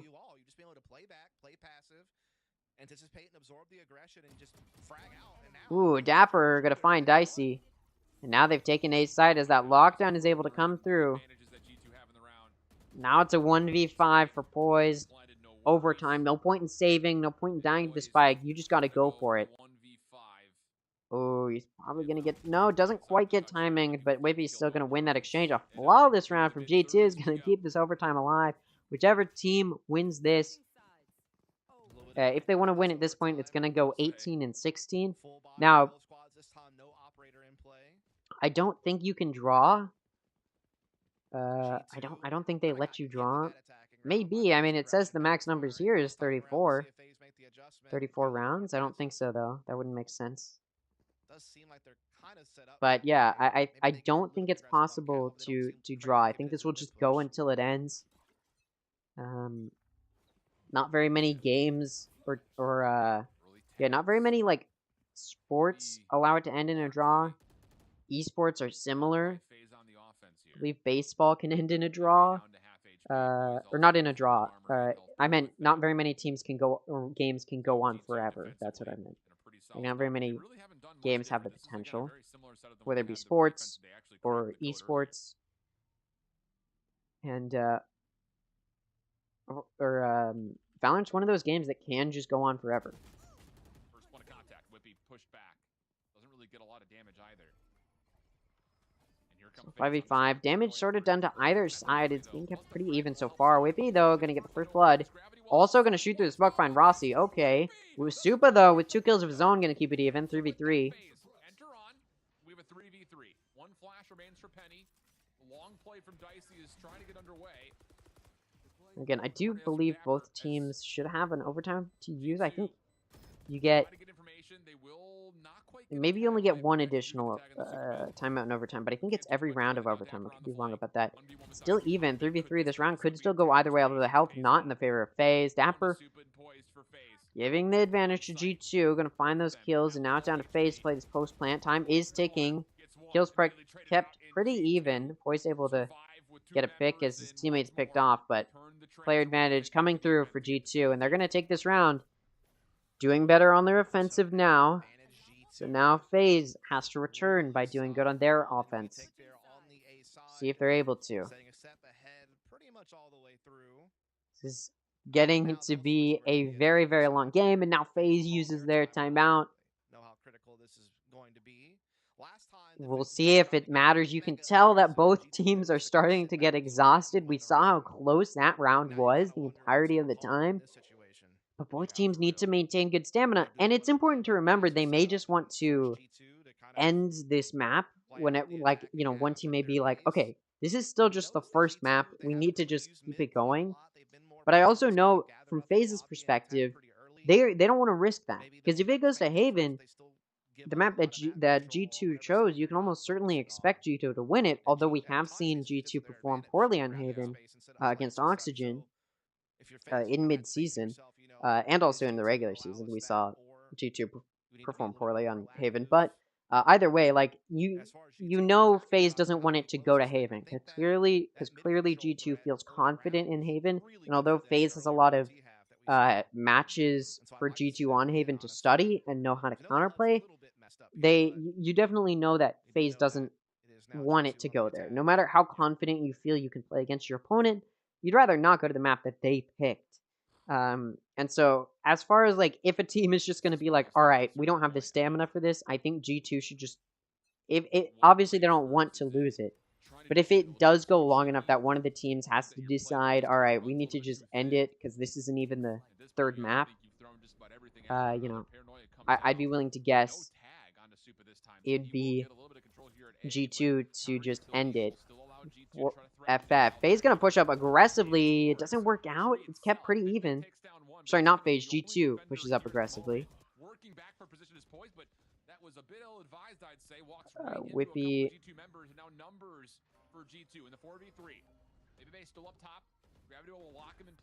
Oh, sorry. Yeah, so I got it wrong then. The colors sometimes throw me off because sometimes they don't switch the colors when they should. So FaZe is on offense right now. No, FaZe is on defense right now.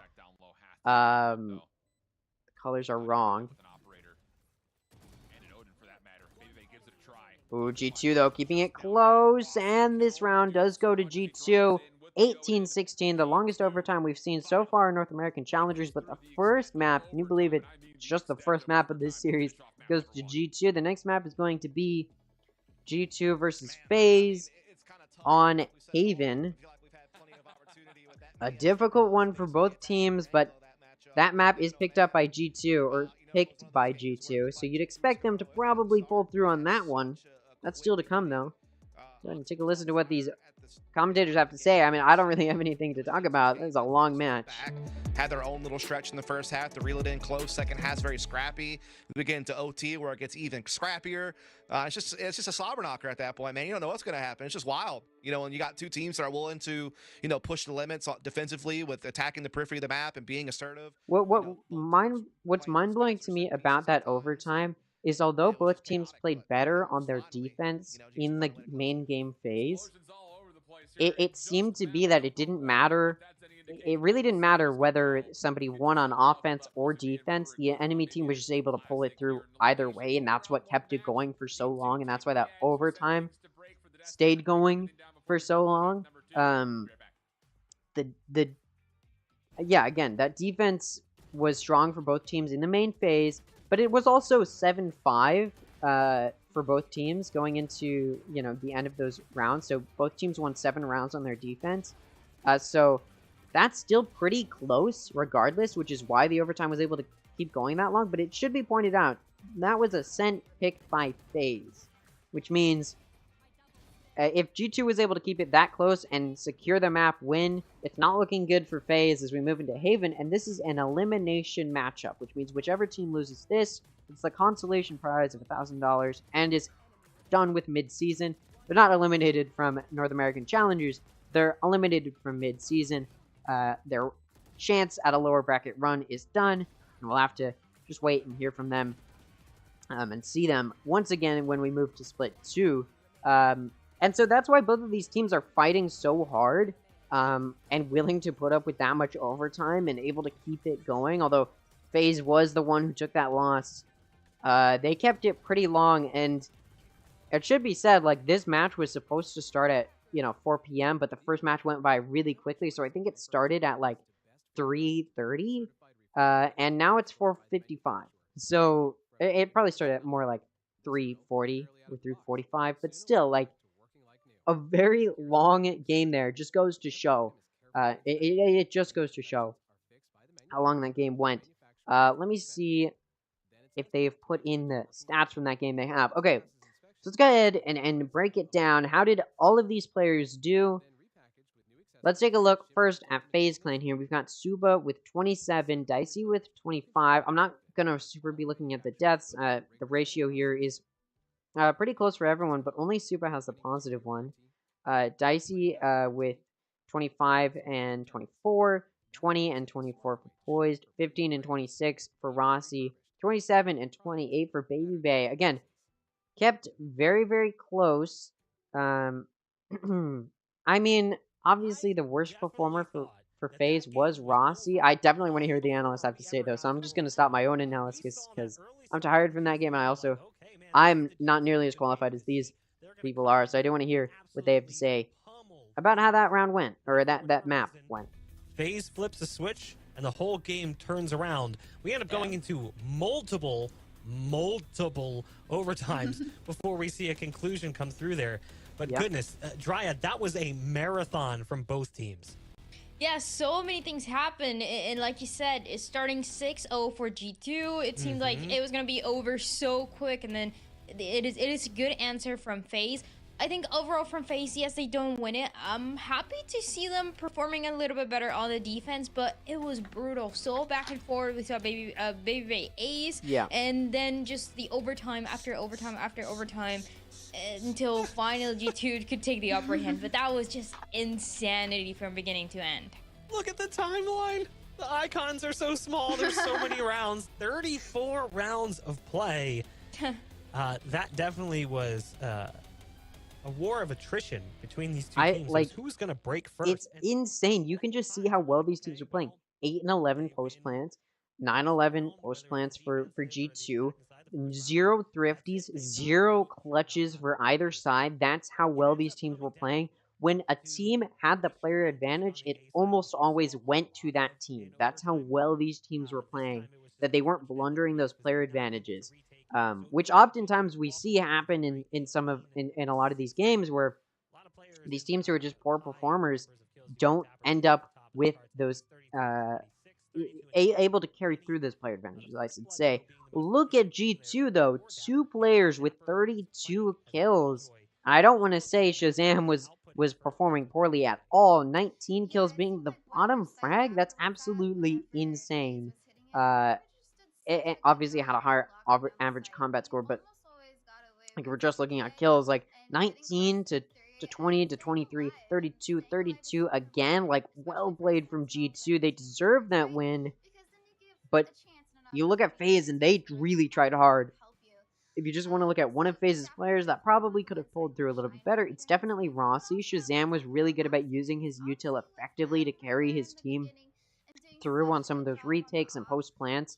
And prevent plants even, versus FaZe. You saw Rossi not able to do that a whole lot. Still a very powerful agent, but just not able to do that as much. And Oxy pushed B main and was in the attacker spawn. That was a crazy round to see, and just being a menace all over the place. I'm going to really quickly use the bathroom, and I'll be right back. And there were a bunch of pieces as well that had to work together for G2 to close it out. One was Dapper, and I've said it multiple times, he's one of my favorite Sentinels to watch, just because out of nowhere, he'll be doing exactly what you guys said, right? Getting 2 kills, 3 kills. He had an opportunity for a 1v3 to close it out. It doesn't work, it doesn't matter. Next round, he's getting 3 kills, 2 kills, all the time like that. And another key piece that I think it was crucial for G2 to close it out was Whippy. He was having a rough game at the beginning. He was 2 and 8. And after that, he was able to end up with 20 kills and just help out a little bit more what the team needed him to be. Yeah, there was a few players who definitely didn't necessarily step up in the early game, but turned things around as the game progressed. Oxy was interesting because Oxy early on, I think Dust had pointed it out. I think it was like round 5, Oxy was 9-1. That is all of Faze's kills combined at that point. Well, Oxy ends up finishing 23-26. So, you know, what is that? 14-22 from that point on, or 14-24, excuse me, for 25. So, not exactly a great finish, a strong start. It did really look like G2 was going to blow Faze out of the water, but I don't know what happened. Faze just sort of found their speed and managed to get their way back into the game. So now as we look at our next map in the series, I am interested to see how these teams take this, ultimately either forgetting it ever happened or trying to adapt off of this into the next map, because it is Haven and that is G2's pick, Em. Yeah, All and right, we're I'm going back. to be hopping into Haven. Yeah, now that we're not going to be moving on to the analysis of that previous match, let's go ahead and talk about Haven. I think it's an important map to talk about. Haven is a map that I think is an interesting pick from G2, because if you look at G2's past few games on Haven, they haven't been super strong, particularly when you look at their previous matchup against Oxygen, where they lost 13-8 on Haven, and also Lotus 13-8, which was another 3-site map. So you do have to wonder why G2 decides to pick Haven here rather than a map that they feel like they might be stronger on, like Pearl, or maybe even Lotus, not really knowing how FaZe might play on that. Maybe they just think it's the lesser of whatever evils. Maybe they themselves wanted to pick Ascent and then FaZe picked it and didn't know how to react to that. I'm not entirely certain. But in the end, G2 picks Haven here, and I think it'll be interesting to see if they have enough, if they've improved enough for the confidence that they do seem to have on Haven to actually shine through. Because clearly G2 feels confident enough on Haven to be able to pull through and get a round win here, despite the fact that G2 hasn't been doing super well, from not a round win, a map win here. Despite the fact that G2 hasn't been doing super well on Haven, and not only that, but FaZe has a lot of recent Haven matches for G2 to study and figure out how do we counterplay a Haven map pick from G2. Maybe G2's hoping, because they've performed so poorly, that FaZe wouldn't study the play that G2's been doing on Haven. But when you're looking to study your opponent, you of course look at their most recent games, because you know that that is how they're playing recently. So the recent matches being on Haven, you do have to expect FaZe to know how to play against G2 on Haven.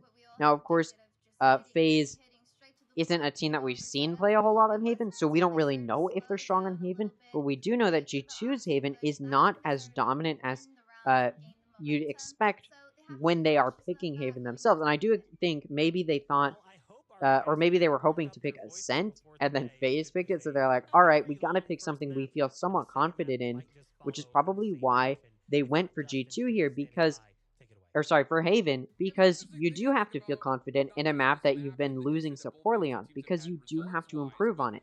So if there's a map that they've probably done the most improving on, it's probably Haven, and so that's probably why they're okay picking Haven here. But will they be confident enough to defeat FaZe, who can just study their previous Haven matches? I don't know. Doesn't really matter, though, as we're going to be moving into this matchup. Now going into Haven, I mean, it does matter, but you know, I can talk all I want, but we're moving into the actual match now. Let's see how these teams actually do on Haven, if G2 can pull through. Dicey picks Killjoy, Penny picks Breach, Rossi also picks Breach, Dapper picks Killjoy, Baby Bay picks Jet, Whippy takes Omen, Poise takes Sky, Oxy takes Jet, Super takes Omen, Shazam takes Sova. Sorry, I wasn't thinking of Sova's name. I was like trying to figure out my analysis. But these are some interesting picks. I believe the only difference here is Sky and Sova. Now, Sky and Sova differences are one of the main differences we see on Haven, the other one being Astra or Omen. Those two also being pretty interchangeable, but the rest of the roster, Jet, Jet can sometimes be replaced with Raze, and we've seen it work, and, you know, there's a lot of different ways you can look at this. But the main one being, of course, Sky and Sova are different. We don't have to worry about what could possibly be played. Sky and Sova are different here. We've got a Sky for Faze and a Sova for G2. Now, which one do I think will perform better? I think they both have their merits. I think Sky might be a little bit more useful. But again, I also think Sova can get good vision, especially if you've got some good arrow placements. It's just that it's super easy to send those birds up. But as always, like I always say on these 3-site maps, it is a little bit of an attack-sided map.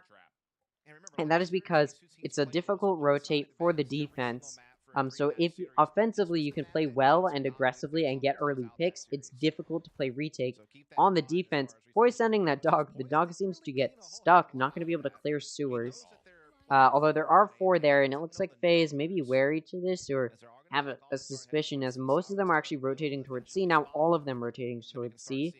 G2, it looks like they're going to go for this 4-man flank. Maybe some will go through garage to mid. Dapper looking to deny a C bush. Going to get an early pick there. Good for G2. Going to give them the player advantage on this round.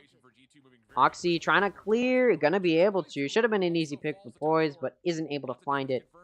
Not going to be able to find that. Dapper going to take out Rossi as well. Whippy going to take out Supa. And this map is already looking pretty strong for G2. Dicey going to take out Oxy, though. The Spec's just going to be held, and he has to force and try and get a kill, but Whippy going to end up getting that. So the pistol round does go to G2. But again, offense-sided map, so even though the pistol round goes to G2, or these first 2 rounds will probably go to G2, still very possible for FaZe to take the advantage going into the next half. It's just going to be a little bit easier for G2. That was a good round for Dapper. Going to go for the Vandal here. Good choice. He also, I believe, has his... Is that his ultimate ability up now? I could be wrong about that. No, I was not looking at the right thing. I don't know how that would have... How would he get his ultimate ability? Okay, anyways. Score gonna be 1-0. G2 takes the first pistol round. Gonna force here. Should be able to get another round, but it looks like Faze looking to challenge it, knowing it's an offense-sided map. Looking to challenge it by doing a force of their own. Trying to get a win here. Which means whichever team loses this, not going to be in a good spot, econ-wise. G2 would have already been in a bad spot, econ-wise, if they lost. But now, so will FaZe if they lose. And those stingers come out, and now G2 knows it's a force here from FaZe. Sova drone comes out, doesn't quite spot Baby Bay, or anybody else gets killed or dies inside of that Omen smoke. Now, still 5 for each player. Dapper's low on health, so is Dicey. Gets healed by that Sky, though. It could be pivotal. Baby Bay going to be able to take out Penny. Early pick there. Good for him. Also going to be able to take out Dapper. Oxy going to be able to find a pick as he's pushing in, but the rest of G2 going to get shut down, including Oxy. Finally gets shut down, and the force round does pay off for FaZe, and it really pays off for them. Not only are they able to pick up better guns, but 4 out of the 5 of them survive, which means their econ's really in a good spot to buy here once again. G2 needed to win that in order to get some good econ stability going, but they lost, so their econ's not in a great spot. Gonna see them save again here. I do like this new layout. I think it looks just a little bit clearer. It's easier to tell what's happening. See if this is the one that is used in the rest of challengers.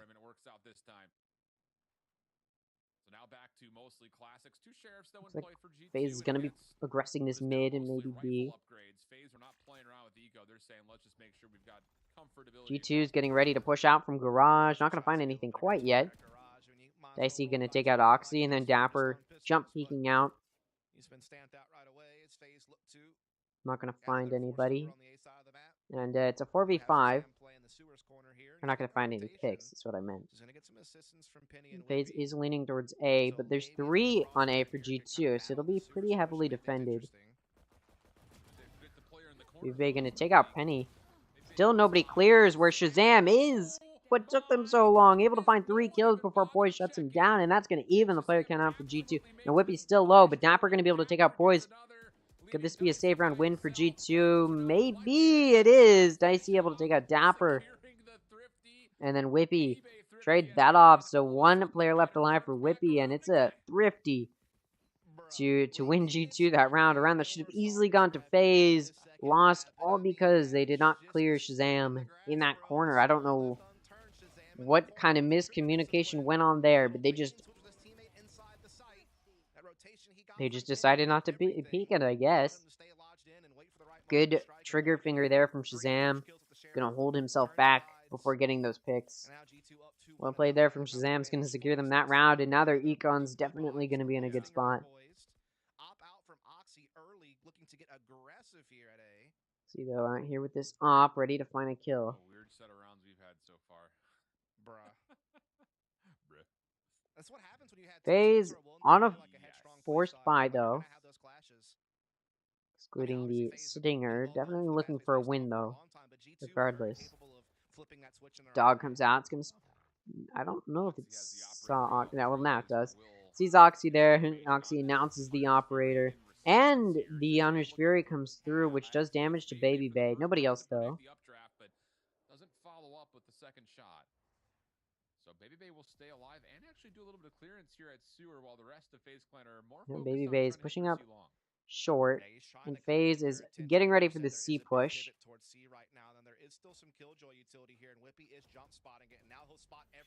Two on C for G2. Will they be able to defend it? Looks like they may not have to, as the rest of FaZe is actually rotating back. There's some contact on A. Baby Bay sees Oxy there. Oxy still has that operator though. It's gonna be difficult for him. Gotta find that pick. And Baby Bay is not gonna be able to push that off. But FaZe has completely rotated over to A to, I don't know if it was to back up their teammates play off of a pick, but there was no pick given. Dicey, though, coming through B, going to be pivotal in helping the site be taken, and it does get taken. Meanwhile, Supa takes out Shazam to clear it out. Dapper's going to take out Dicey, but now it's a 2v2. Spike is down, so it's in the hands of G2 to try and play this. Now, whichever team wins this is going to have an operator to use. Dapper gets spotted.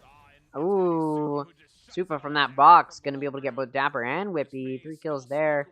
Trying to pick up that operator. Gonna get it in time. Now the operator in the hands of FaZe. Baby Bay on that op. Gonna be scary, to say the very least, but we'll see if FaZe is able to carry it through. Well played there from both G2 and FaZe, but G2 just never peaked those pivotal spots. Could have been able to keep it even at the very least from that heaven peak, but didn't happen. So a little bit poorly played there from G2, but FaZe able to play well. And now FaZe gonna challenge A, it looks like. Baby Bay looking for a peek. Oxy has those knives. Very intimidating, I'd say. Oxy just gets Baby Bay hoping Oxy will peek him. Not quite. I believe that was just moving and shooting, and that got a lucky shot there. Gonna find that pick on Oxy. And now the player advantage in the hands of FaZe. Stun comes out. Dapper going to take out Rossi. Shot through the smoke by Poise, though. And now it's a 3v4. Player advantage still in the hands of FaZe. He was getting pushed hard. He got stunned by the Trailblazer. Still pops off one frag here, but gonna be tough for Ooh, not going to find those picks with the Vandal. Penny going to end up getting that kill. The classic long range and 3v3 now, but Shazam low on health, as well as Penny for G2. But it's a save round for them, and they've been able to do some good damage. Regardless. Supa coming in for the C-Link flank. The diffuser and Supa just there. Good angle there. 3 players left alive for FaZe. All of them going to be able to keep their shield. Supa probably just going to upgrade, but a decent round for FaZe. G2 also had a decent round, able to do some good player damage. But, you know, it's a save. There's not a whole lot they can do as far as getting round win, or getting a round win there. So they're not going to be able to. Good little B take there. Superman, a great insurance policy from Garage, kind of making sure they'd always win that round.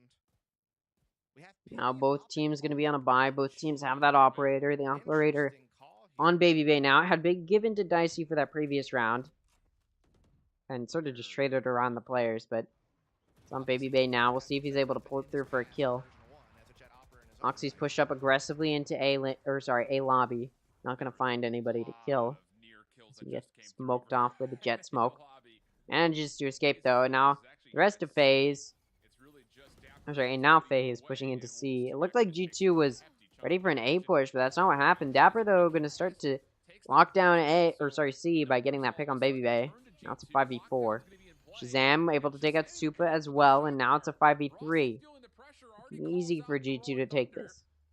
Gonna have to try and escape the lockdown.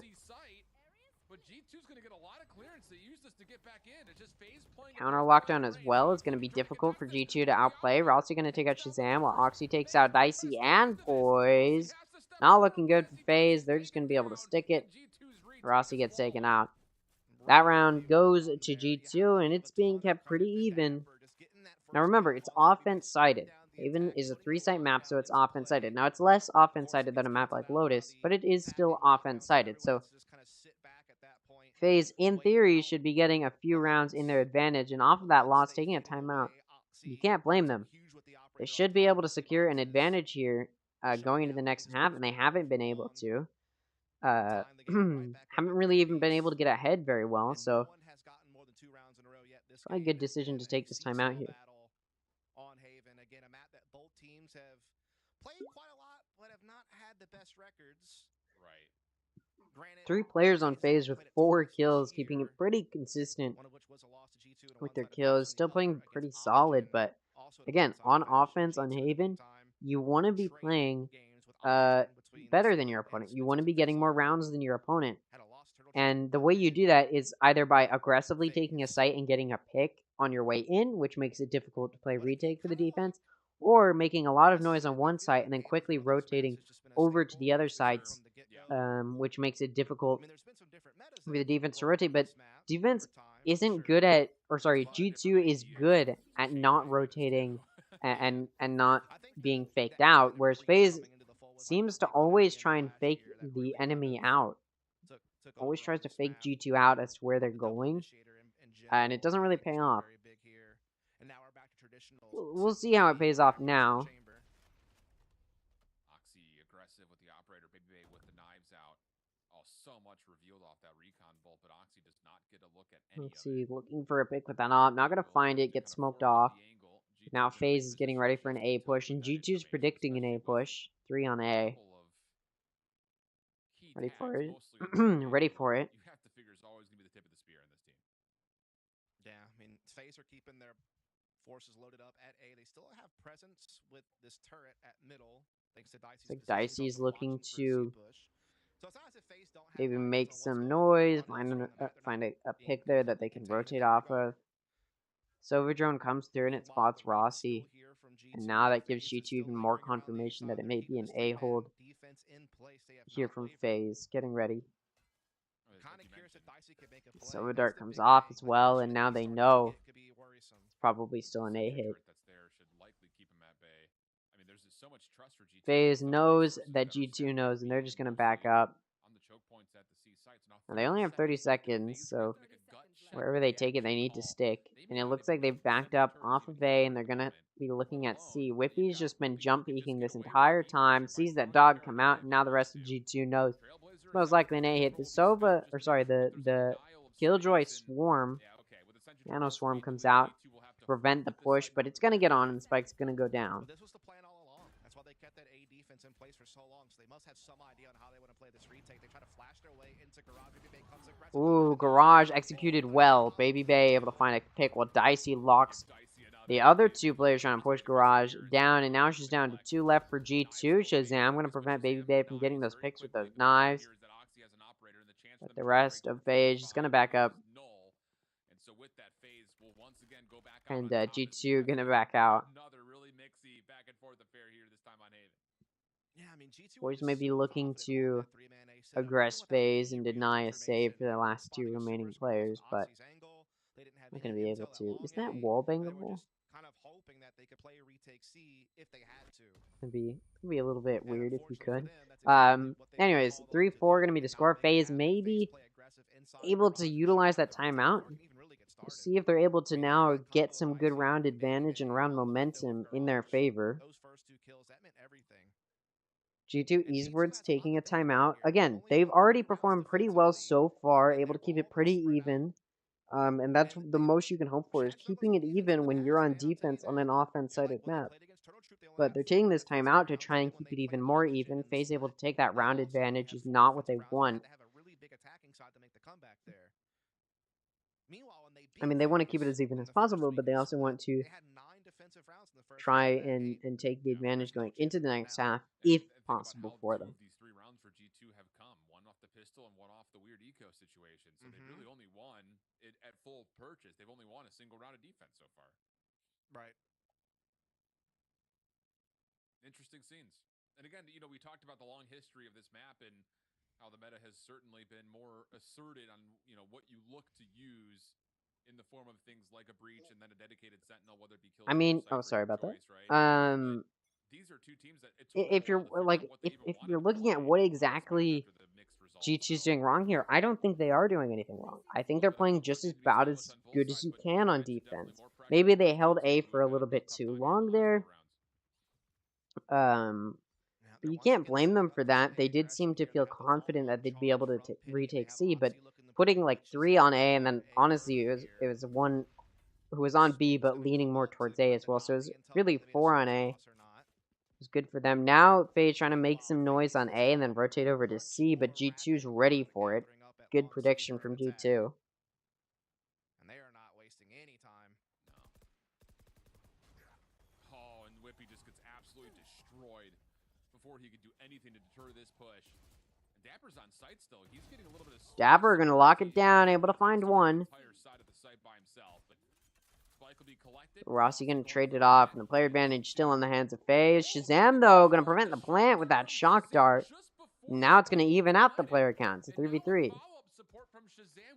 Drone gets blinded, not gonna spot anybody. Oh, good vision there. Gonna be useful for G2. Donner's Fury comes out trying to prevent that plant, but, you know, it's not like time is ticking down. Meanwhile, Faze able to find that pick in, second Raj or CT, it doesn't really matter. Able to find a pick for Faze, and now the player advantage once again in their hands. Dicey going to be able to take out Shazam. The operator on Oxy should have been able to find that pick on Dicey, but Dicey whiffs, going for a long range. Shorty plays interesting there, and the last 2 Faze players coming in from CT. Oh, Oxy's ready for it. I don't know if he's if he meant to do that dash towards. Almost clutched it up there, but no. It does go to Faze. Not going to pick up that operator. So now Faze has started to be able to take the advantage on offense, which is exactly what they want to see. It's exactly what we should see. To maybe could have played that a little bit better. They were expecting the rotate over to C, but that retake was a little bit sloppy. Some whiffs there, and that's really what matters. So it was a little bit of a mechanical difference for G2. I think maybe they'd just been more in it, or able to hit heads a little bit better. Maybe they'd be in a little bit of a better spot. And now it's coming again. Yep, it's coming very quickly without much of an enhanced response. Paranoia is desperately thrown. And Whippy actually teleports into the after. Be able to beat Whippy. So once again, Faze Clan now Faze has the player advantage. That's what you want to see. When you're entering like that, you want to see the player advantage go in your favor. Because that's what's going to matter when you're on offense. That's how you take the advantage and really bring it into your favor, is by getting those early picks while you're getting on site. Now, it's a save round from G2, so they're just looking for as many picks as possible.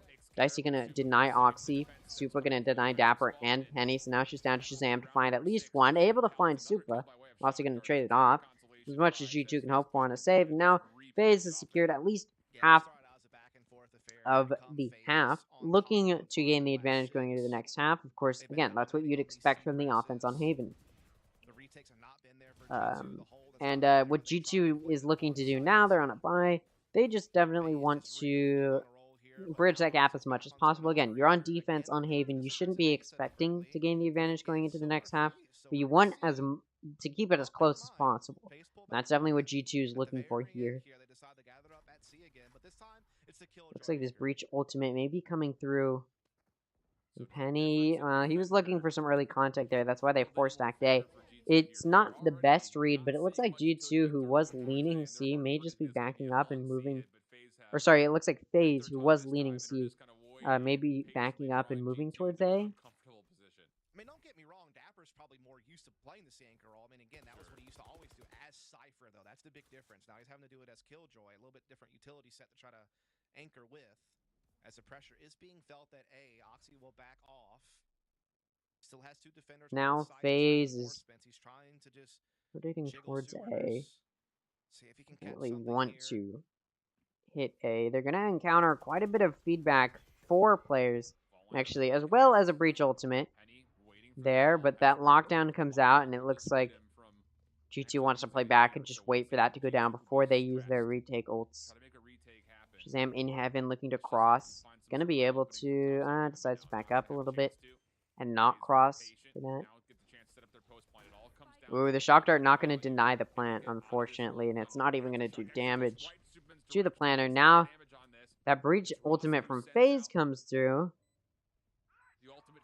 Now the ultimate comes out from the defense for G2. Oxy going to find two off of it, both Supa and Rossi, and also going to find Baby Bay. Gets flashed from long, but going to get traded there. Dicey going to take out Penny, but gets traded there. And that round does go to G2. They've been able to win that round. Did they have to use some ultimates to secure it?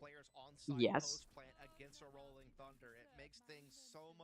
But they only need two more to tie it up. And if it goes into the next half and it's 4-8, that's still a respectable amount to have when you're moving into the offense of an offense-sided map.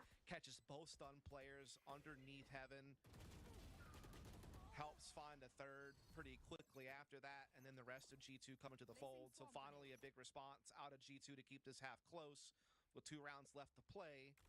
But, of course, G2 now in a position, they've got a little bit of momentum. They're definitely looking to also secure more rounds than just 4. 5-7 is also a really good amount. Ooh, an early pick there for Dapper is going to help them. That's so dirty. Yeah, now Oxy up top takes down a second, though Supa does get the trade on the op. Dapper in a little bit of pressure here. Lots of flashes coming through. Penny trying to respond. Penny going to take out Rossi as well. Penny denying this B push. Also going to take out Supa. And then Poi's going to take out Dapper, but 3v1 is going to be a difficult battle for Faze. Easy for G2. Whippy going to be the one to take out Poise. And it looks like G2 is cleaning it up, keeping it as close as possible going in the next half.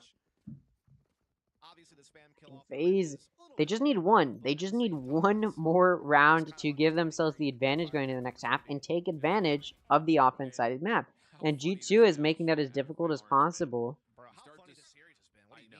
It's going to be a buy now from both sides, of course. Last half, excluding Rossi. Rossi's not actually going to be able to full buy.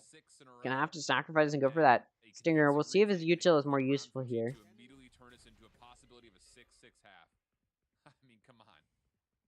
The offense-sided Haven, you want your offense to be pretty strong. You want it to be stronger than the defense. Oxy getting aggressive with the op in Sewer's position. Baby Base already made his way towards long through the way of lobby.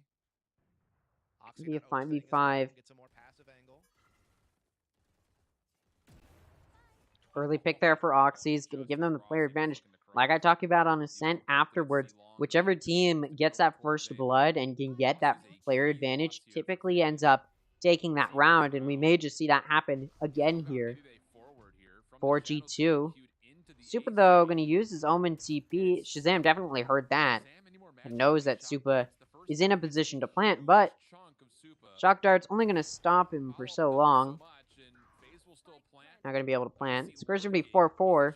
Sorry, player count's going to be 4-4, but Oxy going to take out Dicey, and that player advantage still in the hands of G2.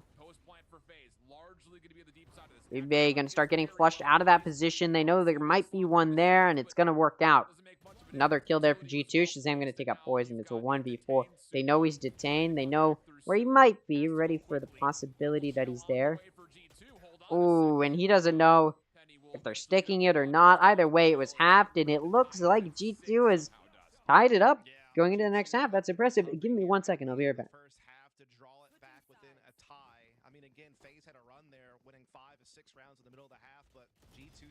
3 in a row. Some of that was due to just some crazy antics from Oxy. Obviously, Dapper had that crazy wall spam kill at middle at the very beginning of the round. And then that final round was just, again, a great opening pick from Oxy, a great lockdown. They picked up on Dicey's flank pretty early, so it didn't have too much impact, and kind of just came together and got the job done to tie us up at 6 apiece. Man.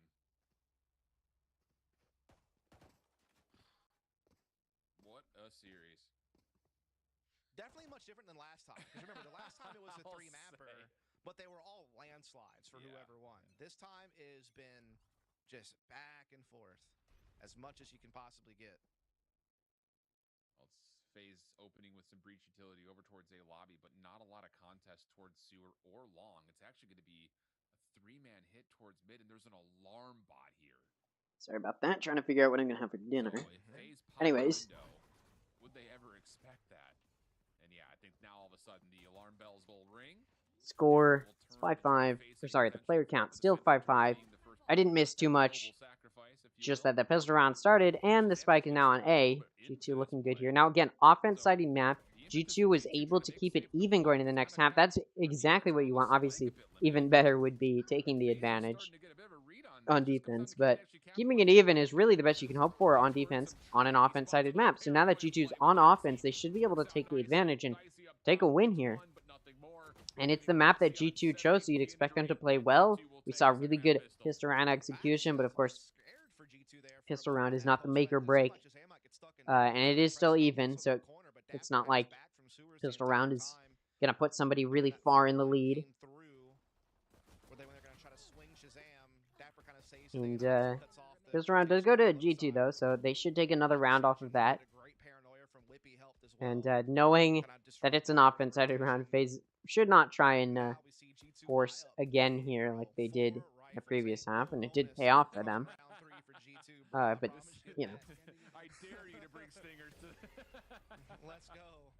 And now G2 is getting ready to push A. But no, from the defensive side, not often you see a buy like that. Two for FaZe are watching short, and looks like 3 were near C or garage, expecting probably a C or garage push. See what they have to offer here. And now G2 coming in, G2 in both instances at A. ready for this A hit. Similar setup as far as Dapper watching the flank, just exchanging where the sentry turret is for where the alarm bot was last round, and G2 will try to rotate back. Indeed they will. And G2 is now actually pushing back towards C, which means the members of FaZe ready for it. On C, well placed. 3 going to be there. Typically, the reason 3 sites are offense-sided is because it's a difficult rotate for the defense. But here, when you already have so many placed, it could be useful for FaZe. Able to keep it even, not quite though. Player advantage still in the hands of G2, and it does end up paying off. 3 players left alive for G2, but when you're down guns like that, you just want to get as many kills as possible, which is what FaZe did. They were able to get 2. That's a respectable amount. Obviously, it's not, you know,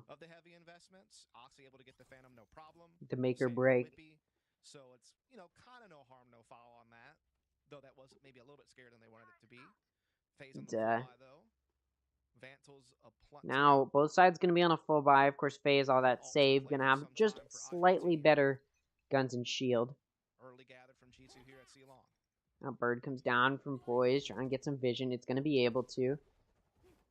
Flash comes out from the breach to help push them into sight. They know one may be in garage and firing through that smoke, but doesn't make or get any kills. Oh, but just going to get shot through that box and FaZe down a player. Not really going to be able to keep it even. Now Dapper coming in through garage. Is Super going to be able to challenge him? He is going to be able to get that pick as well. Baby Bay also going to be able to take out Penny. So that's a 1v2. Baby Bay down on health, down to 36. But player advantage now in the hands of FaZe. Now this is a bonus for G2 for the most part. Some of them did decide, or actually they did decide to buy guns for those that didn't already have them. So not great for G2 to lose this many players. And that being said, though, it's a buy from FaZe, so it's not great for them to lose that many players, this many players as well. Only 1 remaining is not at all good for your econ. when you force a buy there. And G2's econ overall probably going to be in a better spot, and I think they should be able to buy this next round. Is what we'll probably see is a buy from G2. Faze, like they may just force, and it's not a bad decision, but you're on defense on an offense-sided map. It may not be the greatest decision to force either. In fact, I would say it's not the greatest decision to force. And there's just no one there for G2 to trade. And normally they're spaced out pretty well for that, but that round they were not. And FaZe really exposed it. Well, puts us into a bit of a Although, because G2 did have some of their members force that previous round and still lost all of their players, they're not in a great spot, so some of them do have to light buy here. I was wondering that Oxy, yeah, Oxy, so Oxy grabs that ult orb, gets the ultimate knives up. Gonna trade that gun off, so now it's only one of the players for G2 without a good weapon to utilize. Dog from Poise gets challenged and taken out pretty quickly. Poise just backs up. Baby Bay ready to maybe find an early pick here with his Bulldog. Better guns are, I would say, in the hands of G2. Those knives can be a little bit of a hit or miss if you can't connect. Hit or miss, literally. But Oxy finds the kill with those knives. Speaking of the knives, and good super, just barely not gonna have what he needs to make it out of that situation with a kill. And now he's down really low in health, so. Oh. G2 is gonna get in, and Oxy's gonna spot Dicey. Try to hit this for a retake. They've got a flash, an aftershock, and a lot of Baby Bay utility to try to make things work. Flash comes out as well. Smokes are in. Dicey's gonna find a pick as the smokes drop. Oxy looking for another, gonna find it on Dicey. Also gonna find it on Rossi, looking for the ace, and he's gonna find it on Baby Bay. Ace for G2, gonna make it an even better round for them. Not so good for FaZe, who forced that round. Econ's not gonna be looking good at all. It's going to be a save round this round from FaZe. Now, it's an offense-sided map. Okay, I'm going to keep saying that. However, because FaZe wasn't able to take the advantage on their offense, they need to keep it even on their defense. And I don't know how you restructure your playstyle to accommodate for that, because it's really difficult to, unless you're doing some really good reads on your defense, it's going to be difficult to find good picks and give yourselves as much of an edge, sort of like what G2 was able to do. They got some good reads in there. They found some good kills. But of course, FaZe in a really bad spot here. They are on an offense-sided map. They don't have the opportunity to allow the enemy to take more rounds on their offense. They have to keep it even, and it's looking like this save round, which was going a little bit good for FaZe, did not end up going good for FaZe. And can only clear one angle, but decides to continue to push that angle for some reason, expecting Shazam not to be holding that corner, and of course Shazam is there. So, going to be 10-7 going into the next half. Or not going into the next half, going to the next round, as G2 is continuing to widen this gap that they have given themselves. Again, offense-sided map, so of course the offense should be taking the advantage on their half. FaZe doesn't have the opportunity to let G2 take that advantage, but it's not looking like maybe they're going to have a choice. Or it's starting to look like maybe they won't have a choice, is what I mean there. And it could be a pretty open and shut case. You know the funny thing about that? Go ahead. Outside of Oxy's individually takeover moments and all the statistical leaderboards that he shares at the top of NAVCL, both of these two teams, even though they share very something to really quickly talk about, because I don't know if I'll remember to talk about it at the end, is tomorrow there are 3 games. It's going to be a long day. I should be here for all 3 of those games, but there is always the the chance that I can't make it for all of them, or have to take a break halfway through, or something like that. I mean, it's 3 about, 3-hour long matchups is what we should be ready for. M80 versus the guard, it shouldn't be quick. And then the lower bracket matchup should be also pretty long. But of course, if you're gonna make it ended up having to be where there has to be 3 games in one day. For my time zone, Pacific, it's not like gonna be late into the night, whereas it could be decently late for Eastern. So I'll try and keep up with the, keep consistent with all 3 of those, but I may have to take a break to eat in between the second matchup and the second series and the third. We'll see how it goes. That's just something to talk about. But let's get right back into this game. Where it looks like G2 is headed in towards C. And press for information now, which means that the rotation is going to be a lot longer to get over towards the A side of the map, and it may force Faze to play more of a At least that's where the spike is leaning, but the rest of the players, two of the players for G2, along with the spike, leaning towards C, while the rest are actually looking at an A hit, and that util is going to confirm it for Faze, but they don't know what to bait, just looking for good picks, while the spike is headed towards C. Now, there is Killjoy util on C, and G2 has taken control of A site, but that spike still isn't going down, and it looks like Faze start to get ready. Oh, but they drop the spike and give the ult. Oh, but they're ready for that spike to start planning with that breach ultimate, and it goes off. It's going to prevent the plant. They're going to be able to push on, get a pick as well. Now Oxy's picked up that spike, and it looks like G2 is just playing better mechanically right now. They're going to find those picks, and now it's just down to Dicey in a 1v3. Looks like Oxy's just able to find those kills, which Faze isn't. It looks like Faze mechanically is starting to suffer.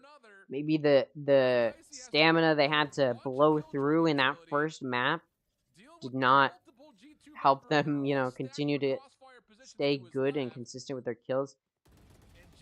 Able to find 1 and then 2. Penny going to be there to shut it down. If it was a 1v2, Faze or Dicey would have had that. But 1v3 is going to be tough.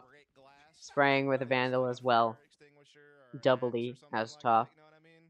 11-7 is the score. 2 rounds to go for G2 to take this. So far, Faze has only gotten 1 round in this half, and it's starting to look like Faze is getting tired. Mechanically, they're starting to suffer. And when I say mechanically, I'm talking about their aim. Their aim is starting to suffer just a little bit.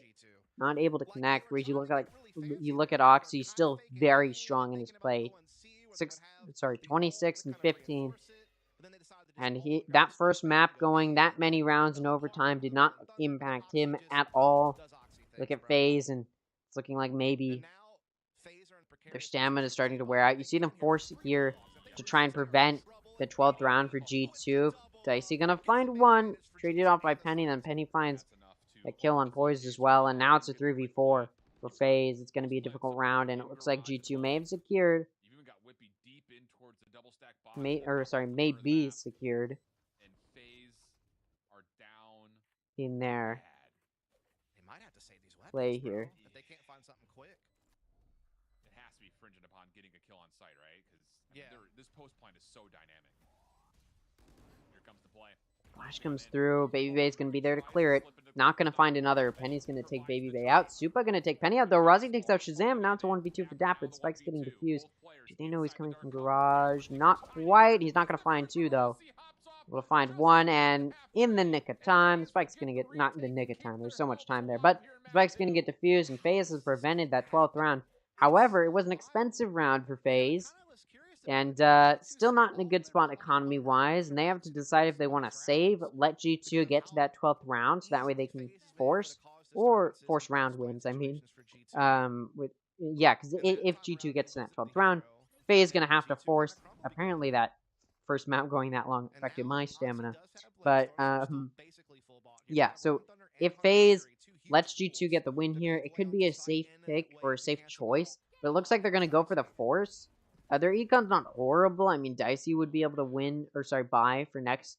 But, it's still not a good position for them to lose here. And that's why they're forcing. They don't want to lose. Obviously, the Sova Drones comes out to clear short, and they decide to just push off of it, but Babybay's not going to find one. Kills going through for Faze, but even more so for G2. Now it's a 2v4 for Boys, though, gonna find that pick on Dapper, but Oxy gonna deny the retake for him. Now a 1v3 for Dicey, and he may just want to save. That way they have guns for the final round. They know he's Heaven. Oxy has those knives in that box. Got Shazam deep in towards the cubby at A-long. Dicey trying to get towards the boxes.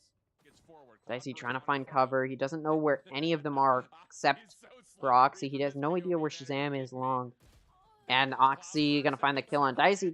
Oxy's just playing so well, and it's a strong force to reckon with. Faze now down 4 rounds, has to win 4 in a row. We saw them win 3 in a row on Ascent to tie it up and get to the overtime. We'll see if they're able to do it again with a win streak. But offense-sided map. I'll keep saying that. It's an offense-sided map, so it's not looking good for FaZe. Is it possible? Yes, but look at their guns that they have to force, because like I said, they lose, they have to force, and we're seeing that come through here, and it's not looking good for them. They have 2 ultimates to utilize, but one of them is an Omen ult, which I've talked about time and time again, not super useful. They decide to 4-stack A. It's a misplaced stack, and G2 is going to be uncontested, as they're able to just push right on into C. The lockdown comes out, though, and it's going to be useful, but the counter lockdown from G2 is going to come out as well. And the lockdown for FaZe is destroyed with the Sova ultimate, but it already did its job in pushing FaZe back. However, the spike did go down. 5v5, but the gun's not in the hands of FaZe. Stuck with Stingers and Sheriffs. Oxy gonna find the first pick to take Rossi, and that blood, first blood goes to the hands of G2. Some good Sova pings, gonna give some vision to where FaZe may be. Oxy gonna find the pick on Baby Bay. Dapper gonna find it on Poise. Dicey gonna find Whippy and Penny, but Oxy gonna get 3k for a total with Dicey, and Dapper gonna finish them off, taking out Supa. That round goes to G2 Esports, and it's a 2-0 victory for them. Good wins there across the board. Now, I normally at the end would go, okay, so how did my pick'ems